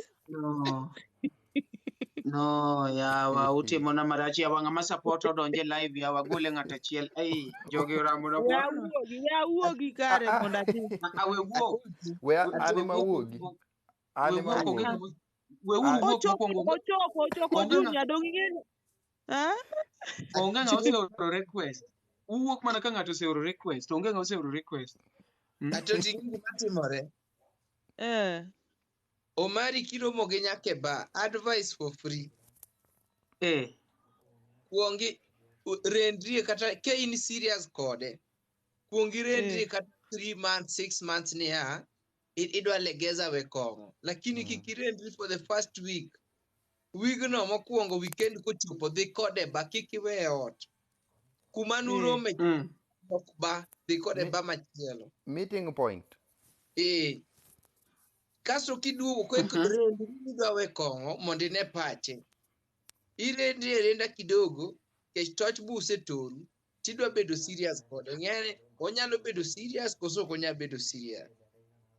Bang' mano koro inyalo dhi ga dichiel to kidhi pile. Ninu romo Friday koro every Friday ine dhiga. Ini bodhi Kayole en odhi Kilimani. Kilimani ng'eno onyalo tieko 2 years eko duoge odi. Kayole to ng'eni duogo chap. Ke jokong'o wadu maro kucho ugo mana siasa. Ento kodhi Kilimani mer Kilimani oyudo jagari moro kete maber. Ochiwo kinyi to donje Owei mano dhi chuth. Koro an gima nyalo ng'isi niya, kiromo gi ng'ate ba. Kik iket ni koro idhi e ba tiwe ot. We ng'ado ne ngima into ngima ni dhi mbele. In oxygen. In ichweri nade. Dhi kode. En mana niya kane udhi uromo sa 3 e ba to uwuok sa 10, sa 11 e ba. Koro dhi uru sa 2 kata sa 3 to uwuok sa 6. Pole. Bang' mano ubo yudo kuloso ot maber. Jokong'o romo. Koro jokong'o pete. Ubo mana pok uyaw kanisa u. In pastor. By the way, Omari, it is very true that wanyisi something, a very true scenario. Bing'eni kichako ka idhi mbele dhi maybe romo kode e club to sama idate pod udhiga nikech mago be kaka ugero that kind of relationship. The moment ma ng'ato noheri nikech maybe ni miel tu une raha kasto idwa wuondori ni iketo siendani mopare no koro e ot. Maybe mano e gimomiyo noheri kasto koro in iseterori e ot ni ibet boring man. Ok nyalre. What you do? Just go, have fun, the two of you. Idhi po mana niya in misiki nyise ni babe, iseikore wadhi. Chieng' moro ibopo konyisi ni dhi adhiya kendi. That is a woman moseweyi kende ni mondo idhi. But kopo ni iketori ni idwa kwere, mano to koro ichinyo mach. Wene mowe kende. Winnie aneno ka donjo malo ka. Winnie take time. Akiane wadose nende live. Winnie donge mo. Ket Mary Jael kae Winnie donge okwa wa request wa. Tok iori chakre ichak dhi live ikia oro ne ng'ato request. Dong nase invite gi. Omanyo nyiri matindo matha chiek piyo ka Winnie ga. Oliawa. Omara ka be ji oromo mere. Yede apenji mtumba. Osiepni ma wang'e ler man samcha kawuono ere. Ojuang ja Omabel. Ojuang andi mos. Oyudo sugar mami. Sugar mami mane ma unu kaso gochi. Uno kuwache chieng' moro be salty mami. Kata ne obedo pasta ya. Koni Macha ok nya bet pasta ma wang'e rieny ka otit mach. Ne donji wachni donji gi ng'iyo ne Era tudu nya colleta. Atoti Nyar colleta ke en to bopando wang'e. Ne Atoti. Manyaka ting'e. Ng'ama Ng'ama wang'e manye rieny. ka yawa. Mamanyo ne. Mama moro ang'eyo e Rio Wada. Mama moro lakini odak Lavington.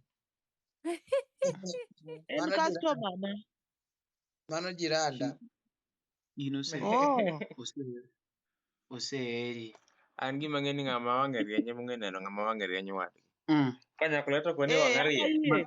Koro modong' ok adwa wacho. Ne osebuko poda. Lipstick boketo.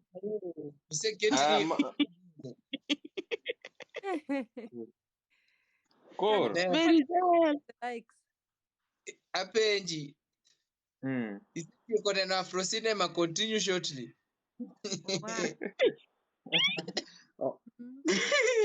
Ok anega osiepa. Ok onega. Ing'en Omari ne nitie. Omari ne nitie live background. Crusade moro ema rumo to serumo. Crusade. Ya nyasore. Ma ywa nyasore gi ywayo dong' chieng' cha nawinjo ka gigo mbaka ni wamoke koso dong' mano en nyasore ema liele odno ineno wang'e. Be ineno wang'e ajiri ya nyasore babal. An koro sayanya ma koro itienda modong'. Koro anyuro itienda mondo koro ayue. Ineno kata umi. Majawanya proper ne ume.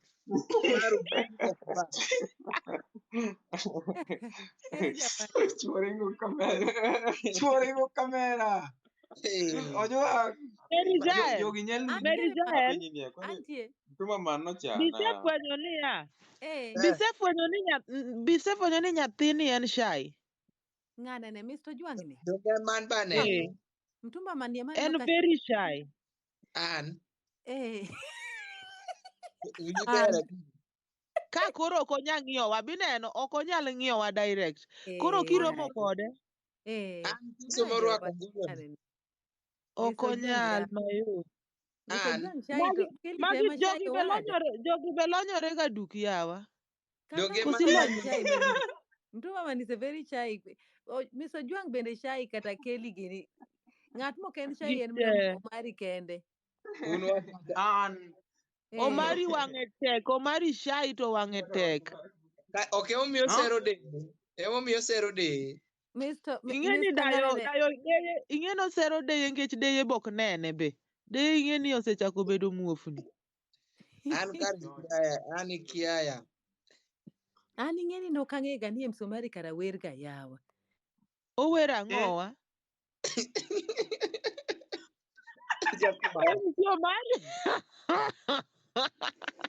MC Omari wero comedy. Owero gik maricho mochoto gik ma akia wera nena manu wero cham Omari.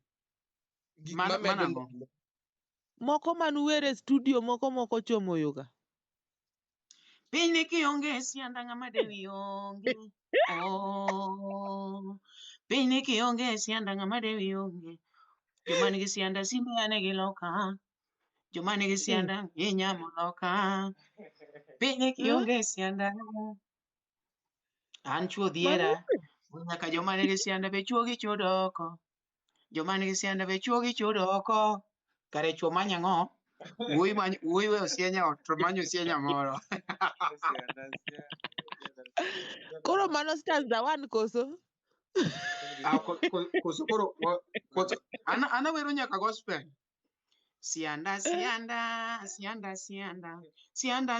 ni an magie sianda na no sianda mara sianda magie oh sianda na tuana koni ni sianda akoni ni sianda na tuan magie sianda mara oh sianda mara sianda magie oh kato tindo joturwa kato dongo mago sianda tuana koni ni sianda Sianda mara, sianda, oh, ini anyana, oponi sianda na tindo, timo, kaka mari betimo, sianda, oh, sianda,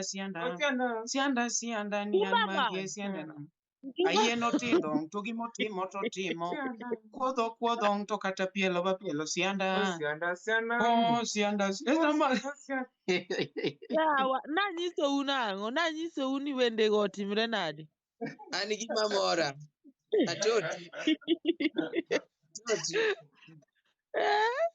Ngima ni ng'ato ng'isi ni amadho nyasore kigeno madho nyasore. Odni ting'eno kochuno ni nyisi. Odni ne gise declare. An gima expect Omari. An ng'eni pok amer. Omari. An pok amer. Sami wero sianda, awe ni wacho ni awe ni chorus en ni sianda kata tindo. Nyasaye nyaka poge diriyo. Ya ni sianda kata tindo maro Omari confused. Nanyiso ni wende go choto kochomo yo. No, personally, okay. Atoti Nyar colleta, an adir manyasai, I'm a musician, I'm inborn. I can sing. I can sing. I know you can sing and you have. I know you can sing and you have the voice, but please do me a favor, get a writer. Anyalo kata anyalo konye. We ng'ato ndik nikech sami ndiko in afwenyo ni jochiende bira to limi dichiel. Okay. Atoti Nyar colleta, an asendiko nyaka gospel maler mar SDA, pok iwinjoga? An sianda ema asewinjo kuomi kanyo chakre nang'eyi. Okay, winjane ma. Mtumba man, winjane ma mondo itere studio. Ani nyambita iting'e gi malo. Ani nyambita ting'e gi malo. Imaka kama, bang' imaka kama. Eka bang'e ichwade gi nyundo. Ani nyambita iting'e gi malo. Ani nyambita ting'e gi malo. Iloke kama, bang' imaka kama. Eka bang'e ichwade gi nyundo. Ineno kaka mtumba maning'i ka ng'ama temo understand ni to kare jonek ni ema opong'o odni. Yani nyaka sani nyisa ni Mary Jael. Kara kata Atoti nyalo. En onyisa ni odwa wero gospel kasto achaka winjo nyamita ting'e gi malo. Dong anyisi ni hii mchanganyiko maalum. Mary Jael odiecho. Jogi oseng'e adiere wach Yesu duogo. Duok Yesu ni giseng'e adiere omiyo gitugo gi wende Yesu. Giwe ni dhi ornegi fea. Ok niwinjo ni giwacho ni fea ioro mana ni lwar mana ka e polo M-Pesa pap. In ling'ine. Mari. Adier makende niya. In gi boka manochwadgo Yesu cha. Gi boka cha adier manochwadgo Yesu cha. Buneno koduogo sani masani to los nyaka boka gi stima ni buneno koduogo. Ing'eni ya. Yesu nowacho nyaka ni odhi duogo ka jokuo, to jokuoge tinde imako Nairobi ka mokego gi bunde. De yud kata ni Yesu noseter kamiti. We kata mano. Yesu bobiro warite. Dongo ndiko muma maber ni Yesu ne duogo ka jakuo. Koso en Ruto. Ruto ok nyal bet Yesu. Ruto en confused politician. Ondik maber niya. Yesu ne duogo ka jakuo. To asebedo kaparo kendo wiya paro sana ni yawa koso en Yesu koso en Ruto ni Ruto ni tija. Onge ok onya bet Ruto nikech jokuoge ma wan go ng'eny e piny kae ma karero Yesu noseduogo twakia before Yesu Ruto. noseduogo. Donge Ruto neno ya. Yesu wuod Mary Nyasaye Joel noseduogo. clarify negi anena. Yesu wuod Nyasaye noseduogo. To Yesu wuod Nyasaye noduogo e gine noduogo kaka wuod Luo. Iwinjo? Nikech dichuo ma jaluo no wang'eyo maber ahinya ni dichuo ma jaluo owarre ndi e yore mag manyo hera kama. Kendo kowuoyo to cham ni e dhoge ma dhano warre ma wach mani Yesu ne ruoth. Iwinjo? En gimowacho ni gimowacho donjo kaka katkaisim. Kendo kowuoyo kodi to ipo ma kisefulo jok mokuodhe te. Gik ma jirani ong'isi te kata jirani nong'isi ni en gi nyithindo 5 kata jirani nong'isi ni en ni jowadwa jaodi no to werigo. Idhi miwach nyaka nyinge. Mina okono kona nawera kodi. Mano koro prophet owuor. Ineno. Owacho ni te miwach nyaka jodala jok mane semi wuoyi ni wanene to waneno ka wuoyi ni ok bi konyi. Ng'iya to mondo iweri kode. Ifulo nyaka jok moko ok ogolo pesa sama obiro. Jok mane neno nyiego koted ne gweno dalau. Iswayo ne te. Iwinjo? Ji te iwacho ne gimoro amora nyaka ng'ama ochung' e kitenge. Fundi motwang'i ka kopime. Kidonje rangach kata koum wi kod leso. Tifulo ne ni yani ni kating'o badani kating'o lwetani to mane an. Ok iweyo yier kende. Yani oyingi ma ikonye gimoro amora mano wuod Luo. Iwinjo? Wuod Luo noseduogo e piny ka mondo sandwa jowadwa. Koso nene nang'o? Ado ok ayie kodi. Wuod Luo man. Maseri biwe wuoru bidhi ode. Wuod Luo maseri maber biwe meru. Iwe wuoru iwe nyaminu. Iwe nyaka wuo mane baro kodi e tie chiel e bungu dalau bidhi ode. Mano podi. Mokwongo Yesu ok nyal duogo ka jaluo. Yesu ok nyal duogo ka jaluo. Mano kite te mani Central okel Nairobi te kite te mani Kisumu okel Nairobi. Mano Yesu dak e wi kidi ni Yesu duogo ka jaluo dak e wi kidi. Mon malando te mano Yesu onyombo duoke mar ariyo nyombo. Mon malando te kibulo to kas. Mano ka Yesu. Yawa wuor ahinya. Nowach nobro duogo ka jakuo. Mano samoro Ruto. Ruto Upingo Ruto samoro en Yesu. To Ruto ni ka pok noduogo ka kokwelo. En ka osega bede. Ing'e gima timore. Nowach ni oduogo kowuok e poor background. Ng'e history mar Ruto gi history mar Yesu. Ruto owuok e poor background. To in iwuok e background marich.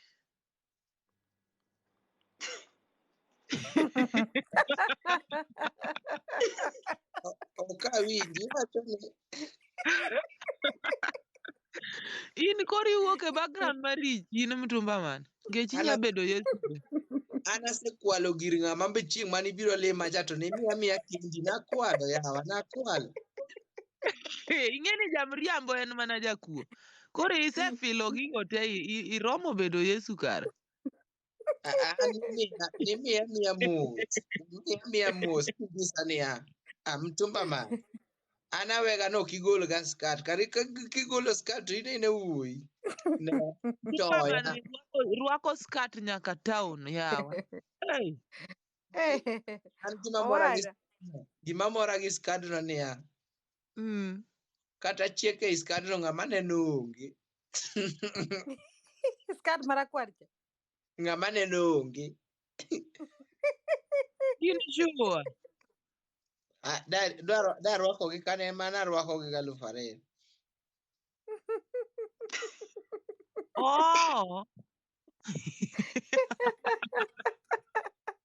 Awuoro. Adwa penjo gimoro achiel. Ok uyiena penji. Anyombo to kanyombo to miyoni obiro gi nyathine, nyathi ma wuoyi, to asehere makawe gi nyathine ma wuoyi. Kasto timore maber bang' ndalo matin wan be wanyuolo marwa.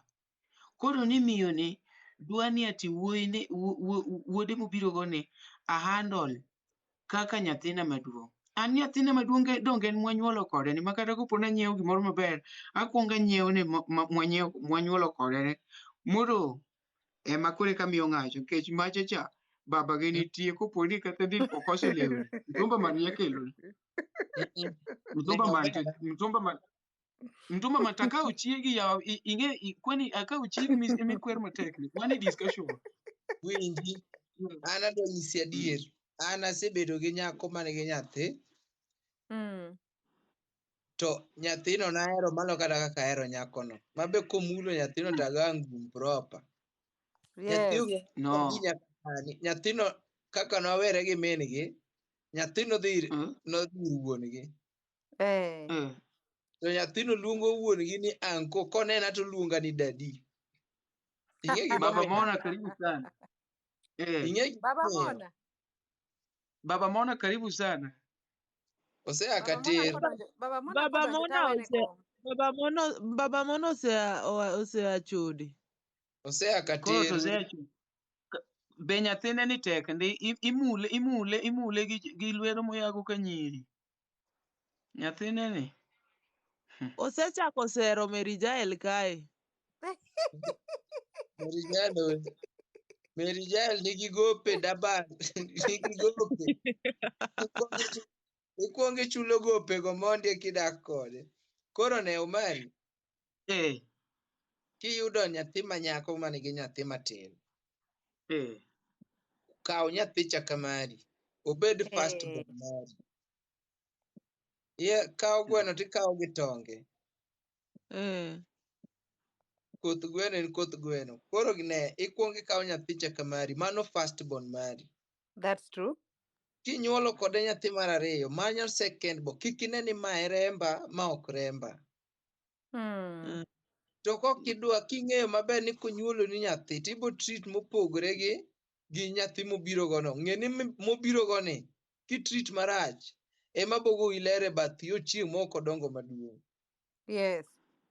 Lakini king'e ni nyathini minyuolo kode emibohero olo inyise chon mapema. Cartoon 47 mambo vipi bro, inakuaje kandugu? Tufike studio kesho, hiyo ngoma yetu ya pombe tunaenda kutoa. Tufike uweke vasi yako tutoe. Ni kitu moto tena sana bro. Mimi nitakupigia asubuhi tukienda studio kesho, nika meeting kitu saa 8 hapo, but morning hours tutafika studio tufanye mambo yetu. Woza King of Mapiano Kenya. Karibu tena sana. Kiswahili yakayudi. Mtumba man Kongowea Mswahili. Mimi Mswahili. Mimi Mswahili, usinione hivi. Kumbe Mtumba man pia ako sawa. Niko fresh kabisa Mswahilini wewe. Nakuelewa nami pia.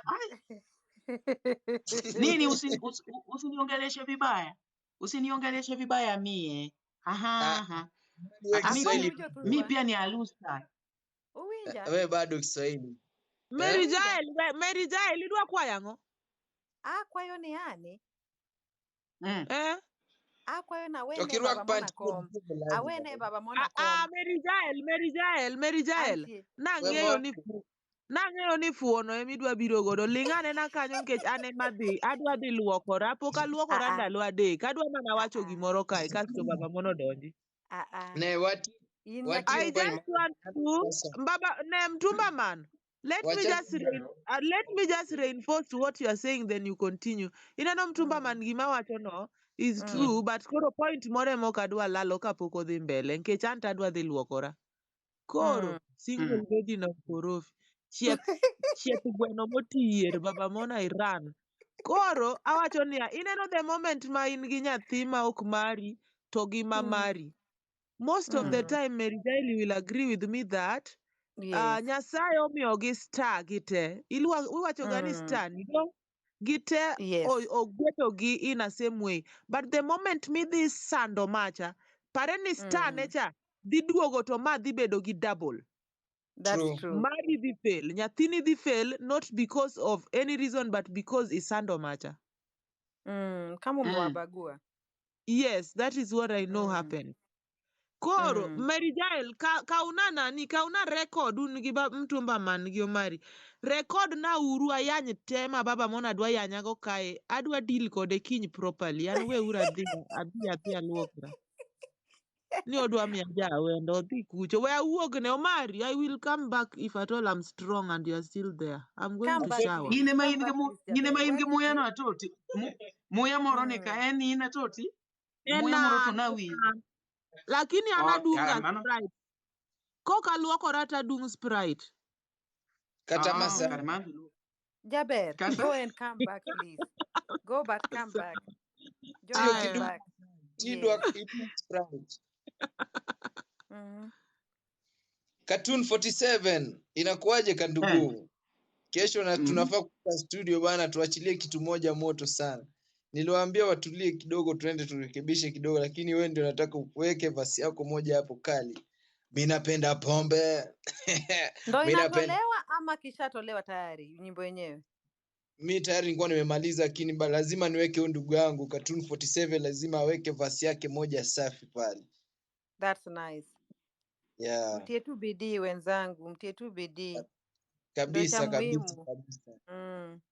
We thank God so much for talent. Yes. Na kwa nini msiniite mie? Kwa nini msiniite? Yawa, Mc Omari nigi vocals mako chako wer. Mc Omari chwadwa wer jakendo, chwadwa uruwen cha ungo jwang kendo wawiji. Baba mona koro nika. Sianda. Wadwa winjo baba mona gi mtumba man. Bwana wachwaduru udongo zwa. Mpaka Cartoon pia nataka kusikiza hiyo wimbo yenu hiyo. Kabisa. Ani nyambita itinge gimalo. Ani nyambita tinge gimalo. Imaka kama bangi kete kama. Eka bange ichware ginyundo. Oya wang to nyambita itinge gimalo. Ani nyambita tinge gimalo. Imaka kama bangi kete kama. Eka bange ichware ginyundo. Kuri ngeni nyawero dongo swag. No, mano dongi luongo ni SD style. Kuri inya wero dongo swag Catholic style. To nyambito nyiswa ka kitingo gino. Nyiswa ka kitingo. Nyundo tang'eyo chwado ti nyiswa ka kitingo. Nyiswa ka kitingo. To nyambito nyiswa ka kitingo gino. Nyiswa ka kitingo. Yawa nyundo tang'eyo chwado ti nyiswa ka kitingo. Nyiswa ka kitingo. Mano endo kukomo maro makwongo wuok nwa dongo swaga dek. Mawacho ni nyambita ting'e gimalo. E nyingwa.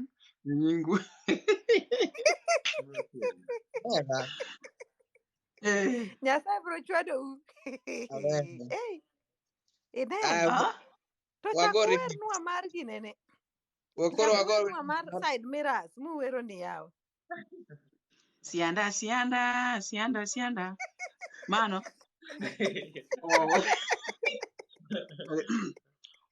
Sianda ni an magi sianda na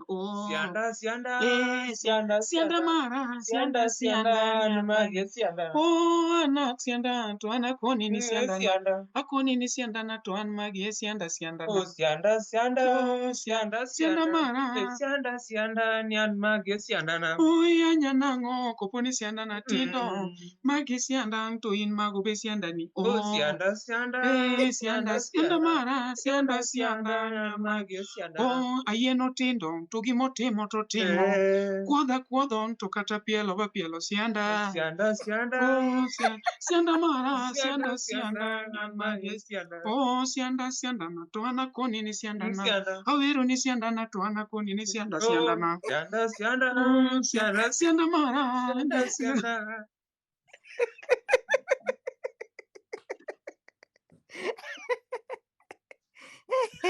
Jowinjo wakwayo uni rate the musicians. Rate the musicians 1 out of 10. Rate and comment below. Comment below. Rate them. Rate. Based on vocals, based on content, based on everything. My support 75% Kenyan content. Anyere od mabati matek ma jirani okoni opena omera nind mujaluo.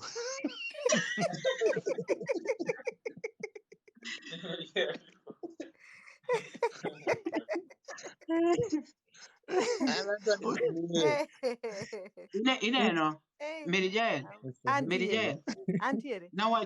nawacho ni adwa work on the undercover, adwa golo ne undercover mare cover mowero go tiamo cha iwinjo koro ichako ni wan wadhi miye title ni Omena Music iwinjo mokwongo kaneko udwanu feature koso uwere kendu dong nyaka waficha iwa ficha mtumba man to gi Mr. H en mani Mr. H ting'e ni en gi problem ok idwa nang'o twa support sianda de motimu wero gana ma koro ok wadhi wero sianda ok ami line achiel Merijael achiel line achiel to Omari kapok iwacho Mr. H to nigi problem mane yawa Mr. H dogini neno giri cha duong' koro ing'eni kimiel kama to nyawuok e video yani Omari tinde in nyaka tim ya sisi kwa sisi sang'eyo nyaka ni gira duong' yawa ok adwa choma anyway Mr. H iwacho adier nikech ineno kata ngolo ineno kata filter mineno ketogi en sisi kwa sisi adier Atoti penjo ni nineno gira kanye colleta ni ka penjo ni gira nineno kure Mr. H ne sero nyiri mono bire live na kasto oro negi news bang'o duoko na koro nikech ana machua alengo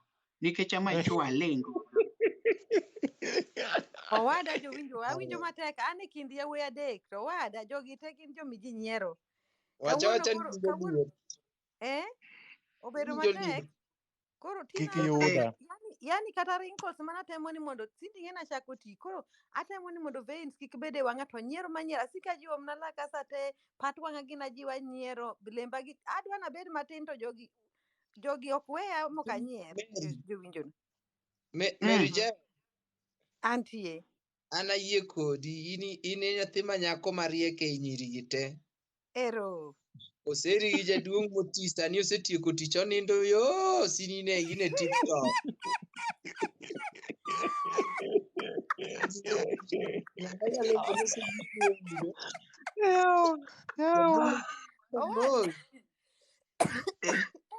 mano kaka fuolo ya korona maka to apenji mtuma man mano korona chiemo michamo ya iketho na market malich kama ta ane platform ma ji 27 te ma watch jawa dadwa wuok ka awacho ana gi muolo moro mond mi oseri gi jaduong' moti ogo achiel mar dakika to nindo nyaka saa 4 sani ng'eno twaro ma sani katigonyo wana lewni te ibiro live to kojal neno molo gi kijana machalo Mr. H kama maka in go pesa onge go to dake odati speaker en onge ufa en gi radio moket gi speaker moket e wi ginene iluongo nang'o agulu to odwa ringe dendi ka piny rujo wadu ng'ani oringe dendi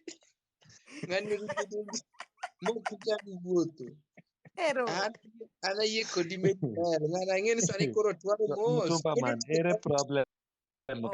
ere problem kanyo ok sama baba mondo ngisika maler ni polo onge mtumba jawinjowa polo onge kod mtumba baba mona wacho ni kane ang'eyo baba mona to werigo to kata mana Atoti Nyar colleta be wacho kani chal ni mtumba madwani na duk anyalo ko kamera mondo unena lakini en mana ni koro ang' nobed matek lakini une wang'a ok duk mana wang'a tu adwa neno wang'i ket wang'i Jaduong'no sani nindo ok onyal biro e tok kamera mondo anene. Kete kita wang'i.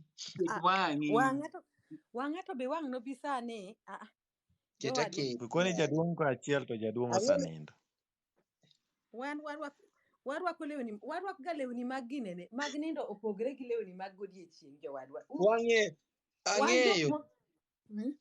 Tang'ane wapako ruoth kamano. Mary Bia in ang'eyo kinya disappoint. Abi gi wang'i in ang'eyo. Tang'ane. Antie. Tang'ane Ng'ane ne wacho nang'o cha yawa. Ng'ane ne Mr. H. Adonga koni ni ai to kinyal disappoint aga mamwa. In Bia gi sura gi ne yawa atuech. Atueche wadwa antiere kod ginene yath moro motama mar cold sojo wadwa. Cold sojo chando chinyage wadwa to kae to ken ka daktari koro aling'a. Ne ineno mtumba man midwa penjano madi muonya ling godo nikech Mary mineno ni. Mary wacho ni Mary mamwa. Mary to mama Bia mama bi gi sura gi ne. Jowa yawa anto na sura onge mikelo en nani koro adwa winjo duondu. Duol maber, duol ber molo sura donge. To wan mineno marwa gi mtumba man ne host.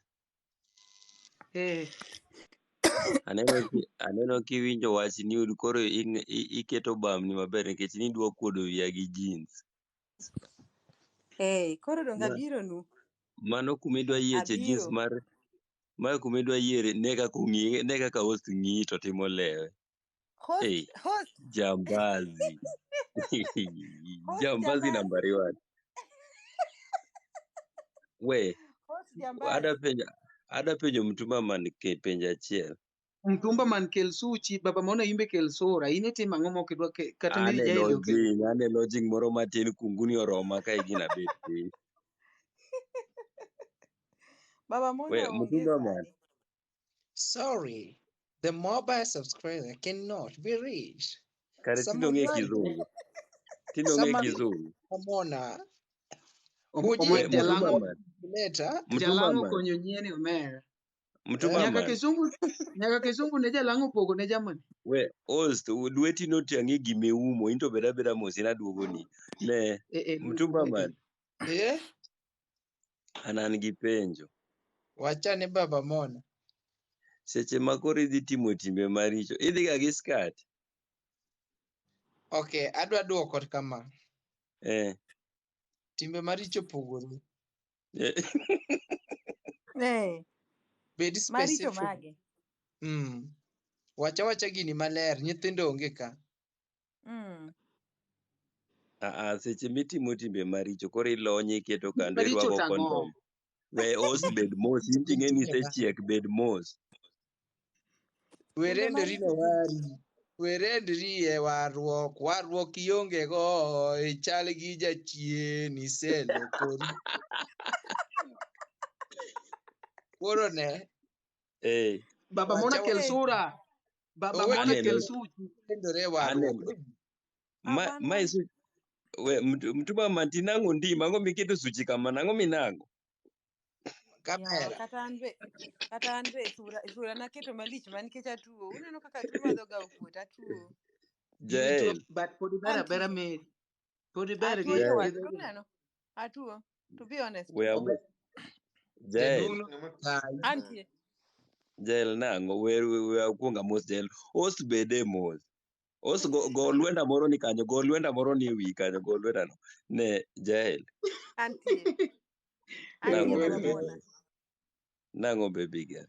Antie maber sana baby boy. Amisi. Abe ang'eyo wach ni, Baba mona ni ing'eno kabudh ne ga ahinya. Ahero ga dhi kucho mondo waginene. Wawinj kaka omiwa lessons. To tinde abudho ne nikech obiro live quite late, Koro matek mondo mono chiew. Mondo dhawonwa. An Kisumu nyocha biro Kisumu aonge mona kiny naduog Nairobi kiny. Nwadwa ni mono winji kaka isero Mary Jael. Ne matumbo ati matumbo man. We mutumba man.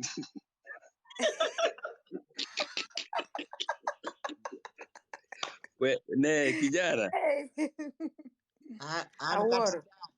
An kati chaya. Neno bang live ni. We anyisi ni mtumba man. Ineno bang ma. Kauka kane. Inge kakirwaka. Babe. Mamaliza live. Kuja lali babe. Kuja.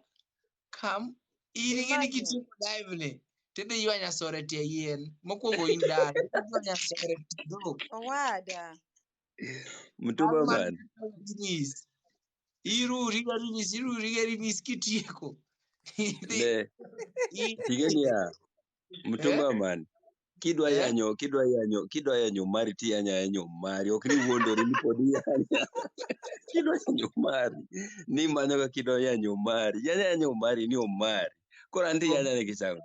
Omari nigi dayo kanya yanyo. Omari do gingen nigi dayo. Nyakisi masuche raj marateng. Matinde duong cha do ging'eyo.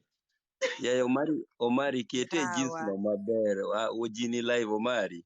Kete jeans maber asai. Odwa lonyore. Kiki lonyiri. Kiki lonyiri live. Relax. Kiki lonyiri. Idwa lonyori ne gael. Poko neno hips. We nani mtumba man. Mtumba miuso polo to onge. Chak lok gimi dwa dhi use polo. Mtumba miuso polo to akweri onge. Mana ng'eyo. There's no mtumba in heaven. Lae pien. Milaya lae pien. Baba mona lae pien kamona. Lae pien polo onge. Adati wala. Polongi ang'o yawa. Nyocha nene line josiasa nokawo pes mine gi skat ofuo. Ng'ano. Mitumba man. Ofuo ma. Mane miluongo ni shamba la mawe. Ma Nairobi Nyakimeny. Omari. Ne baba mona. Yes. Ng'is na Omari ni bocham sianda ne ogole gigi benge ni. Takia kata gi lipstick e dhoge ofuo. Ibo cham sianda ni taon kane Omari. Jogi bocham sianda. Nyoka wuondi. Igeni ibo biro live ka kwayo wa pesa pampas. Kose cham sianda.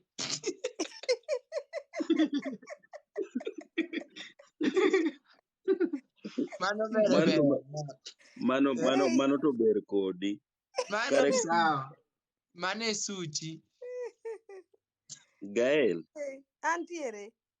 Koro pogi baba mona te. Adoni ka walk live kata oroni message moko mamit. Ero. Live Taido mana oro message. To mano mtumba mano wuoche ni. Wuoche mane. Wuoche ng'ama dung'. Mano wuoche ni. Mano dho Omari yawa. Ikia kindu wuoche gi dho ng'ato. Mano dho Omari. Okoni wuoche. Wuoche. Harufu dok ikia. Ng'amu wuotho kamanyo tich ang'eyo. Yawa. Omari. Awuoro. Omari midhogi. Baba mona weri wuotho. Sani yanya sore mos. Lwete to wang'e kumantie sani. Okonyal biro live. Gael. Antie. Nyaka na bigi sumu ka. Baba mona wuoyo kodwa gi lwete achiel timore ni baba mona gimi timono to rach. Chodo man Kisumu ka Kisumu to onego punguza chodo. Iwacho adier? Donge na lodging ong'eyo. En lodging sani ong'eyo. Chodo man. Mani yoda. Atangnu. Kendo nyako. Kendo afwenyo ni nyako marateng' kodonje chode to koro rach. Ma oda. Gimoro amora nyaka muma ka wach Nyasaye ni koda. Ma wach Nyasaye. Gin ka gi muma hotel na segne ni an be. Gin ka gi muma marateng'. Hapana, Gael, Hotel mikete kitanda mar flower jowadwa. Hotel ni kawar ka. hapana, Gael dwani Omari otang'ne house tour to Omari dhi nyono besen e bedsit. Age gima Gael dwa timo ka. Omari nang buk pi. Odwani Omari ogwe gas. Jowa. Omari. Tang'wa kitanda ni koso kichung' kanyo to inyalo puko pi. Ng'ano, Omari. Omari tang'wa kitanda ni. An stay e gimiluongo ni self-confused room. Self-confused. Ing'e gimomiyo Omari ni live nyaka sani. That's allowed. Ing'e gimomiyo Omari ni live. Kumineno ntiere ne kumodhi ninde. Oonge kwe.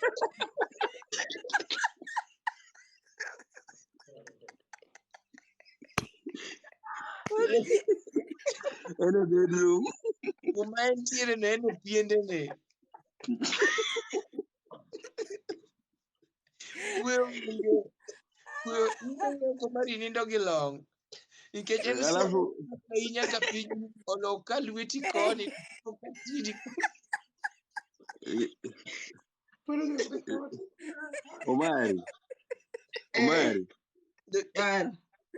Omari anto nakwayo. Ni jo bedsitter gi single room manye uru chiemo moro. Ok pile pile tong'. Motong' gima onge tong'. Awuoro.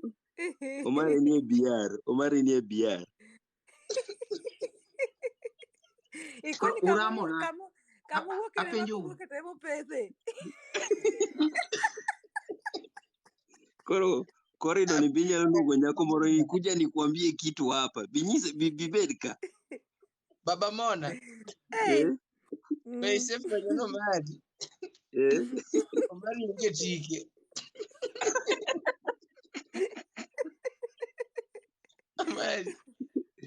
Omari baby boy. Kakoro nyiri. Tangi chandri malich kama to wan tiere. Chon wan ne urito welo kata welo wuok sa 10 kor kupedho par jowadu. Mtumba man. Wachano mu. Ineno osiepna miluongo ni Mireri Omondi ni. Nokuodo uya kana tere nyombo koko orwako linen. To kwalore stage to neno pier mama moro koko gi linen surely. Linen ming'eno ok fich ga siri. Koro akaw mana sweta moro ma koro wabawe go. To mother-in-law to mose. En ja Homa Bay. Ma ja Homa Bay ofuo. Linen is not for everyone. Linen is not for every person. Jothuru alando nu gi capital letters. Linen en mar dhi kanisa. Ineno ng'iyo padri kende. Tiae. Linen wekuru dhigo kuonde mang'eny. Jomugwedhi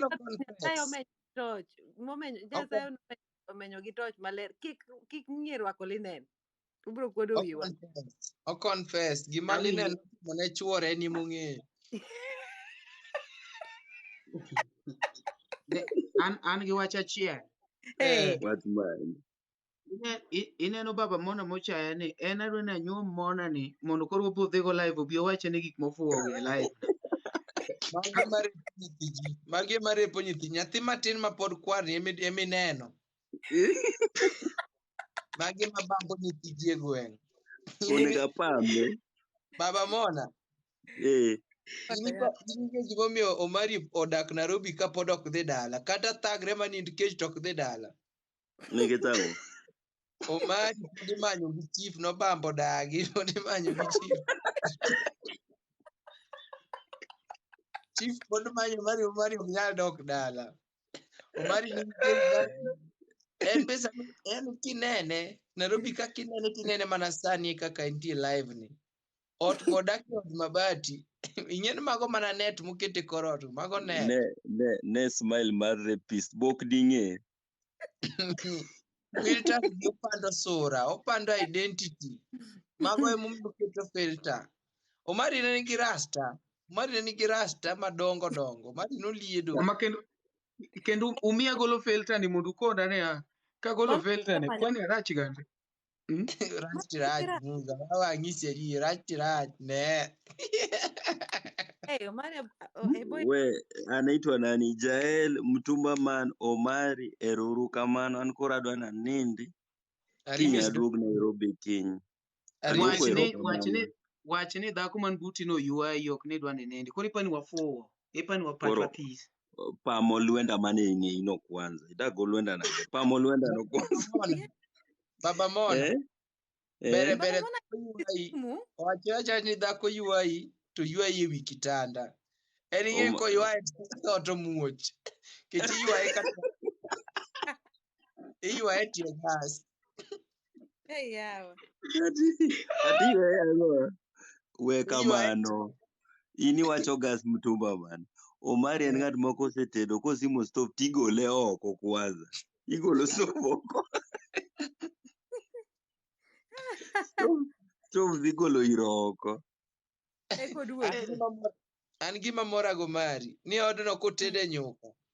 To nyaka nyuka no rum nikech kodong' kumidhi kete onge. Ogwal nyalo onge jag. En ikete kikombe borum te nikech kowe sufuria ogwal nyalo chikore. Mtumba man iketho. Ing'eni ya Mary Gael ni guruma.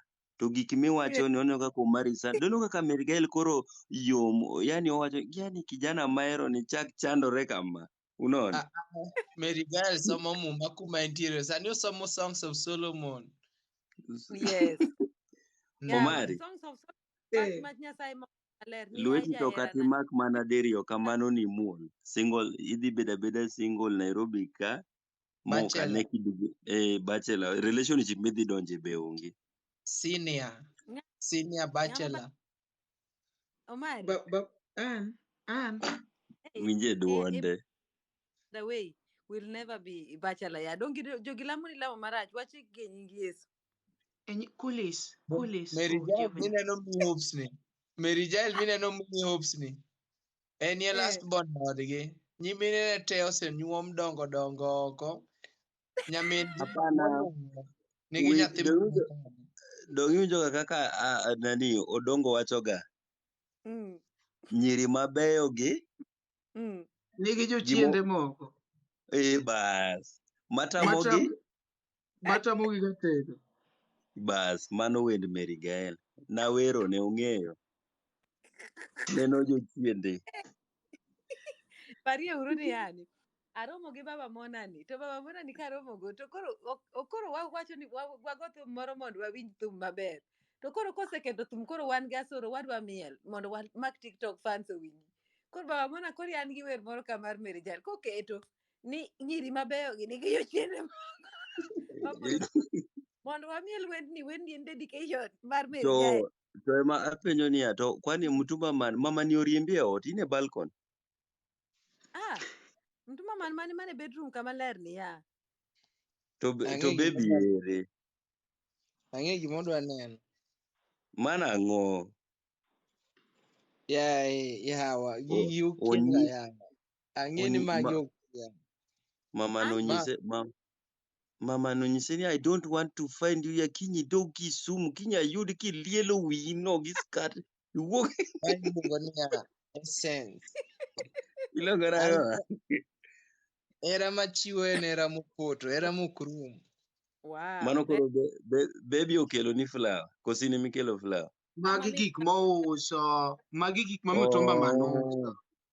Otang'onwa gik mouso. Magi gik mouso. Ineno wi nyako no. Duong' be ok nyatang'e. Inyodhe. Ya Mtumba koro chako donjo live koka nyodho ji live. Ya Mtumba man. Sorry. Winje no wacho kizungu ni I'm sorry. Ofuo. Karanto gino baya neno nadi? Okineno konyodho. To kwani inang'o glucose ang'o motaro dhogi kamano no inang'o? Dhogi seche manyi wuoyo kodi. ng'ama nango glucose. Winje ne kaka oketo dhoge no mit ne ni koro winjo maber. Ofuo ka duong' ma gaidi tuon gari. To chieng' mane weyo, wacha nikwambie, Omera nani Mtumba boy, Mtumba man. Chieng' miweyi to dong' ing'e ang'eya. Chieng' miweyi to ni trend, abiro lando. Ni trend kendo kaka ni trend ga. Mtumba man being left Omera kuka lando. Chieng' no nadonjo. An kenda. Ati ang'o? Mtumba An kenda owada. umuga. Pod ngima toluro. Menyane kone, menyane. Kanye. Ka pod ngima toluro. Kumikalo gi ng'wech. Kumikalo gi ng'wech. Dong ma pilo yawa. Atoti ma kodwa pando yawa. Aya basi wasetigo gi Mtumba, koro Omari mbe timbe kameri kamano. Timane kamera kamano. Ero. Hey baby. Warwako wendo. Omari mbe tim kamera ni kamano. Wewane baby. Okanene obaya. Omari tim kamera kaka tim. To chieng' Omera ng'ani ogo korot gi msumar. Magi tang'o makani kakani. Kakani. Magi tang'o. Omera mano od lando de migo korot gi msumar kamano. Omari mano odi. Odwa dwe miketo ni kunyo malich kamano, Omari mano odi. Baba Mona. Okineno odno. Baba Mona. Omari, weane, koro odno, in oko koso in ei ot, mano oko mar odno koso in okay. Okay, sawa, isetang'onwa oko, tang'nwa iye, mano ne oko. Baba Mona. Ang'o? Mano rego bada, okineno pong' mar rego kando. Okineno pong' mar rego. Ati mara ang'o?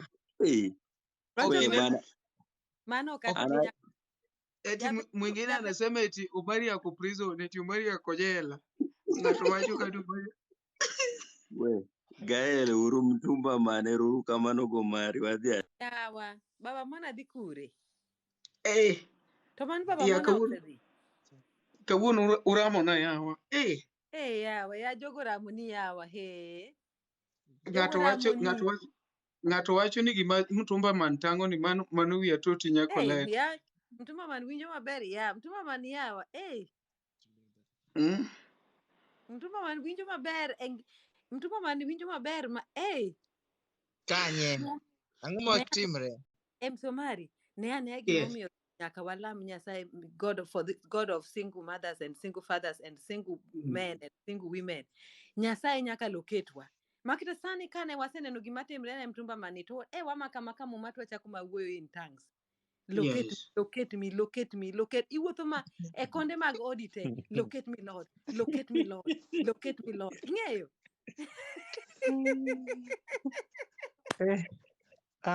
Asaol kuom wach matindo. Beri jael ajony. Asa nyiero comments. Kora aol. Mr. X omwa comment. Omari comments odhuro mang' na nyier kama jony yawa. Mondi gi dholuo to ang' na kala mbio ang' nuya kal. But I scroll kadhi malo. Let me scroll going up monda kuonga som. Nadwa na som nu comments odhuro ka Mtumba boy. In nyodha nyathino sama somo comments. Owada. Ya to kara MC Omari ne poko chamo mano breakfast. Aya, Frida wacho ni yawa Baba Mona to nyiero kanyo endo. Aya, wachako nyaka ka Atoti Nyar colleta no nyiero kanyo maratari. Aya, Mireri wacho ni asachopo kae, opak uru ruoth. Ruoth opaki. Aya, Atoti naneno kowacho ni ngono sama ni penjo Omari kono Baba Mona ni yawa en ang'o dak iwach gik maler. ji onyiero kanyo. Freeman nyiero aya host Freeman wacho ni host gol ang'owa gol wenda Freeman dholuo to chanda somo aya ochoko wacho ni mama Mona ako live pia kweli. Openjo ni mama Mona be nie live aya. Ng'ato wacho ni baba Mona Mano secretary. ma women without ang'owa without akia. Owacho niya, okay, Atoti wacho ni Jael be careful gi baba Mona please. Yes. Ibuogo ang'o dholuo somo tek ubro konya. Aya wan kaendi gi ng'ato niya Mama V wacho ni jawinjo na ng'ato otimo lips nade yawa Freeman nyiera kanyo Mama V. Mano lip nani? Kamukuot ni ema jawinjo na oneno. Erokamano jawinjo mara. Aya Mama V wacho niya matumbo tena mama sama noluong gine mtumba man ni matumbo man aparo ni baba Mona moluonge kamano. Freeman wacho ni mayo aya wadhi piny kanyo kwa nyiero Mr. Hecho nyiera kanyo sipea nikech nokia gima nowachi en nyiero ne manonyalo. Wadhi kanyo Frida owacho ni mtumba man ikweni omera dholuo somo tek are misa mano kotiego go kanyo dholuo chanda somo kata Freeman notama somo when I was in primary. Aya Mr. Hecho wacho ni asatho uriwo ne Omari. Frida nondiko kanyo kendo. Aya Miriam no nyiera Freeman wacho ni polo onge mitumba. Okay. Aya Shani ochako nyiero kanyo mar atari. Mama V ochako comment kanyo to Mama V ni en follower maduong'. Omari nyiew ne Mama V soda. Owacho ni omena man wuon Mona we chayo wadu. Okay. Aya Mireri ochako nyiero ni ha. Freeman wacho ni asaul. Wadhi mbele kowacho ni Freeman wacho ni ai ubuoga. Omari ni keto emoji moko kanyo kata ka filter moko kanyo makia. Mama V wacho ni satan. Ji onyiero kanyo. Kadama Mpole onyiero kanyo Saidi. Ji onyiero kanyo endo. Wan gi Wendi onyiero kanyo aduwa. Aya Cynthia nokonu ni hai. To no apia ni be nuduoko. Cynthia ochako nyiero kanyo mojony. Nyako marateng'. Kadama Mpole hapa nondiko kamano endo. Aya tunaenda tukiscroll watu wakacheka hapo hivyo. Mireri ochako nyiero mool kanyo endo. Ochoko wacho ni onyiero mowacho na ol. Misael onyiero mowacho ni this is too much. Omari hapa ni sechego ne givamia hii mara atari. Nyiero kanyo endo. Aya tukaenda achopo piny Jalendo imiya nyiero owada. Jalendo miye nyiero owada. Aparo ni mano ondikona. Omari iwinjo soda. Soda kwangu. Awinjo soda kwangu. Yes, kora hapa nasiko. Wadhi uru mbele to kare mtumba mano dhi kanyo. Yani nyathine ni dakika matin musamule ni nyathini osawang'e odwara. Mtumba man. Mtumba man has gone to respond to Mtumba man mtumba man odhiye gym. Yani oketo nyathino endo gi choke e kore malich ma nyathi onindo mane chogo e kore kaendo. Odhiye gym obede gagoko ma ng'ato nyaninde. Unavoidable circumstances. Ata ayie gi mtumba man. Uneno gima timre ni yani. Ka jaudi oluongi to pime kod kaka ka Yesu oluongi. In wach ni antie. Ineno? Ka jaudi oluongi to nyaka iwach ni antie. Mano en international call. Ok nyal Ere mtumba man. Ok magi gik momiyo an wacho ni ok nyal tera kata ok nyal ginene. Ok nyal nyuoma. Koro kine. Okone ni sim kamera no endo wadwa nindo igona koko. Yes, that's good. Mano en obedience. Mary kanyo ewuondo mtumba man. Ere go adwa dhi kune. Novami Omari sana. Ka tich mar familia oluongi nyaka idhi. Kendo kata mana MC Omari ka be ni ne en gi madam. To madam wacho ni ket ne piny neg live mod bi to we aka kendo kata oriti ok ogonwa odhi adhiya, we will respect that. So Omari mtumba mano dich gi kienyeji to dich gi sufuria yawa dhano choma malich manade.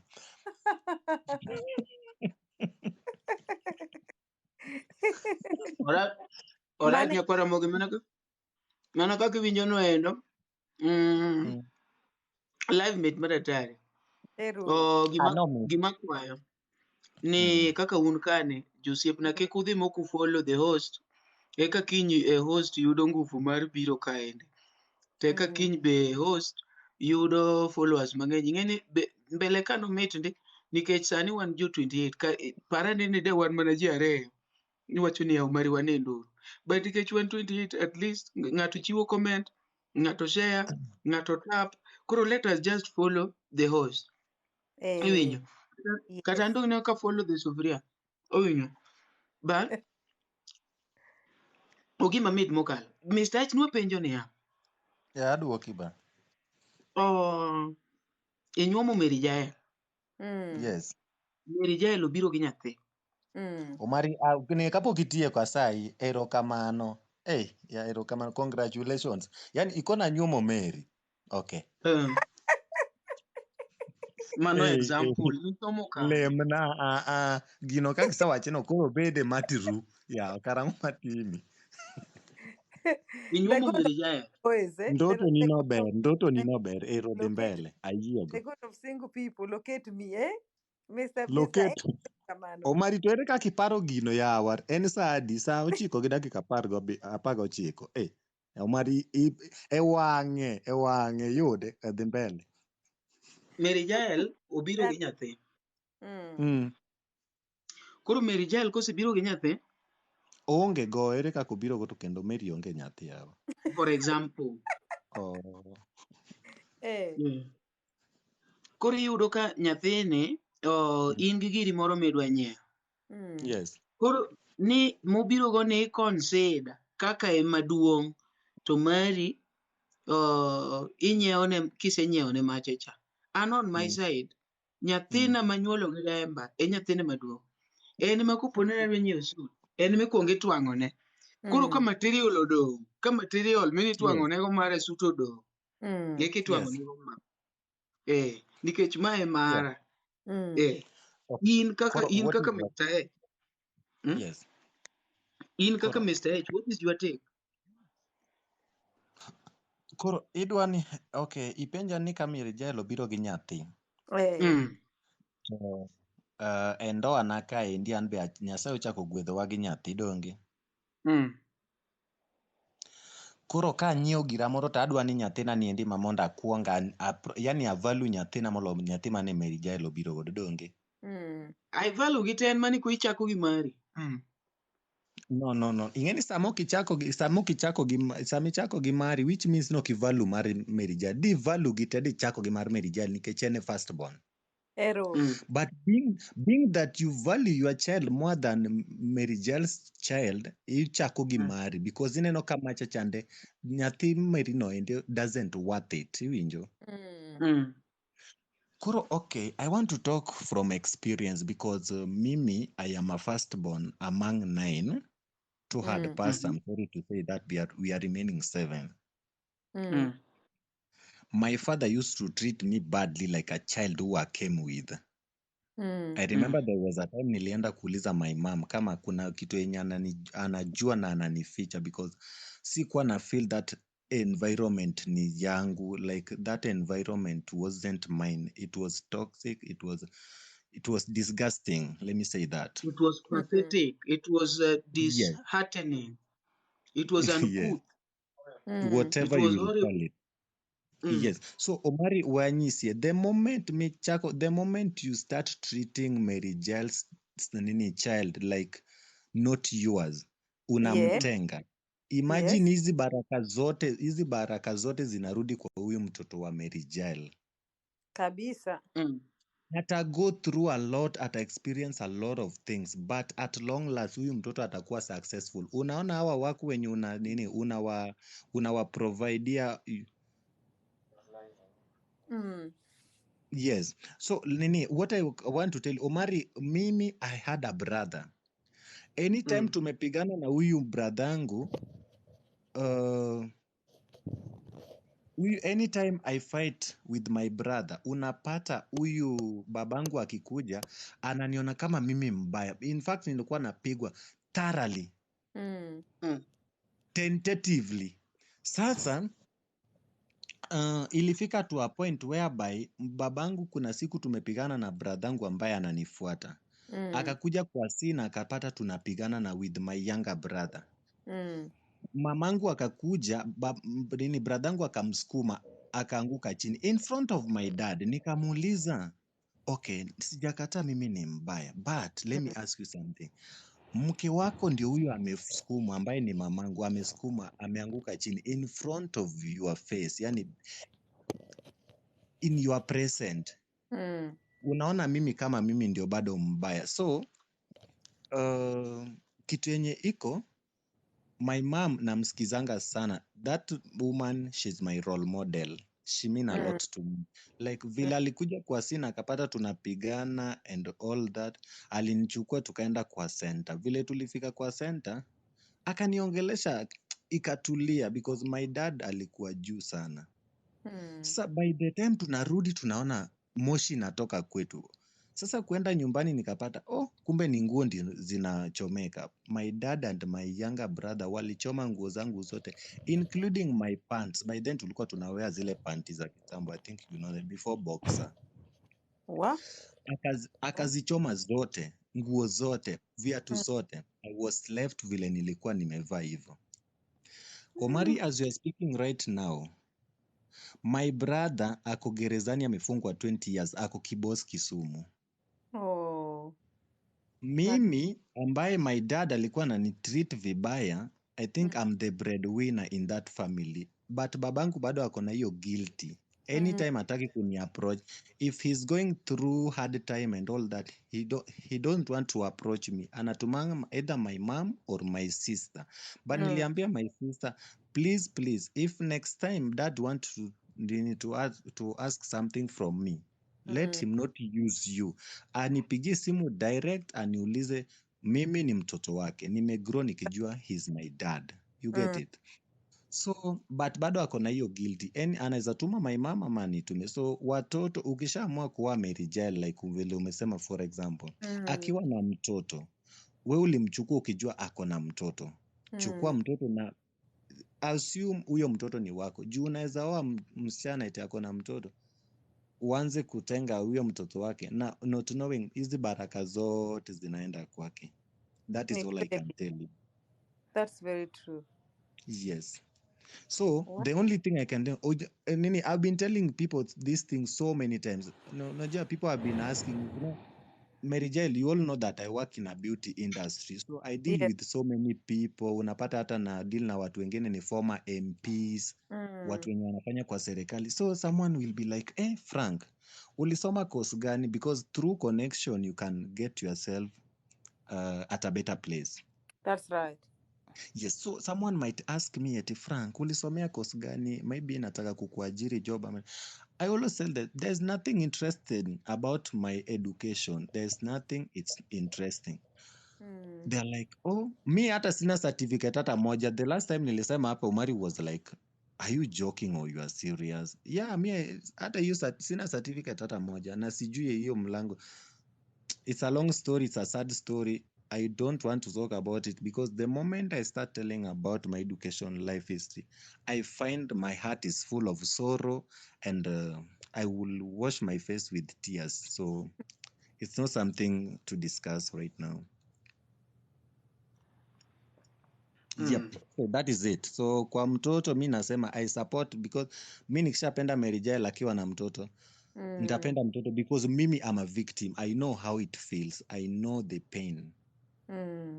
Yes. So mi nikishaamua, I'll take the baby. Okay. Naona pale watu wanasema pole sana Mr. H. No, it's okay. It's okay, Val. It's okay. Nisha heal. Unajua, the more you tell your story, the more you heal. So me, nili heal, yes. Yes. Acha tukaribishe Marian D. Marian. Habari yako? Nzuri. Marian, karibu sana mkutano.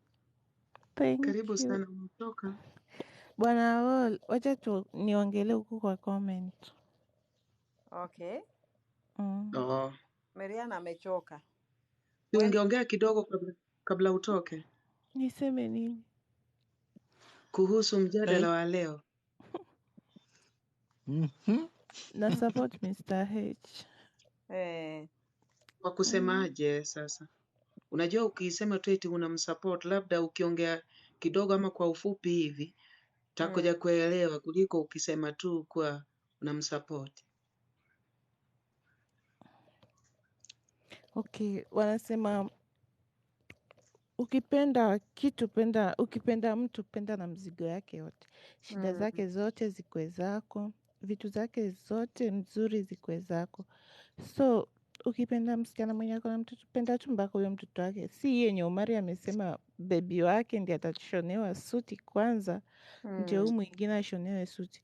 Omari, for that word polo kidonje. Nampenda lakini priority ndo nampea yule mwingine. Sisemi namuonesha madharau ama nini. La hasha, nampenda lakini tukija kuwa tunataka kufanya kitu naanza na wangu kwanza, alafu ndo naenda kwake, hakuna shida. Omari, wacha nikuambie Omari, hiyo ni baraka yenye unatoa kwa mtoto wako, unapea huyu mkubwa. I want you to get that point right. The moment umeanza kutenga mtoto wetu, unaona huyu ingachonia okay, kijalu wachonia ngamaduong firstborn and firstborn okinyal golo that nini, uwezi mnyang'anya hiyo nini, ni firstborn. And Omari, unaona hii kenye unafanya, both kids wanajua. Tuseme Omari ama tuseme Mr. H ndio mkubwa. Both kids wanajua Mr. H ndio mkubwa, alafu mimi nafuata Mr. H. Sasa wakati nitaona babangu anatangulia na mimi nafuata Mr. H, some question will come on my mind. Why? Nitataka kujua ni kwa nini hizi zinafanyikaga. Alafu nikikuja kugundua ni Mr. H alikuja na mom. Naona hapo pia utakuwa unafanya poa, like utakuwa unajaribu kutenga watoto. It's not good. Sasa ukitaka kushona suti kwa huyo wako kwanza, ipo tuango choth. Utashona sana.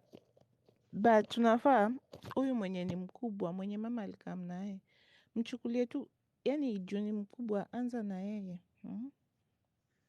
Yeah, and then pia kitu yenye nilikuja kurealize Miriam, you know when you are growing up vile, so my dad alikuwa ameweka hii kitu openly to an extent.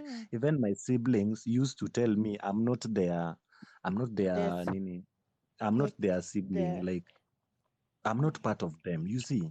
Yani tungeza ongea, unapata wadogo wangu wananiambia like you are not part of us. So Omari, inaletanga picha mbaya kabisa. It's not something that you should you should show your kids, because you never know. Leo uko na wao, kesho unakufa, unaacha watoto taabani because ulishawa separate. So they grew up knowing huyu sio wetu. Ulishawatenga. Kiswahili is a bit problem. Tuseme hata kama watengi hiyo umepea mpaka huyu mwenye alikuja na bibi yako that love, but hapo kwa tuseme kuwatafutia vitu unachangulia nao wako. It's not good. Watoto wanajiulizaga maswali. It's not good kabisa. All right. Naona pale there are some people that are saying that Kiswahili is so difficult. There is one of us. I have a sister here. Hello? Yes. There is one of us that is saying, okay, he's called Professor by the name, and is saying that Kiswahili is so difficult and is begging us to talk in or to speak in English. I don't know your take, those people that are there. I can see our Mzungu from this other side. That one is Mary Jal is there. We have a very cute and beautiful lady here, Marian D. Then yes. Finally, we have our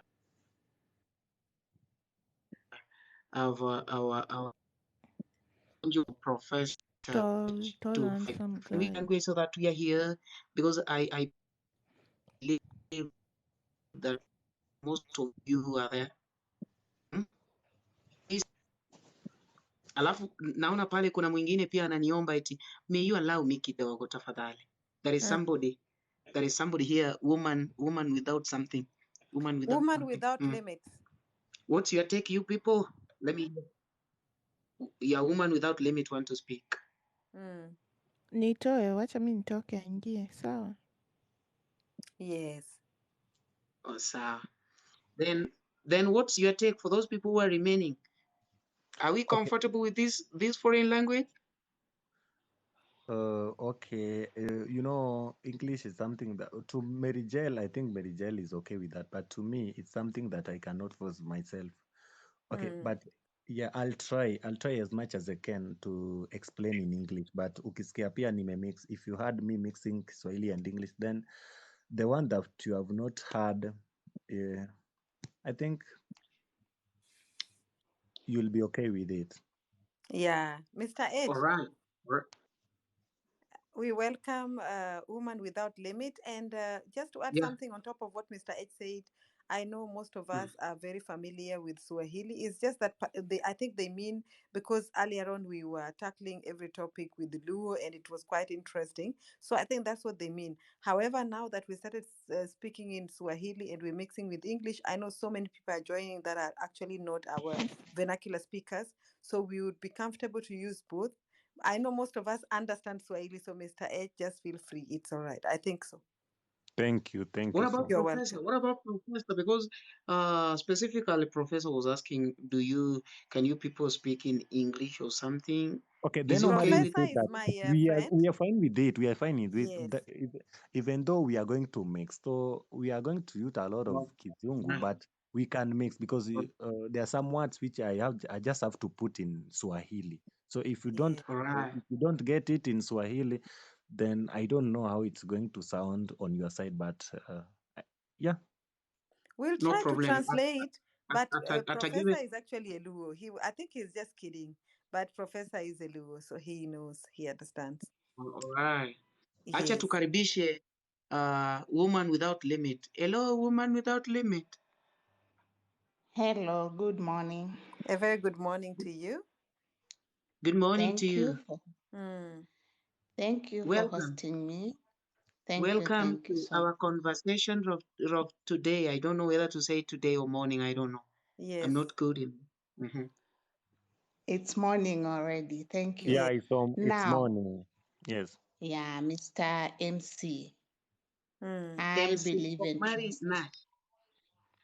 Allow me to call you MC. I think it will be a bit simple on my side. Thank you.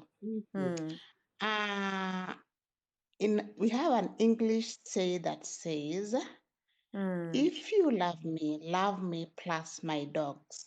As in, kama unanipenda, nipende pamoja na mbwa zangu ama mizigo zangu. So, when you are deciding to have Madam Woman Without Limit as your wife who has a child, joining you into this relationship, you have to take it the way it is. I'm coming with my baggage and you'll accept my baggage the way it is. Unless I'm coming in and finding you with a child, I will appreciate that child and recognize that child as our firstborn child. It's vis-a-vis. And where we fail as parents, just the way Mr. H has said down here, you forget that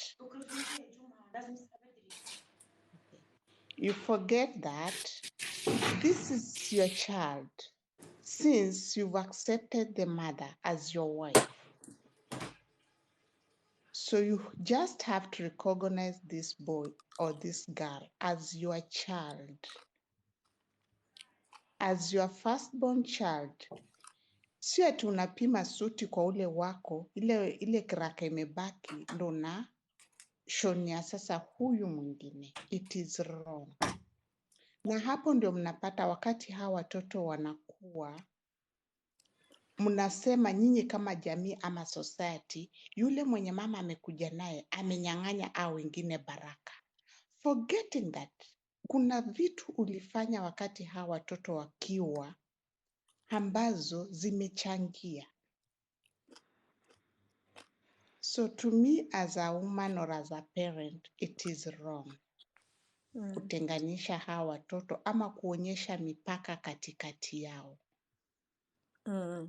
These kids should not even notice the difference between them. They are all your kids. And you as a man, you should even instill that rule kwamba this is your firstborn and this is your first, as in your first sister or first brother.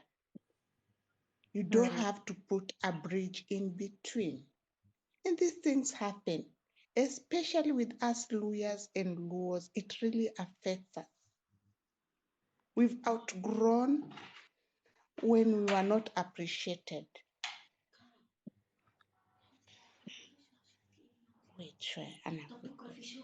That's true. And then, woman without I blame. hope you've understood my point. Okay. Let's just appreciate these kids and build the good relationship between the siblings. It's really affecting people outside here. And as an upcoming generation, let's just try and put right things right. Let's appreciate these kids.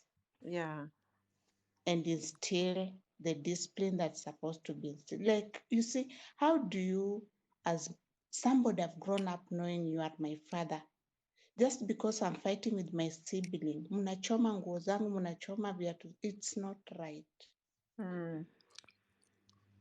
So I think that is my take, and thank you for giving me this opportunity.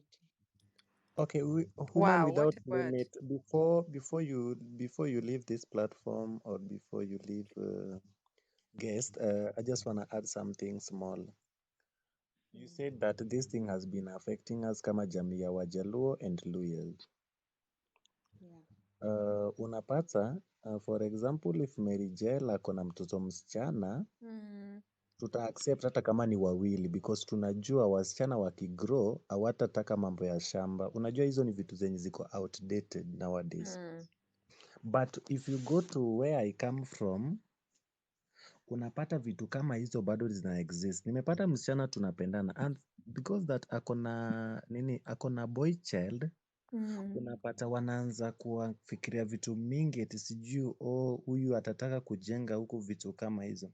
Okay, nowadays unapata like hizo vitu kama hizo as exist. I don't know, it is the reason as to why my dad used to treat me badly. I don't know, because right now I'm trying and I'm working hard. Me, I said when I was coming to Nairobi, nawe which teko dala. Like nilikuja Nairobi, niliwacha hiyo kichwa ngumu huko nyumbani because I know what I want in life. And then I think I come from a very, very poor background. Omari told me to say that last time because whereby we were poor to an extent we could not afford that letter R, so we were letter poor, so we were poor. But I really thank God. But You were poor. we were poor. But I really thank God ali open doors, because me coming to Nairobi, it was I can't imagine. It's a long story, but naombanga Mungu siku moja I will tell my story in front of big cameras and I will inspire many people. That is my dream. And it will come to pass. Exactly. I think in my family, from our forefathers, mi ndio wa kwanza kuingia kwa gari kudrive, even if it is not mine, but at least I can inspire some people from the village waone eti this dream can come true, because kama huyu alitoka tu hapa hivi kwa village na akakuja hapa hivi, it is something which can make sense. And then what I want to tell people, it's nini, the people you keep around, the friends you have, because me coming to Nairobi, ningekuwa na wale marafiki tu waku, ikifika end month eti 25,000 yenye umepata, let's go and party, singekuwa hapa hivi kwenye niko leo. But I really thank God, wale mabishi nilipata, wale wenye walinikaribisha Nairobi, even though sometimes we used to go to party, but mimi nikuuliza, what is your brand or what do you take? By the way, mi brand yangu ni Sprite. So kulelewa kwa nini, kwa environment kama hiyo, at least pia inaku open mind juu hizi vitu zenye wanafanya, unasema nisazifanya and I don't want to go back to that place. Because kama ni changa nimekunywa, kama ni bangi nimevuta, kama ni sigara nimevuta, but nilikuja nikakaa chini nikasema, gosh, what am I doing? I'm the firstborn in that family. I imagine our lastborn is just 10 years old. Now imagine if my parents can die today, where will I take my siblings? Because mimi kama firstborn, mimi ndio hiyo jukumu sasa ni langu. I am supposed to carry my cross. So nilikuwa I used to ask myself a lot of questions. Then I was like, nikikuja Nairobi nilisema, I will do any job as long as ni kitu yenye sijaibia mtu, sijaua mtu, as long as ni kitu yenye nitafanya na mkono yangu, something which can give me money by the end of it, I will do it. I do anything. Me, I work in a beauty industry. I do Brazilian waxing, kuwax wa mama, kufanyia nini, kuwa massage, everything. Unapata temptation wa mama wengine wanakutaka kwa hiyo massage room, but you are like, no, I don't want to go this direction, because after all, you know what you want in life. So that is life. Na nilisha learn from there, because I know what I want. That is it. Yes. Thank you. So that is it. That's Anyway. the right decision you made, and actually it changed your life. That's the way to go. Yeah. Wow. That's the way to go. I wish we could have a forum of 10 men or 10 boys who could hear this voice and just change their turn. You know, you are talking and I feel like even my younger brother could be here and listen to such, you know. Yeah. Yeah, someone is telling me someone is saying that learn to forgive. You know, okay, Mary Jell, I want to tell you something. Nikikukosea leo na okay, ukinikosea leo lakini niendelee kuhold that grudge. Do you know that I'm a prisoner of myself? The moment I will let go, hapo hivyo nimejifungua kwa hiyo mnyororo. So the moment my dad did that to me, mimi nilikuja nikasahau na nikaforget, because first of all, kitu yenye liran kwa mind yangu eti nichome hiyo nyumba yao tutoshane. But then something just hit my mind, nikasema no, this is not the right direction to go. What if nikichoma hii nyumba yao nita affect my siblings, nita affect my mom mwenye alikuwa innocent, you see. Nikakimbia kwa mzee wa kijiji, akanipea advice, akaniambia, mimi ni mtu mkubwa, I'm giving you this advice for free, let it go. Hizo ni baraka tele umepewa. So I really thank God for that. So Omari, hiyo kitu yenye ulikuwa nasema eti uchukue mtoto wako sijui uprovide huyu mwingine, me I don't support that. I don't support it. Alright. Professor, forgive them. Wewe ni professor anaongea. Woman without limit. Woman without limit. Is she really there? Nini, someone want to Cruisrin want to join. Kuna mtu kwa guest Omari. There's someone. Someone left? Omari. Yeah, someone left. There's someone waiting. Kuna mtu kwa guest Omari. Thank you so much, Woman Without Limit. Your point was good. Really causing an impact, a positive impact to many people. Amazing. And Cruising. Yes. Karibu sana. Mr. H is here, our main spokesperson. We thank God that actually Mr. H is also using his own story as you know, Okay. inasaidia hata zaidi. Karibu sana Yes, Cruzy. Unasemaje thank you so kuhusiana na much. mambo haya? No, unajua mimi I'm just like venye sasa MC ameongea, it's like me I have a son, nilimzaa nikiwa high school. Kama ndo nilimzaa nikiwa mwezi wa 4 kaa tumefunga form 4 nikafanya exam mwezi wa 10. So nimesikia MC akiongea nika feel like because niko na mtoi mmoja alibaki na madhe, saizi siko Kenya and I planned like kurudi Kenya, maybe you never know, uende uoleke and then sasa juu niko na mtoto nimesikia MC akiongea hivyo nikasema we hata afadhali basi nisiende kuoleka nikae na huyo mtoto wangu, kama ni hivyo kutakuwa beta tu nibaki na mtoi wangu kama treat huyo maybe mwenye nitamzalia kuliko vile nimekuja. At least ukinipenda you just love me with my son, unaona? Yeah, cause niye ndo nimekuja na yeye. If you decide to love me, nipende na huyo mtu. So unajua hadi nimesikia MC akiongea hadi nimesema kama ni marriage hapana, acha ikae niishi na mtoto wangu, nilee mtoto wangu. Akifikisha 18 ndio nitaona what next. Yes, Wow. amenishtua. Actually, naweza MC Omari, naweza sema tu neno moja before. Christine, hata yani it's okay that you have expressed your feeling. I think some people are feeling like this, but what I want to say about MC Omari is MC Omari brought a topic, and normally when you bring a topic, he's not actually meaning what he's saying, but he's taking the position of the Yes, I opposition. know Because that. most cases, most cases, some people believe like this, right? So it's just a meaning for us that in a group, there are certain people that mean like this. Then So that how you can can we, then what's our view towards this? Or what are we going to say? And then how can we convince them that whatever they're doing or the choice that they're taking with regards to this is actually not the right direction? So Omsomari is representing the I disagree, and then we here are with the agree point. Yes. Exactly. Yes, and Just that's why we tried to be a single mom. Yeah, because you find I know ametoa hiyo topic, at least kuna wenye wataki kuongea. There is a lot of people maybe they think like, oh, if I just come out and say my story it will be like, oh. Sasa nikasema by the ametoa topic mzuri sana. All along nimekuanga nikifikiria I know, right? Okay. Allow me just to say a word. Some people do say, let me clear the air. Okay. You know, let me just say that, you know, when we want a discussion like what we are doing now, or let us say that all of us agreed that a child, when you marry somebody with a child, then you have to take the responsibility, full responsibility, and the rest. So immediately I agree with that.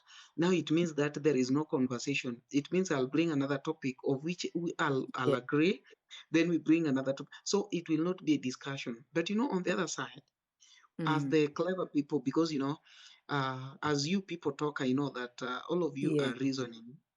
It's automatic that okay, even in the parliament, that is why just a minute, Omari, please, just a minute. Let me welcome my friend from USA. Wow, Sabina. Hi, good morning. Welcome. Hi Sabina, karibu sana. No, Sabina is she's a white, so she's not understanding nini Swahili. Karibu sana means welcome, Sabina. Okay, Omari, now you can proceed. Oh, let me also take this opportunity to welcome Sabina. Sabina, welcome. It's our pleasure to meet you. Hope we'll be together. Now, I was trying to explain myself, you know, some of these things can make people to hate you for nothing, and no one knows what tomorrow holds. So you are somewhere, you have you have an occasion, and you need people to attend. Then somebody is saying, "Oh, see, this one is one of that fool that was saying that I don't know, he cannot he cannot take the responsibility of the kid that blah blah something of that kind. So at a given point, it's good to explain yourself, because you might think that we are doing discussion only to realize that you are making some enemies somewhere, Yes. internal enemies. They're looking at you and then they say this person is maybe young, he's not reasoning. He's not reasoning, he has not faced, I don't know, some parts of life. Okay, acha tu atafunzwa na maisha, something of that kind. No. So I'm very happy, Merijal, at least you've brought it out. I was asking myself how I'll explain to people that no, it's just a trend that when discussion is going, you have to take the other part so that at least you also hear. Of course, there are some people that are supporting me, though maybe they are not here. But if it could be early enough that we could be having several people, I know there are some people that maybe could have joined and said that Omari ni evil. Yeah, it's that way. Yeah. Yes, but you give a good example, at least bring that topic. Yes. Kwa watu kama sisi wenye hatujui nini, una imagine for example, unajua like us Luo, watu wanasema ukizaa mtoto firstborn, umezaa kijana, umemzaa kwenyu, sijui lazima nini, mamila mingi, sijui mtoto kijana you don't have to go with him, sijui uende uoleke mahali. Sasa unaona vitu kama hizo. Sasa but anyway, at least. But okay, that is why you see, that is why whites will always be ahead of us, because this thing of it is, if you give birth to a a baby boy boy, child, a first boy child, if you give birth to a boy child as firstborn, no one will marry you. Something, it is something which I don't know how to call it. But let me tell you something. Nowadays, people are learned. Nowadays, people are educated. The moment you come with your boy child, obvious this guy will take him to school, and then after that, you never know. This person might be a professor. This person might be an engineer. This person will not depend on you maybe in 20s. So it is something we are not, I don't support it. Me, if you come with your child, as long as we have agreed that I have a child, I have two children, we just talk, we discuss, and then we see how, if it is possible. If it was not meant to be, it can't work. But if it was meant to be, it is going to work. So that is my point. If you come with your child, that is your child. I'll only take responsibility from the mind, from that one that we've gotten with you. That is when I'll be a father. Receiving a call. Is that Mr. Oh no, that's the host. That's the host. Yeah, the host received a call. Yes. No. You are loud and clear. Not host. Mine. Not mine. Is that a cruise thing? No, Yeah, yes, it was mine. Okay. So, Mc Omari. Sorry, you were cut short, so you can go ahead. I'm saying that I'm only taking responsibility kwa yule ambaye tumepatana nawe. Huyu wako naweza jaribu. Si kweti namuonesha madharau, but naweza jaribu. Yes. Okay, guys. I also have a question. Why do you think that the opposers that might take the sides of Mc Omari, what are the reasons that you think probably would cause such kind of decisions? Apart from most of these people, most of your kids that you come with, you don't want to be corrected. Anytime you get me caning him or her, you will be like, you don't want my child, But when you get me caning this one that we got with you, there is no problem. So, at a given point, I'll withdraw. I say, okay, it's okay. Ni wako sawa, okay. Kwa sababu, Omari, okay, let me ask you something. there is nobody who is perfect. Hata mimi saa zingine naweza enda live, ukuje kwa inbox yangu uniambie Omari, at that particular point you did not go right or you did not do it well. So it means Omari, in really that situation we have to correct one another. But at that point that you don't want that child to be corrected, then I leave him oral for you. Omari. Yes, Mr. H. I want to tell you, there's an appropriate way to discipline someone or to discipline a child. But beating somebody, before, okay, me, nilikuwa naona, when my dad used to beat me, like, that person, I don't know, that guy used to beat me, I don't know, like there's no tomorrow. So, and then my mom is that type of soft woman. So ye kazi tu ikifika mwisho, like akiona my dad is now overdoing it, she will be like, okay, if you don't want him, then si uniambie tu, you see, because angefanya chochote, she could not do anything. But there is a way you can punish a child yenye hata ye mwenye akikuja kugundua later, and she will be the baby will be like, okay, here I did a mistake and I need to correct myself. Yes. See? Yes. Hata huyu mama, even this woman, she will not become mad kama anaona una discipline mtoto in a good way, in a appropriate way. Yes. Yes. So you can't, and then let me tell you something. There's no, Mary Jail, poverty ni kitu ingine mbaya sana. That is why I'm fighting poverty. Yes, poverty is an enemy. That's right. Yes, poverty is an enemy because unaona, my dad, we were 9 toward pass, now we are remaining 7. Ana kazi, the kazi ni kuhustle. Sasa ana imagine singekuwa hapo hivyo, maybe hao watoto wake wangekuwa hiyo chakula yenye nakula wangekuwa nakula. Now you get where the problem comes in. Yeah. Yes. So the first thing you can do before you marry this woman and her child, please, are you capable? Are you able to provide for them? If you can't provide for them, then just leave them alone because they are coming to suffer. Yes. So that was the thing. If you are well off, if you are financially stable, you can marry even a woman with 7 kids and you will not feel like it's a big deal. You will not feel like ni mzigo kwako. Yes. Yes, so the moment unaoa mtu na uko na hauna kakitu, kazi yako ni ya from my hand to mouth. My friend, you are going to beat this child, you are going to treat them badly. Hata huyo mwanamke utakuwa unaona ni mzigo kwako and you will not even love their mother. After kumpea mimba hata utamfukuza because life will become so hard.